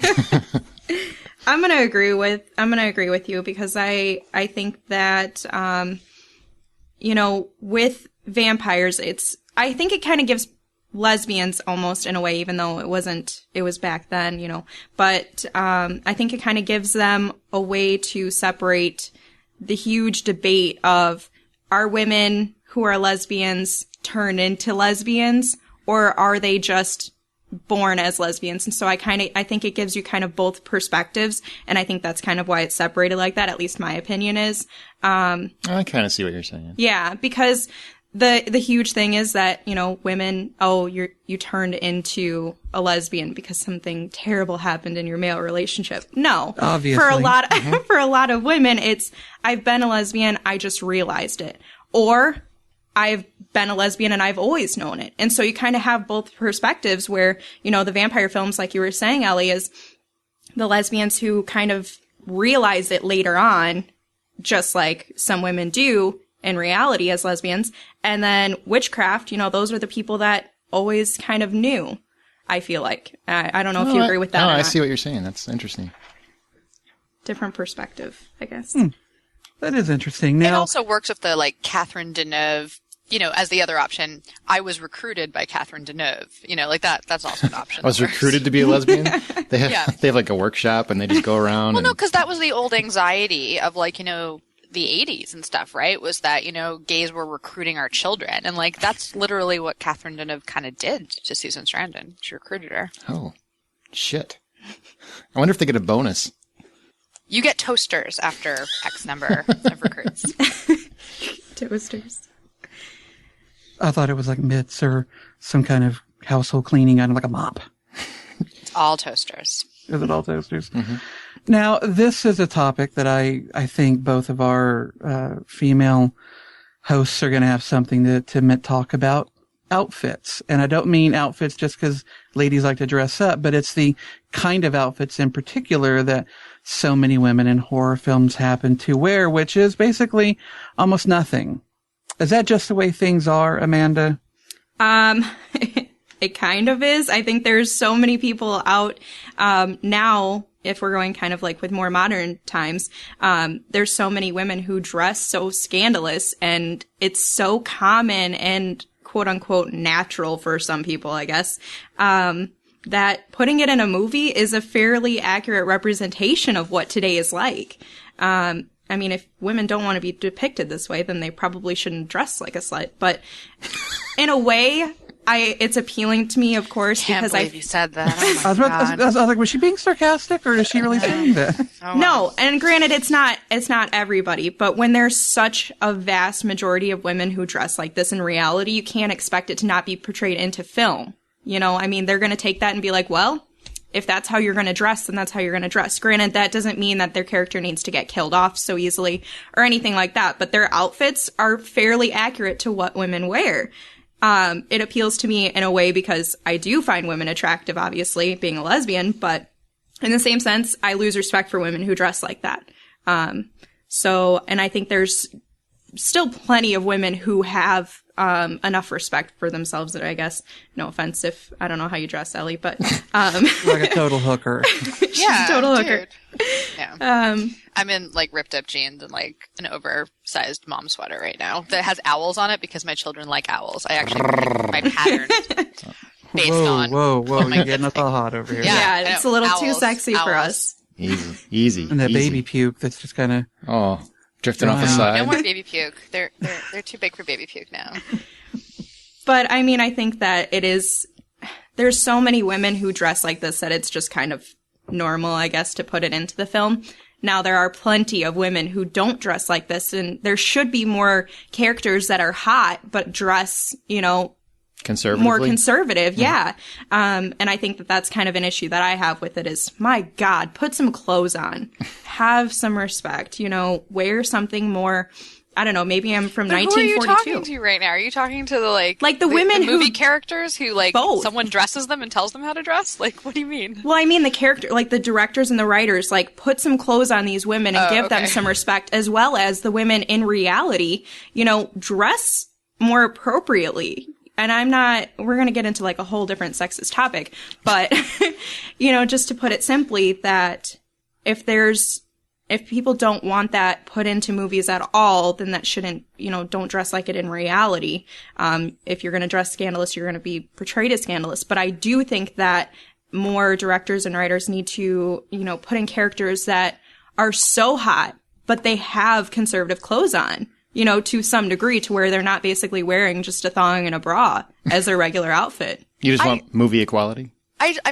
Amanda, I disagree with so much of what you said, but I don't want to make this like a thing about society and how women dress. Like, in terms of like the movie stuff or, the way that, directors and writers do it, I think that what I have a problem with really comes down to the choice of dress being a judgment on the character and really like being the main evidence as to whether or not this person, should live or die, or, you know, how they should deserve to be treated, or, you know, how, you know, like how things will shake out for them, because so much of horror is about like values and judgment and like, you know, sexual mores and stuff like that. And like, you know, and they put women in different clothes to sort of cast them as as representing different kinds of women in real life and judging those women. And so I have a problem with that thing that, you know, Hollywood horror does in general. I think it's wrong. I don't like the judgment of women in real life based on how they dressed. And, you know, whether women dress conservatively or not, to me, has zero to do with, you know, how good people they are or, you know, what kind of choices they make in their day-to-day life. Like, I'm just not interested in that. And so to use that as a way to mark these women characters, to me, it's lazy, it's sloppy, it's sexist. And I'm just done with it. Well, I don't know if you heard, maybe I didn't reiterate it enough. I did make that small point in there that it shouldn't, how they dress how the characters are dressed in the movies shouldn't be based, you know, their living or dying shouldn't be based off of that. And so I agree with you on that. I heard you say that. Yeah. But I mean, I don't know, maybe we just disagree on this and that's going to be a whole totally different points, topic. But not all the points. Yeah. Cause I mean, I just, not as a judgment, but just as a generalization. I mean, if you don't want, not as the character, just as the clothes, if you don't want the women in the movies to be dressed more scandalous, then reality shouldn't have more scandalous dressed women. And that's just kind of my point. That's the main point I disagree with you on. And that's really it, is that to me, and like, and we could totally get derailed on this, so we'll try not to. But to me, like, I just think that, like, you know, telling, like, some woman walking down the street who's, you know, wearing what she considers to be a hot, cool outfit, that she's to blame for Hollywood sexism because she's choosing to dress in a way that, like, one of us might think is too slutty.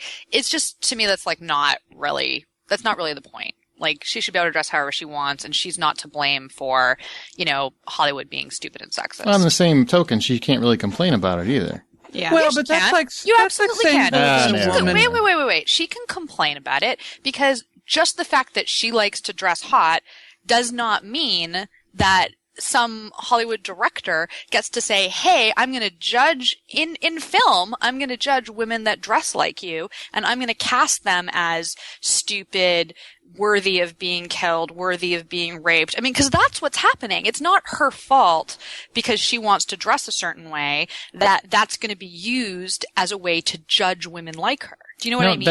I agree with that point. I don't agree with the point that if you dress like that, you can't really complain that someone is checking you out or sexualizing you or thinking about you. No, you cannot. If you do that, you are inviting it. I'm sorry, but you are. But I think that is such bullshit. I think saying that is akin to saying that a woman dressed like that deserves to get raped. No, that is not the same. That is not the same. They don't deserve, whether it's being raped or whether it's being hooted at and hollered at on the street. You know, it's a spectrum. Hey, baby. It's a spectrum. And the end point on that spectrum is sexual violence. It starts. No, it's not. That's a feminist view. That is not the actual. I'm a feminist, dude. I'm a feminist. Of course, it's a feminist view. I feel like it's a little bit being taken a little bit too extreme. I think Aaron and I's point is just kind of that. You can't complain about being criticized for what you wear. And that doesn't just go, I mean, that's for everyone.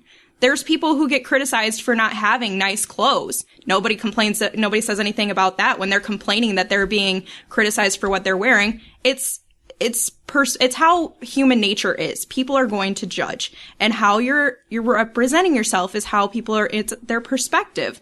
And I think that nobody, you know, should really complain about being criticized or judged just for how they dress. Now, I'm not saying that the judgments are okay, especially in Hollywood. I made that point.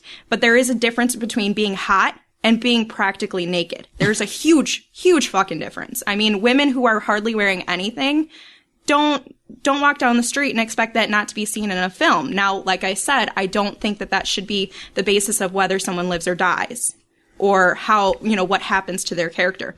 But you know, I agree with Aaron. You can't really complain about it.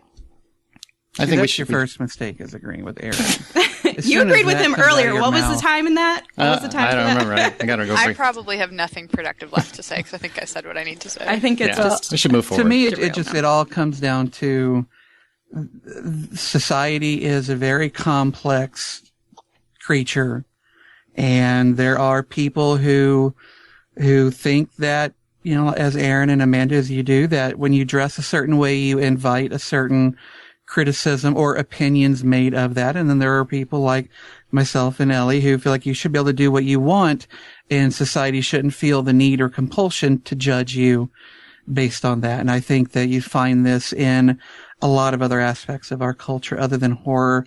I mean, look at cosplay. There are a lot of girls who like dressing up in these outfits that are sexualizing, and they find empowerment in it. And then there are some women who find that to be completely antithetical to what feminism is and what women should be. And luckily we live in a country where both people can do as they wish. Ooh, we should all sing God Bless America now. Yes, I think so. And if we could have a Michael Bay equivalent of the slow flag wave, then we would do it. But let's move on to the 80s and the 90s. Now, this is when things start to shake out a little bit. The back and forth continued through the 80s, you know, with the Halloween, Friday the 13th, Nightmare on Elm Street, which always had female leads. And then once again in the 90s, women really started to take over in horror films, no longer just the slashers.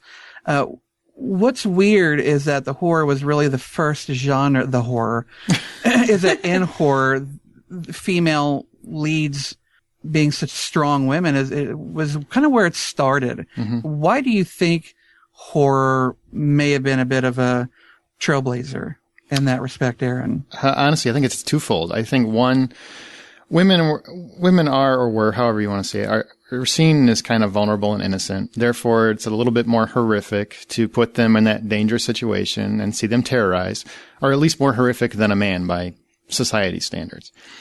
People see a man whining about a killer, they call him a little bitch. You know, it's a total double standard, but it is what it is. And also the twofold, I think it's also business reasons. I think horror has always been kind of celebrity proof, meaning you don't have to have Joe major actor to sell the movie. It's going to sell itself. So you could put anyone in the lead and tickets would sell. So why not put a female in the lead to encourage female viewers to come to an otherwise previously seen as a male-centric genre?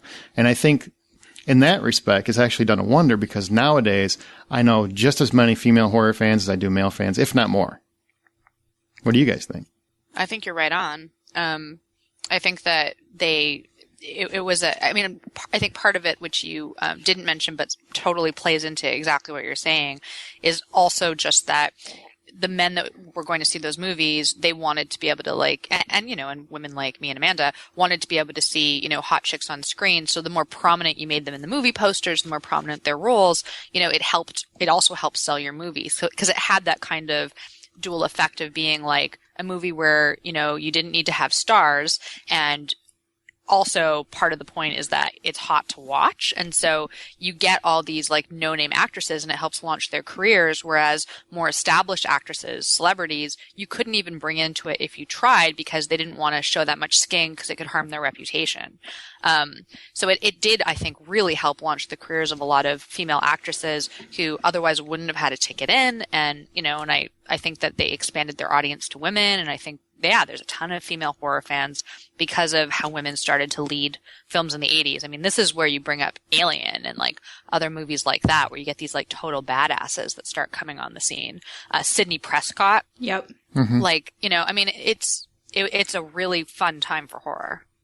I will totally agree with you for Sidney Prescott, because that's actually the point I wanted to make, is that in the 90s you had Scream come out, and I think that was a huge turning point for women, because granted there are strong women in other movies, but I guess maybe it's just my personal opinion, but for that movie specifically, I think she was perfect. She still had sex.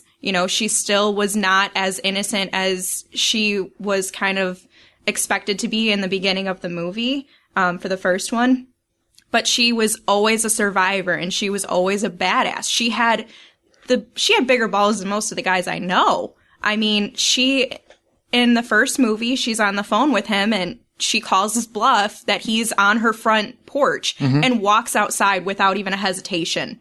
And I think that was probably one of my Scream is the definitely scariest things I've ever seen. Actually, was her opening that door. It's terrifying. And there's nothing there. That's the brilliant part about that scene. It's so terrifying, and there's nothing there. Yeah, but I mean, the fact that she had the guts to go out there and do it, and I feel like she was the like a prime source of strength for women, you know, in horror movies, because she showed that strength by going out there and never backing down from these guys, actually. Spoiler alert.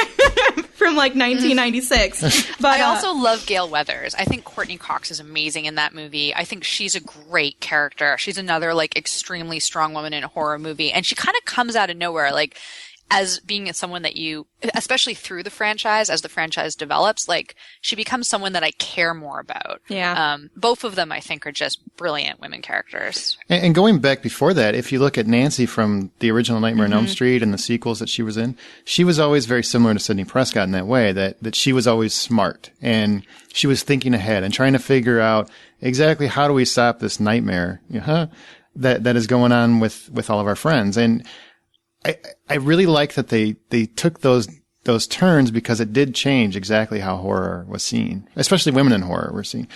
Because honestly, there's hardly any male leads in horror films anymore. I mean, it is like a female-dominated genre at this point. Would you We're guys usually the killers. What's that? We're usually the killers. Well, yeah, rightfully so. Like We're sons of bitches. Friday the 13th, the first one. He's not a guy. You know what else I think is a really important 90s mention is Clarice, Silence of the Lambs. Oh, yeah. Yeah. Yep. I agree. Smart, articulate, vulnerable without being, a professional. Yes. Like someone who has a professional role, who has skills, Absolutely. Yeah. I think she was another really important turning point. She kind of sets the stage in many ways. I don't know. I've never thought of this before, but for, what's her name from the X-Files? Gillian. Dana Scully. Scully, yeah. I think she sets the stage for that role and for like other role, like the police procedural horror, lady thing. It didn't really exist until her. That's true. Yeah, Chris Carter has gone on record as saying that Clarice Starling was pretty much the template that he went with when making Scully. Awesome! I totally tapped into that. Feel smart now. Do you think though that horror, because for so long it was kind of this genre of ill repute, so to speak, that maybe that's why? Or let me approach it from the opposite direction. Women being such prominent characters and heroines in horror films was possible because horror was a bit of a lesser genre, and so maybe it was safer to experiment there? Or am I completely off base? Or did that make any sense at all? No, it made sense. I don't think that women, you cast that directors are casting women in films because, hey, we can play here, no one really cares. I think it's really more that, and I've made this point a few times, maybe I'll try saying it differently. I think it's more that you go to horror movies for two reasons. And this goes, like I said, like at the beginning of the podcast, back to the Gothic literary tradition. Those started as romances, which were illicit, right? Like people couldn't read dirty books, even if it was just about a love story. Like that was not considered proper. And so you had romances that became the Gothic romances, which became the Gothic literary tradition. But it's like, it's this inextricable link between, sex and fear, horror and romance, and the sexiness part of horror you can't really untangle from it very easily. And so I think that like the reason women feature so prominently in horror is because they're part of the reason you're going to the movie or reading the book. It's because you want the sexiness, which means you need the tits and ass. Right. Well, and women are just scary. And we're terrifying. I'm frightened. It's because women are psychotic. That's because they cut dicks off.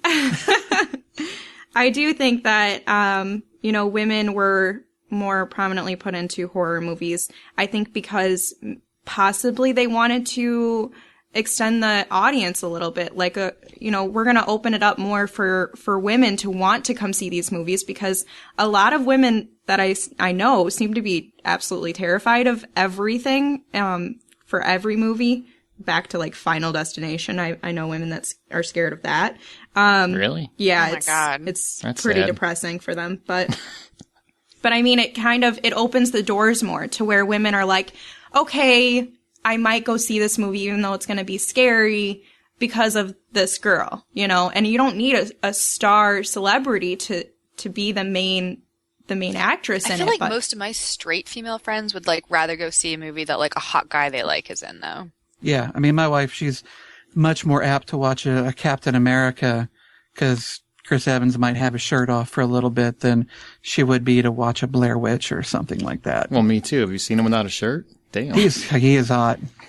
Now, we've had some feedback from listeners, and several of them made this analogy, that women are cast because they're more vulnerable, giving a more dramatic arc to the story. Most female leads are really just the main victim, as opposed to traditional leads. Even when the directors intend to make them stronger, it feels they often just do not believe it. How do you feel about that sentiment, Amanda? I agree with it, but I don't agree with it. You should be insulted by it. Continue. I'm not saying I agree Amanda, what do you feel about that? Let me tell you what I think. Here's how you should feel, Amanda. Because women are weak, and that's why they're there. Go ahead. And they can have opinions of their own, so I'm giving it to you. That's what Justin just did, by the way. Mm-hmm. Yeah. Again, I think that a lot of women are vulnerable. So casting them as vulnerable really isn't too out of realm for me. I mean, I think that because women are vulnerable, them surviving is incredible to me. It makes the story even better. But at the same time, I do wish that there was more directors that could pull through and make the women seem stronger and survive longer. And, you know, no matter what they're wearing or who they are, what they're doing, just survive and be the badass. And at the same time, I kind of think, you know, maybe there's not too many actresses that can pull it off that would pull in a crowd. There's so many actresses who you can just throw them into a romance movie or a comedy or whatever, and it's gonna work. How many people do you guys know of, you know, actress-wise, that you think could actually pull off being such a badass? I feel like the directors are kind of more limited with that. So it might not necessarily be the directors and the writers. It could be the actresses are just not there to be able to pull it out. What do you guys think? Do you guys have any, do you agree or disagree with that? Well, I think that there's extremely talented actors that can do pretty much anything. I think it all comes down to the writers and, not the writers, but the writers and then the corporate people and what they're willing to buy and how they're getting pushed around. I mean, I think that's really what determines what kind of movies are being made. I mean, I think women actresses are complaining all the time that they'd like to do. That's all they do, complain. Complaining women actresses. They'd like to do different kinds of roles than the ones that they're consistently presented with. I think there's desire on their part to do more and to do, stronger characters and more complex characters. I mean, in terms of the strength of characters, I think, you were saying what you would wish for. I would actually wish that, the idea of a strong female character would be less like making the woman act like a man as a way to show that the character is strong, and more just letting women be more the way they really are, but showcasing that as strength, if that makes sense. Yeah. 'Cause I feel too often you have to go all Lara Croft in order to be, strong. And it was really cool in Alien, but not every, to show strength, I don't think you always have to just suddenly learn how to kick ass and use guns. I don't know, or chainsaws or whatever. I think there's other ways to survive with strength. I know Laurie, I don't want to spoil anything, so I'll just say Laurie from Walking Dead, is not a lot of fans' favorite characters from that show. But I mean, she's one of mine because I think her strength is watching her protect her son. And I don't think that makes her weak, that she's a mom and that that's her number one concern. I mean, I'm a little biased. I'm a mom with boys. And so I really identify with her character, but watching her do that effectively, even if it means she's not always fighting zombies to do it, I think is a more interesting way to me to show strength for a woman character than, what's her name? The blonde girl, is it Angela or whatever, who's like more kick-ass. Like she's less interesting. Andrea. Thank you. She's like in the, cause she and Laurie are sort of compared to each other in the, the first season, second season. And I feel like she's less interesting just cause she like, is better with weapons doesn't make her more kick-ass to me. It just doesn't. Do you think that a part of the reason why people didn't respond to Laurie in a more positive way had anything to do with the fact that she unknowingly cheated on her husband? Totally. Oh, no. See, it's so funny. The women immediately go to yes, and Eric goes right to no. No, I think that's an easy answer, and I think that's a typical answer, but I don't agree with that at all. Most of the people I know that didn't like her was because she was just fucking annoying. She wasn't because anytime, like we could go into this too, but this whole like women is whiny thing is like. No, she wasn't a good actress. She didn't pull the role. I mean, she's just never. I loved her. I didn't like her on Prison Break. I mean, I also in my head I kind of merged the comic strip Laurie with the TV show Laurie. So I'm also, I'm not necessarily thinking purely about the acting, but the actress wasn't as good as she maybe could have been. But I like that character. I really do. She was the for those that don't know, she was the actress. She played Michael Scofield's girlfriend in Prison Break. I didn't like her there either. He died. And I know, he did. And I know some people, I've heard that before, that, well, you don't like her because of, and I guess I get kind of frustrated by that because I think that's, for me personally, it's a silly sentiment because it never entered into why I didn't like that character. I think some people do feel that way. I think she made dumb decisions a lot. And I didn't think she was a very good protector. I don't think her husband is either. I think they're both very horrible parents and they should all die a horrible death.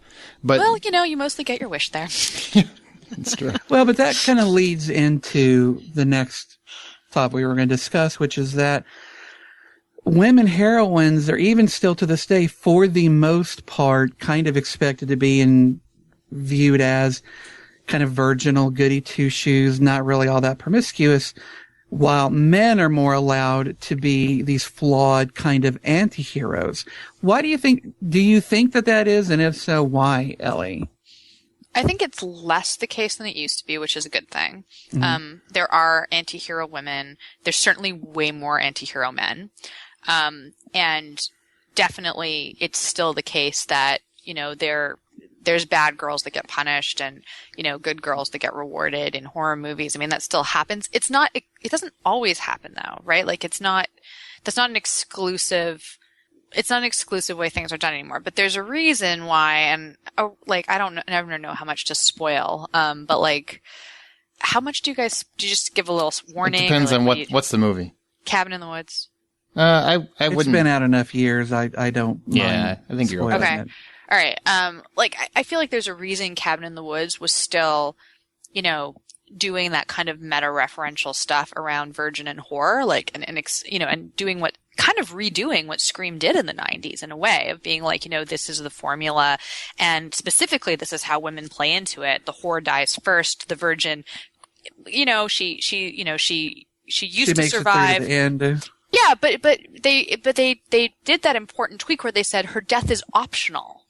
Right? Like, because that was something that changed, right? Like since Scream, right? Like they went from last girl who survives to actually you can kill her if you want to, but as long as she's last. Yeah. Right? Yep. And I think that, Cabin in the Woods wouldn't have, set out, and then you've got the males in the middle with their various roles, like geek, jock, whatever the hell, I can't even remember. And it's still enough like that Cabin in the Woods got to make that long joke, right? And the joke wouldn't have worked. The whole gimmick of the movie wouldn't have worked if it wasn't still an absolutely, dead on analysis of the majority of films. And it's not all of them now, and that's a good thing, but it's still enough of them to kind of be, an eye roll every time you see it. Like, how many times can you sit down in a movie theater, sort of pick out the different, stereotypes that, in front of you and be like, all right, so she'll die first, he'll die second, she'll make it to the end, maybe she'll die, maybe she won't. You can still do that. Why is that? Because sexism. I have no good answer. I think it's just, I agree with you. I think it is a little bit of sexism, and I think it's just good old double standard. I think that men are in society because of sexism.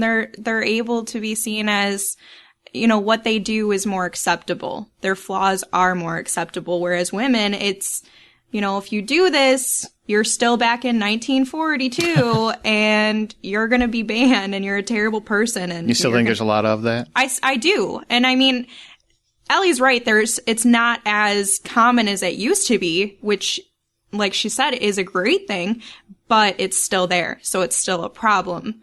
And I kind of wish that they would have maybe just switch it up, like have an anti-hero for a guy that's, you know, not flawed, but then there's a woman in another movie who is ridiculously, and kind of switch it up more often.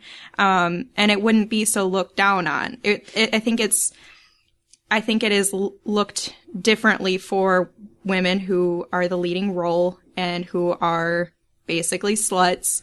And so that's, I don't know, that's just kind of And don't you think when they switch it up too, like, it's sort of annoying that that's like the point of the movie. Like, hey, we're a switch it up movie. Yeah. In this movie, the slut's gonna live. Woohoo! Like, let's all talk about that on Jezebel. Like, it's ridiculous, you know? Like, you can't do these things to make a show out of doing them. Like, hey, we're not going to be a stereotypically sexist film. Let's celebrate that. And that's actually the whole point of this movie. It should just be the way the characters are without it being a big deal that you're shining a light on, because that's your creative idea for the movie, is we're going to flip the roles around. Like, you know, it's that I think is also something that bothers me, is that even when you don't see it playing out the expected way, the whole point of the movie is that they're switching it around. I agree. And I do think that tickets dictate a lot of the current environment.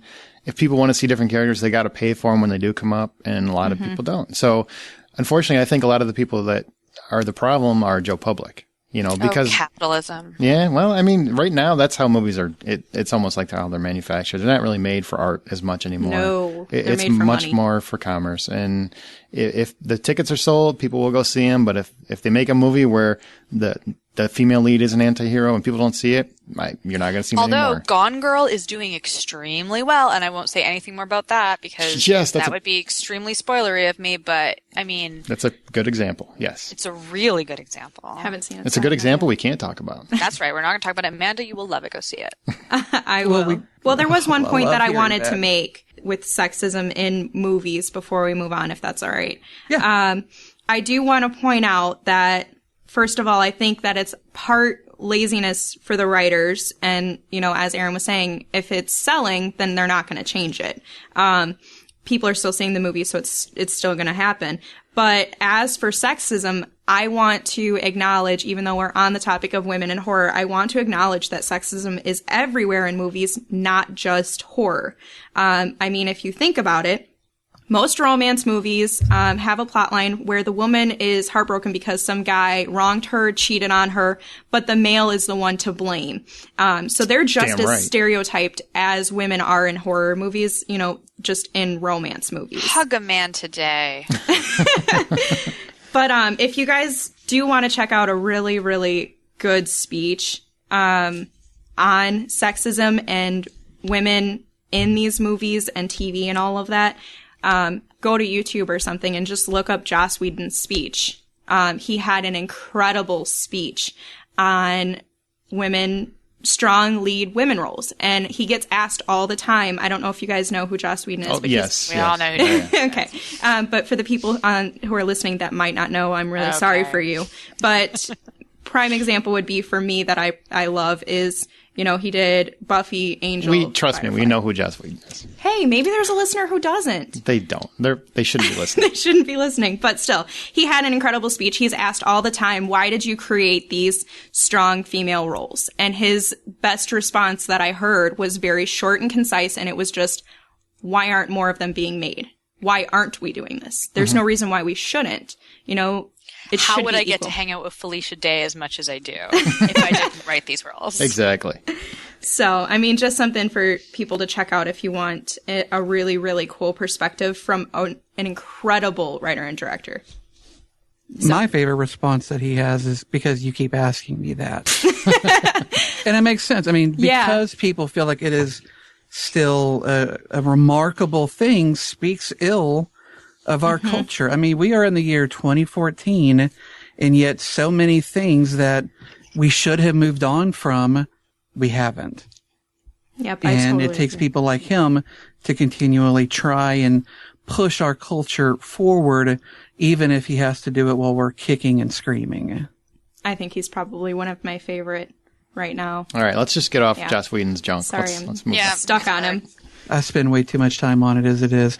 And I have to shut my mouth because I'm not one of his like admirers in the same way you guys are. I don't mind him, but like I will get like lynched if I start talking about Joss Whedon. So I just want to shut up. Better, Yeah, let's move on. Let's Next move on, right? topic.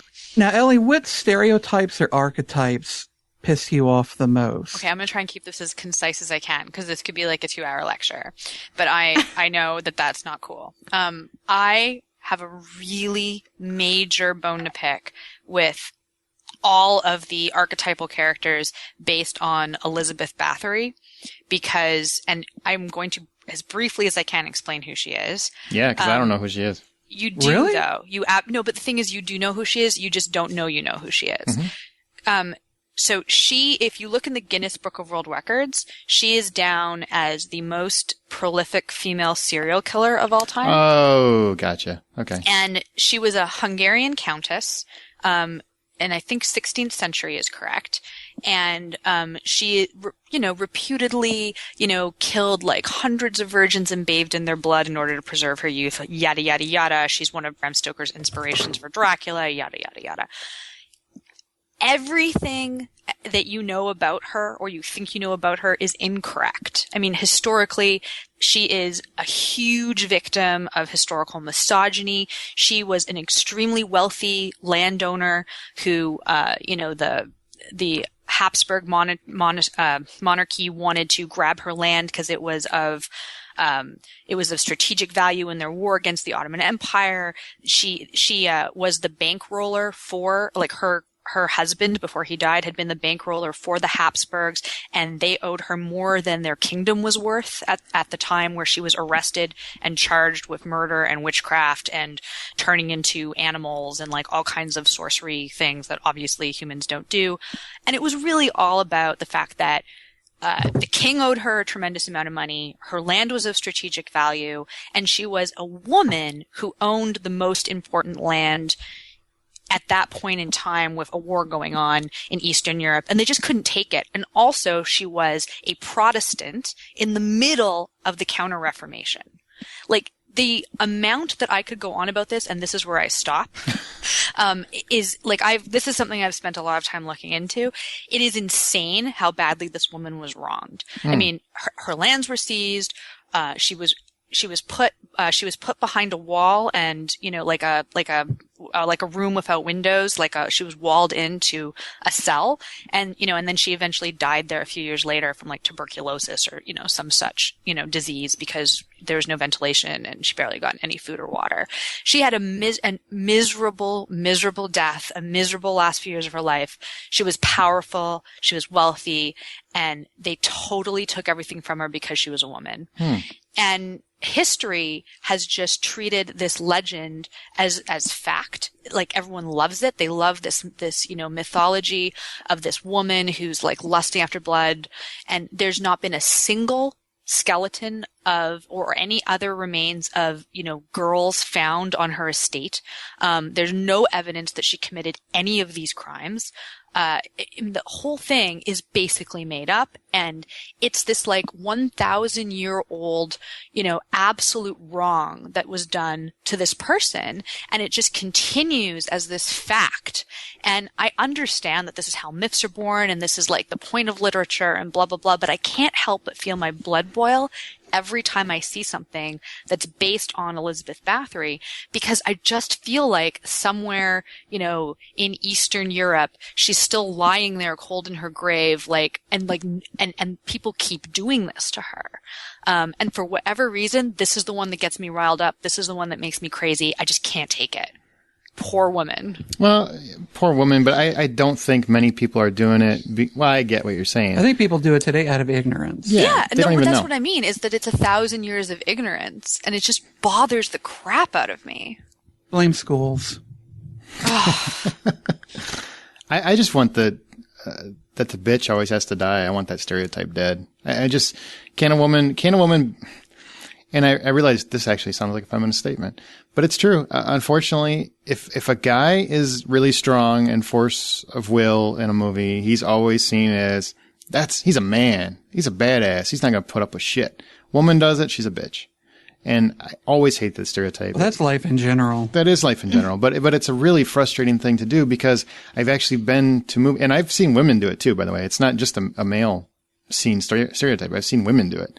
And as soon as that character comes on, whoever you're with in the theater is like, oh, I hope that bitch dies. Why? Because she didn't want to put up with your stupid shit? It's a stereotype I hate. I absolutely hate it. Always have. And just want it. I'm fine with killing sluts, but don't kill bitches. Let the bitches live. That's what I go with. I like the sluts better myself. Yeah, they're prettier.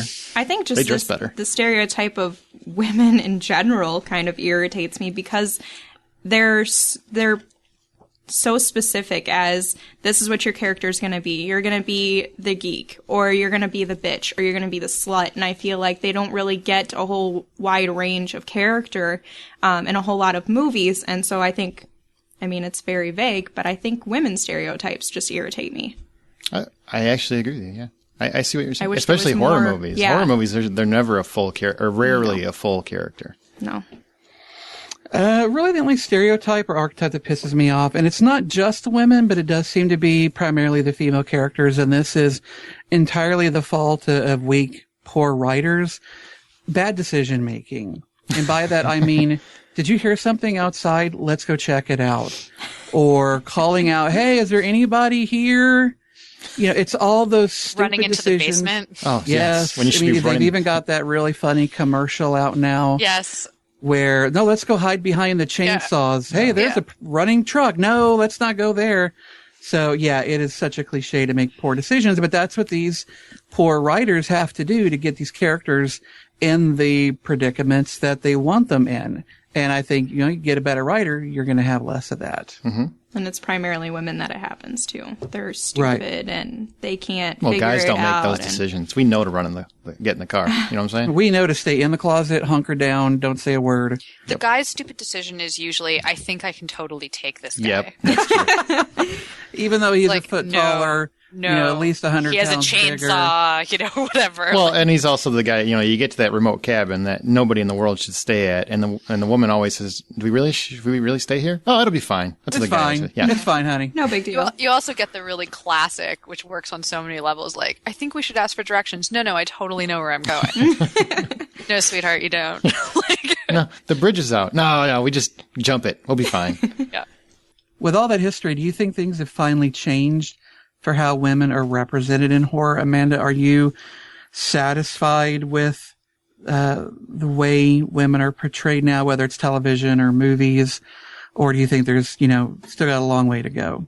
I'm absolutely not okay with how things are. I think there's definitely been a lot of improvement, and it's been a lot more open for women, but it's still nowhere near the same level playing field for women as it is for men in movies.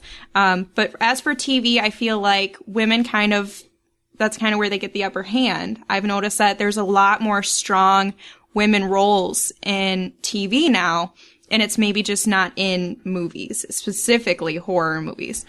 So no, I don't think that we're not where That's a good point. TV has really changed the landscape. TV's generally better than movies anyway. Yeah, you can tell more. Well, lately. Yeah, lately. Yeah. But I think there's still so much improvement that needs to be made in horror. That's true. Abby Mills in Sleepy Hollow is a very good, strong, intelligent female character. Scully was a very strong but also very smart character. TV does do a better job. Do you think that's because TV's audience Joss Whedon is maybe more women? Just kidding. Not necessarily, but you have to also keep in mind that with TV, it's gonna appeal to women more in the same sense. So there's gonna be more women wanting to watch it. Whereas there's still a lot of women that don't want to see horror movies. So TV's kind of got the upper hand with it. Plus, depending on what station you're on, you can't show as much anyway. But I do think that, TV is turning out better right now. Well, and plus women are really, they're sitting there taking care of the kids and making breakfast, so they're always at home. Always at home. Don't forget the dishes. Oh my God, Don't forget the bonbons. dishes and folding the laundry. Exactly. They have plenty of time to watch TV. As much as you joke, I actually think that the TV viewership is, streaming has started to change this a little bit for sure. Probably a lot, but traditionally I think the television watching audience has been more female because women are in the homes more. There's probably some truth to it, but not the sexist way men sometimes look at it. Yeah. Yeah, no, but look, I'm at home all day, right? And when my kids are napping and I'm doing dishes and laundry and cooking, you better believe I'm streaming stuff on Hulu and Netflix. That's what I do, right? So, I definitely watch more television in a day than most people that go to work, and there's definitely more women that, are staying home, like me. Yeah. Setting the movement back. I try to at least watch half as much TV as I spend going to work for the day. That's kind of my goal for the day. I know people that watch it at work. One show I do want to give a special shout out real quick when we're talking about the way women are portrayed in horror television is American Horror Story. Jessica Lange. Most of the characters on that show are women. And those women or gay men, and they cover the gamut of character types, whether they're the villain, the heroine, the slut, the whatever. Or they're Jessica Lange. Yeah, well, Jessica Lange is a powerhouse performer. She's her own category. She is amazing, but they've got so many great women in that show, and I think that they deserve just a special mention. You got your personal plug-in now? You feel better? Well, I don't write it. I don't get any money off of it. I can't gain anything for plugging it. I just like seeing a show really embracing. Jessica Lange is what I keep hearing. Jessica Lange. Dude, she's awesome. She is.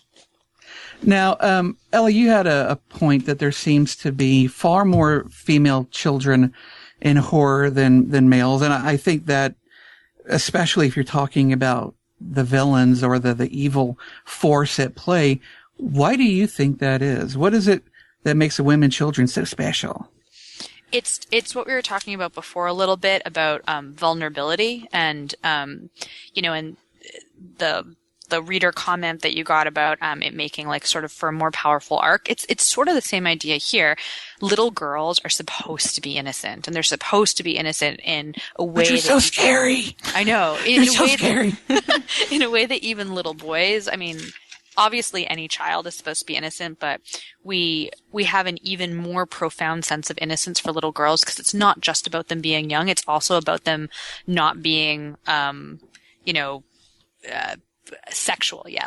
Being pre-menstruation, not having flowered, if you will. And so the loss of innocence for a little girl it's even more of a big deal. And so to have, to sexualize little girls and to make them creepy, it just bothers us to our core. And that's, I totally think why they do it. So some of the ones, I wrote a little list, that are some of the greats are, Rhoda from The Bad Seed. If you go back to the black and whites, which is one of my favorite films. I love that movie. I'm glad you love that movie. Love it. Oh. She's such a creepy bitch. Fucking I know, stab and I learned her. how to play her little thing on the piano when I was a kid, just to freak my sister out. Oh God. Yeah, yeah, that was amazing. And by the way, that's a great black and white movie. And it's such a good one. People they steer away from them because it's black and white. I don't want to watch. That is a creepy ass movie. Creepy. Yeah. I know. I hit him again. It's amazing. Night of the Living Dead, Karen. Mm-hmm. Reagan from The Exorcist, those creepy ass twins from The Shining, and I say that as a mom of twins. Thank God they weren't girls, and thank God they weren't identical, because it just creeps me out. Yeah, it's pretty creepy. It's creepy. And then Samara from The Ring, Esther from Orphan recently, though that wasn't necessarily the greatest movie. And then I couldn't remember her name, and I didn't get a chance to look it up, but I thought of the little girl from the European version of Let the Right One In. Oh, yeah. She was super creepy. She was awesome. Chloe Grace Moretz was good, but she wasn't nearly as good as the original. Yeah. So that's just sort of a short list I thought up of, and there are little boys in horror too, but the little girls are just so much more of a presence, and they just have so much more of an impact. On the same token, do you guys think there's any great female villains that aren't little girls? Yeah.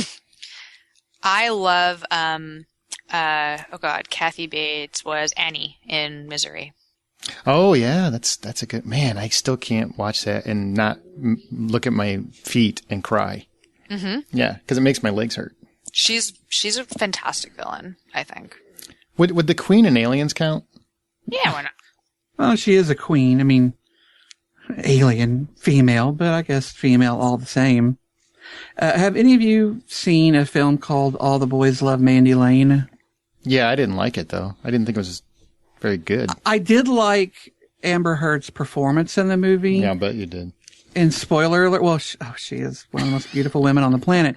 But the fact that through the whole film you kind of see her as this victim, only at the end to realize that she's one of the one of the villains of the piece, I thought was a good turn on her part, and it was actually kind of surprising. It is something you can do with like women villains really easily too, because when you see a woman in this horror context, your thought is she's a victim, right? Like she's a potential victim. And so it lets you play with the audience expectation of that. Another good example of that, and this spoils nothing because it's immediately clear, is Emma Hill, I think is the name of the character in The Following, that TV show. Oh, yeah. She was really eerie. She's super creepy. I'm really looking forward to the next season. They're filming it on my block right now, and I keep seeing people, and it's one of those things where like the actors, other than the main guy whose name I can't even remember right now, aren't that famous enough that you immediately recognize them as actors. And so every time I walk out the door, I'll see someone from the cult, and I'll be like really creeped out and have this like deep sense of foreboding, but not know why. And then be like, oh no, it's one of the actors from The Following who's in the cult. It's totally fine. It's an actor. But like, it takes me a minute. It's been freaking me out a lot this week. And we really can't forget like the first mass slasher horror heroine. That's Pamela Voorhees. I think, she gets forgotten a lot because Jason took over that franchise, but she was like the first female slasher chick that I can remember. Yeah, and she started that whole franchise. She was the first killer. Spoiler alert. Was the first killer. And also Ginger and Ginger Snaps. I love her. Oh, yes. Love her. That's definitely one that I would have forgotten, but if you guys haven't seen it, you need to check it out. Ginger Snaps, the first one is a really just check out movie. the first one. Don't go follow past that. Just stick with the first one. Don't. You'll waste your time. Trying to think of any more female.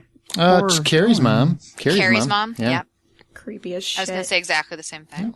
We did. Well, would you consider Carrie to be a villain by the end of it, even though she is so repressed by her mother? She still has to take ownership of her actions. No, she don't. They were mean to her. Fuck 'em. I was gonna say she was pretty victimized. Fuck 'em all. Yep. Yeah. Fuck them all. There's your rape revenge right there. Same thing as like these people they are were assholes. horrible to her.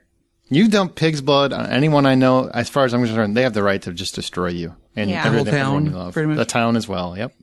She lost her mind, right? But like, yeah. That happens. You dump a bucket of blood. Who does that? That's some sick shit. Not to mention they just killed a random pig for no reason. So. Well, I mean, everybody loves bacon. And wasn't there a woman in Hellraiser? Well, there was a female Julia, right? Cenobite. Julia. Who was a villain. We were talking about villains. Julia. Oh, Julia? Yeah, she was I would call more of a lowercase v villain. Mm-hmm. I'll tell you the first one that ever really creeped me out. I was really young, but I still remember it. Is what was her name? I think it was Evelyn. I can't remember the character's name, but it was in Play Misty from Me with Clint Eastwood. And I would consider that a horror movie because it scared the shit out of me. But he has like this fling, and he's really a douchebag in the movie. Clint Eastwood's kind of a douchebag. And then he kind of like casts her off, and then she just becomes a psycho. Just an absolute psycho. And she was great. She scared the shit out of me. What about Mommy Dearest? That's kind of a horror film of sorts. If you're a child in that household. She was definitely horrifying as a mother. She was a horrible mother. Well, and then there's Elizabeth, what is her name? Henstridge in Species, but I don't think the reason she was in that film was acting ability. Christine. I'm on Christine now. The car? If we get to do the alien queen. Oh, all right. At least the queen's a biological female. That car had some exhaust, you know what I'm saying? So I don't know. Yeah. All right. Well, there aren't a ton of villains. I think that's part of what we're realizing here is the villains are mostly dudes. True. Now, I think that you're probably going to find more villains if we were to look at maybe some witchcraft movies or things like that. I mean, the Blair Witch or name Project. every rape revenge film ever. Yeah. Right. Yeah. So it depends on how you look at they're it. Heroes. They're not the villains. Yeah, they're like anti-heroes is what they are. Okay. Yeah. Well, let's try and we've kept things fairly light, but let's go and hopefully a little even more fun direction. Who is your favorite female horror badass from television, Amanda? I'm gonna stick with a Joss Whedon show. My toss-up is actually between two characters on the show of Buffy. Just because... What are you, Justin now? You can't decide you're going to name like 9 people? It's two people. Honorable mentions. There's Sarah Michelle Gellar, and then there's Eliza Dushku. Both of them played characters on Buffy. They were both vampire slayers. One was like the good, and one was like the kind of evil, but she was still fucking cool.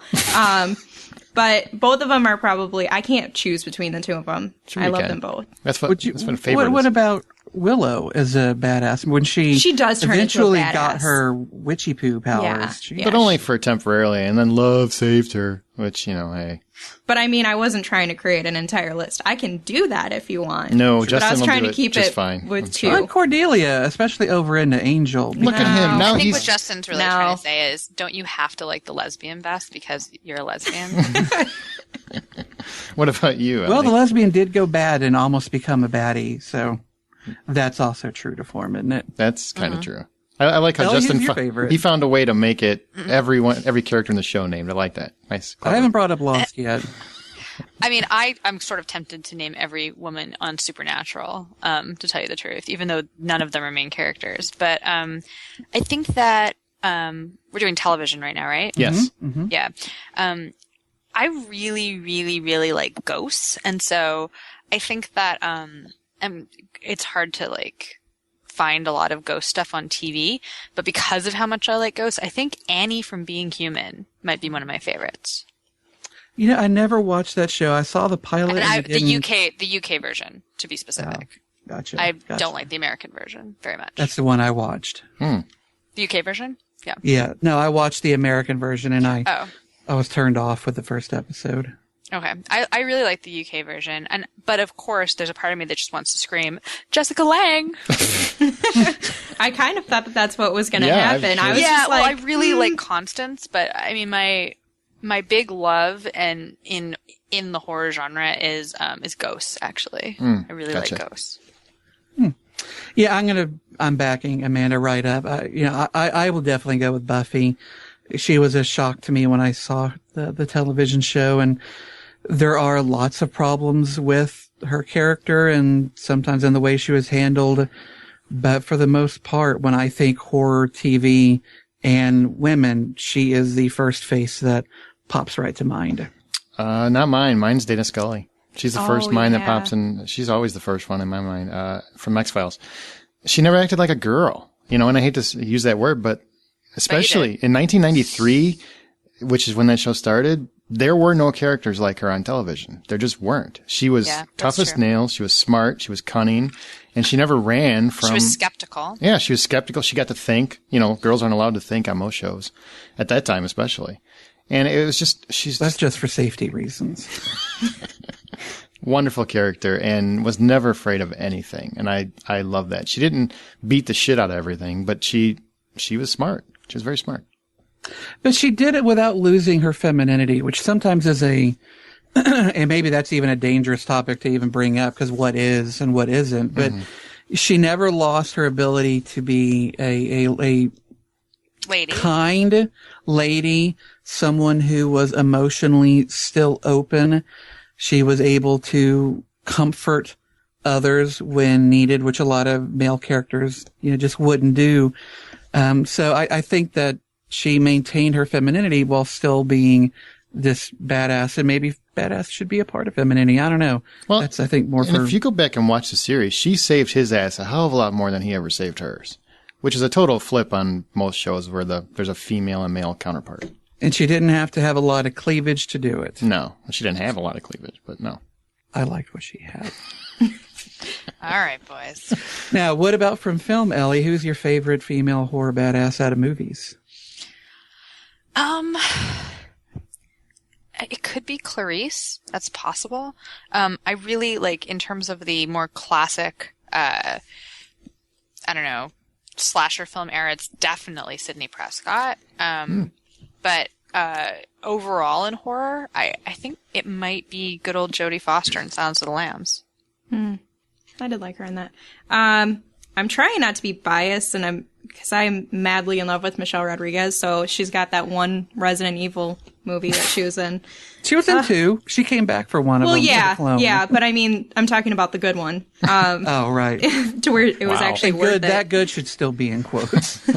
I'm sorry, I love the first one, but it's still not the best movie ever. So I'm gonna have to go with Sidney Prescott from Scream. I think she was iconic and strong and, intelligent, and she had balls, and I loved it about her. It was awesome. But I also, how do you say her name? Mila Jovovich? Is that how you say it? From Resident Evil? I think she was pretty awesome too. I mean, she was. There's nothing to be ashamed of. And she was hot doing it too. Yeah. She is still awesome. She's freaking awesome. My pick is, and unfortunately, I don't think a lot of people have seen the movie, but I really had to think about it because anytime I came back to which female really did I love in movies, it was the same one, and it's a recent one. It's she played Erin in the movie You're Next. That's Sharni Vincent. Unfortunately, I don't think the movie's great, but she was fucking fantastic in the movie, and I ended up loving her more than Ripley, who was number 2. You have this situation that in any other horror film, the girl is always crying or freaking out, which is strangers are surrounding the house. They're coming to kill all the people in the house. And instead of being that stereotype where she freaks out and waits for the guy to save her and everything else, like from the very second things start happening, she comes up with a plan and she's like, fuck them. I'm getting out of here. And she goes in, tries to save her man. She's like the male hero in any other movie. And it was just fantastic. And I love that they never make it seem like she's a female character. She's just the person you should be most afraid of in this movie. Loved it. For me, I'm going to go with your number 2. There is something about Sigourney Weaver's portrayal of Ripley that is just incredibly compelling. I mean, she's a tough woman, not overly so. She seems as kind of lost as the rest of them. But when it comes to those moments where command authority is needed, she's there, and she doesn't give in to the kind of hippy dippiness that some of the other characters do. For example, when she doesn't want to let what's his name back on the ship with that alien face hugger. Everybody else can't wait to bring this alien Ebola victim back on the ship, but Ripley is the only one who is smart enough to say, no, we shouldn't do this. And of course they went against her and brought him on anyway, and most of them died because of it, deservedly. But even through Alien and Aliens, she is a strong character, but she's also very caring and considerate about the people who are with her. Whereas a lot of male characters, and a lot of dudes, myself included, when the horror shit hits, I am running. Okay, I'm not going to be looking for a lot of people. My wife would probably be the only one. With her, though, what was her dumb move in the first one? She went running for the cat. Mm-hmm. That cat she had to save from the alien. And then in Aliens, it was Newt. She took a very maternal, and of course there's this whole sub-story that the special edition version gets into about her daughter, and I think her daughter died or something while she was in cryo sleep. I don't quite remember what happened, but anyway, because of that issue, Newt kind of becomes a daughter figure for her, and she struggles so mightily to save Newt. Yet conversely, she cannot wait to kill as many of the Queen's progeny as she possibly can with a flamethrower. And that kind of duality, I found just really exciting and interesting to watch on television. Excellent pick. Now, as women, Amanda and Ellie, have any of the horror heroines, or quote unquote scream queens as they've sometimes been known, have any of them ever inspired you in any way? I would say probably all of the survivors are inspirational. I mean, they've gone through such terrible situations and still pulled through, despite, the society's thought of women aren't going to make it out. They're going to die. They're not strong enough to get through it. they pull through and they get through everything. So I think all of the survivors, and even the ones who didn't make it out because, you know, maybe they were the slut or the bitch, they're all inspirational, you know, because they did their best. They tried.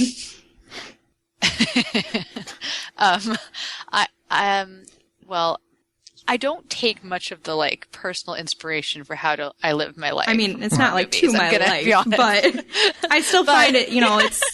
But as a writer, you don't ask, you know, what would Sydney do?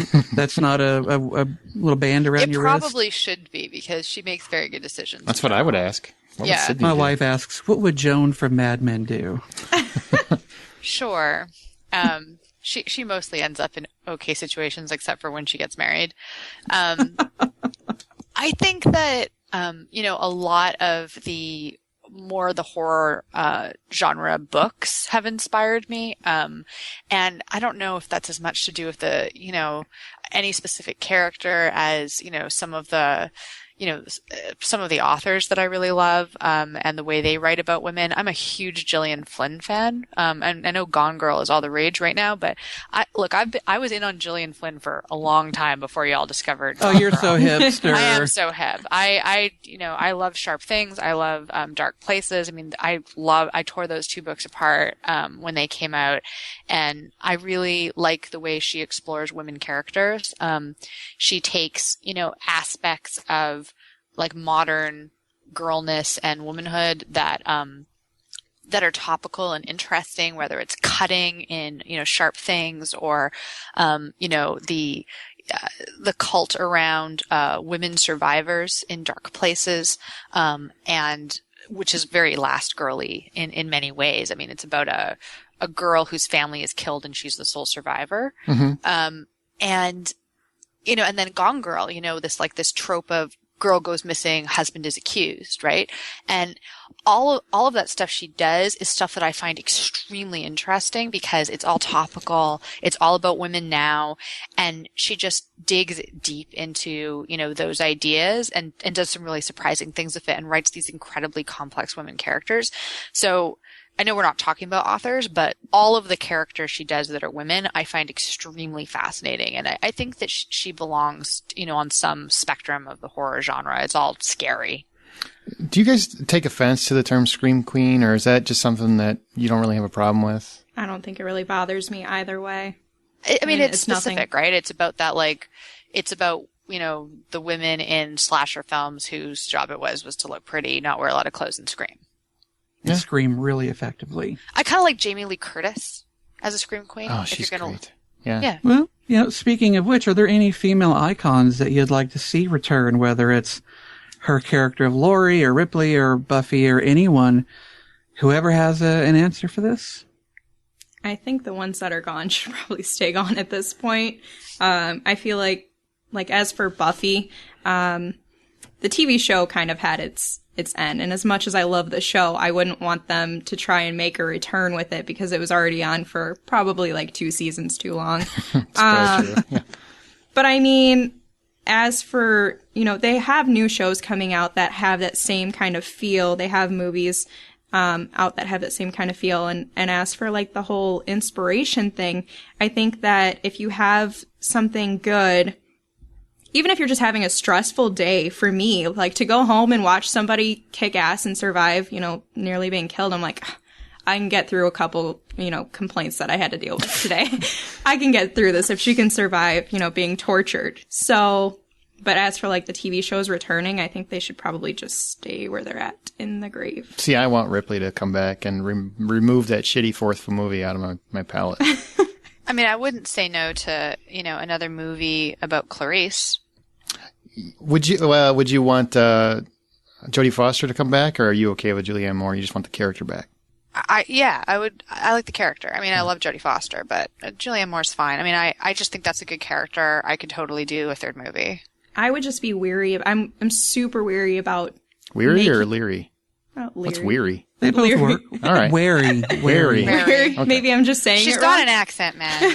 Something you're Australian? But anyway, so I guess I'm wary. I'll say it Okay. Now I understand. I'm slow. Okay. All right.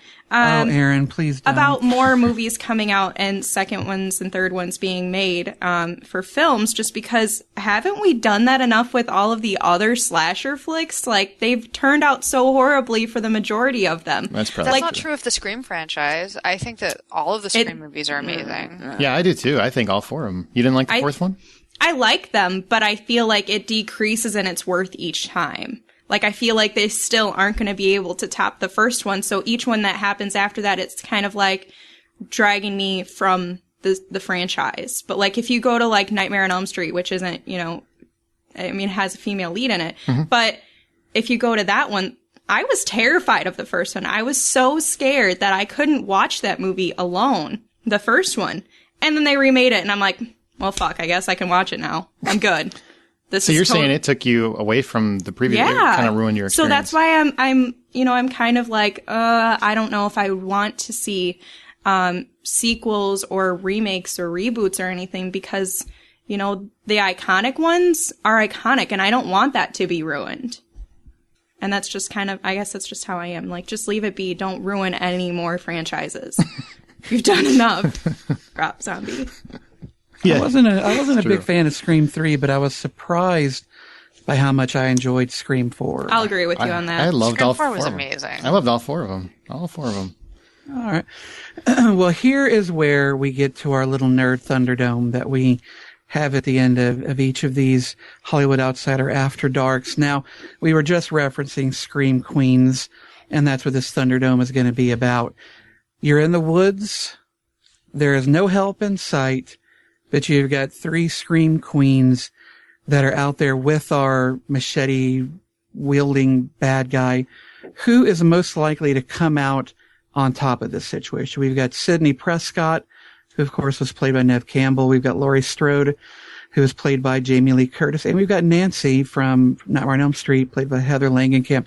Of those 3 ladies, which one do you think is actually going to turn the table and win this one? I'm going with Sidney Prescott. Why do you think Sidney Prescott? She's just survived so much. I mean, if you go in and you watch the Scream movies, she gets through everything despite all of the circumstances. I mean, she had 2 killers coming at her. Spoiler alert for the first one, and they're coming at her trying to kill her, and she doesn't even realize that there's 2 different people, but she still survives 2 killers in, I don't know what the time span is, probably like a week or something, but she survives it. I think she could handle 1 if she handled 2 at one time. That sounds really dirty. Ooh. Yeah, I would agree. I actually think Sidney Prescott too, for similar reasons. Mostly, Laurie Strode was great, but she also, if you remember it, she kind of needed a man to save her at the end. Unfortunately, that's the one downward spiral of that character people forget. Nancy, she's fine if she has time to take a nap, but I don't really see her doing a whole lot of good otherwise. And Sidney Prescott, I mean, she survived multiple kinds of killers. Yeah. The other ones just survived the unkillable guy, and they just barely made it out.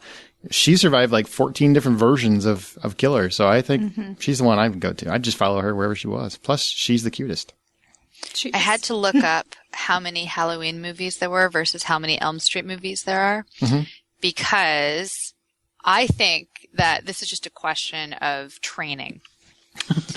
And these are all 3 very capable women. And it's just a matter of how much practice you get battling, monstrous bad people. And so I love Sydney, but she's only done 4 films. Okay. Right? And so I think it looks like Laurie has more action time. Well, no, because if you look at it, she was actually only in 3 Halloween movies, and then Nancy was only in 2. Oh, really? I three. haven't watched all the way through the franchise. She dies. Yeah, I think. Yeah, no, she doesn't die. She doesn't die. Right. She does the first 2, and then she comes back later, and then in Nightmare on Elm Street, Nancy's in the first and the 4th, I want to say. She has guest spots in a couple of them, but she's not a main character. I think actually Sydney's in 4. I think 4 is the most, actually. Yeah. All right, then I'm on Sydney. Really? I could have sworn Nancy was in more Elm Street movies. She probably was. She was like in bit parts here and there. So. But I mean, Sydney was in the full-length movies for all four of them. Don't you feel bad for her? Like I do. You know, I also think that Nancy loses points because it's a supernatural character, and it sounds like your character in the woods is very more physically present. Yeah. So, and I think Sydney's got more practice on that. I just want to go back to that. This poor girl was like, all the other ones are targeted by one guy, one person, or one thing, the same thing. This girl's targeted by random people all over like everybody hates her. Why? Because of her mom. Because her mom was all whore. Because her mom liked to have sex. Jesus. Now they punish the kids. Sins of the mother. Yeah. Punish the kids. God. Sex is so bad that if your mom's a slut, your kids will even suffer. your kids will suffer. That's right.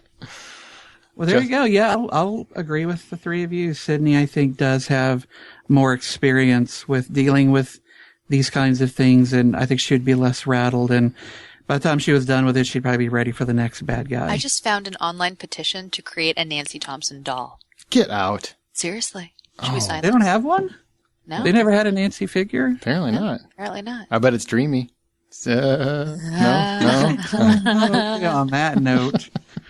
Well, is there anything else that you folks would like to mention, bring up, add to the discussion before I bring this thing in for a close? No, I'm glad we touched on Scream Queens, because I'm sure somebody would have been mad that you didn't. Well, that's really important to horror, which I don't think it's important, but some people seem to think it's important. Some people are stuck in certain decades. I think we covered it pretty much everything, Justin. Yeah, I think we had a pretty lengthy conversation about all of this. Yes. I do want to ask Ellie something. As a writer, Ellie, as you are, and you do write a horror writer. Yep. As a horror writer, what are your feelings when it comes to the female characters in your books? Do you make sure to do certain things, have them be certain ways, or do you just kind of handle it the way you do any other character? I mean, I mostly write women, so I don't think I do anything special for women because they're the characters I mostly write about, if that makes sense. No, I mean, like, I just write them as people because I think if I was a guy, I would have to like think about it differently because I would be writing the other, and for me, it's not writing the other. And anytime you're writing about people that you can relate to, it's not that hard, right? Like that's, you know, that's part of what makes it difficult for so many male writers, and why, I think when in the writing community, you'll hear the topic of how do you write good women characters come up again and again and again and again. And it's not like that interesting a question for women writers, because the answer is, well, I can relate to them. I just write them as people. And for men, I think it just takes this, like, because they don't have that experience of growing up as a girl and, you know, and being a woman in society, it just takes this extra layer of imagination and thinking about the issues and thinking about the stereotypes that, like, for women is just, I mean, it's an unfair advantage, really. It just comes naturally. True enough. When it comes to my writing, as Aaron said earlier, I am practically a woman on the inside. So writing female characters is not No, being into difficult. dudes is not the same thing as having a female experience, Justin. Yeah, that's true. It's different. I just want you to know that for your writing. Hey, my crush on Daryl, The Rock Johnson is... Daryl? Daryl? Isn't it Daryl? Dwayne. Dwayne. Well, your crush sucks. You don't even know his name. Right. He's The Rock. That's all he'll ever be to me. Just sweaty, muscly, shiny. The Rock. Shiny. Wow. Now all he's that arm butter and shit. You don't see those muscles without a little bit of something put on it. You've thought On about that this note- a lot. Yeah, you've really thought about this a lot. Now we know what you dream about when you go to There we bed. All right. Well, then we are going to bring this to a close. Ellie and Amanda, do you want to share Facebook pages or websites to send people to, or? Nah. Nah. What about your books? You said you have books. Do you have any out Yeah, that you you should mention? probably put Oh those no, up. I've mostly only published. Actually, I've only published short stories at this point. So I have stuff published in magazines and Which really online don't count. things. Well, it's just not as easy for people to, like, go find them on Amazon or anything like that. Well, we'll have links in the show notes for anything that Ellie has. Cool. There you go. All right. Well, we are going to bring this to a close. Amanda and Ellie, I really do appreciate you two coming on and bringing some much needed insight into this particular topic. And I know that whatever value people find in it will mostly come from you two. And I thank you for it. It was great being on again. Thank you. It was fun. Yeah, it was fun. And what does that mean? That means like you and I's opinions aren't valid? Yeah, they're People valid. People are probably just sick of hearing them. Who knows? God. Yeah, Sexist. I always question how valuable your opinions are, Aaron. And I use her. There you go.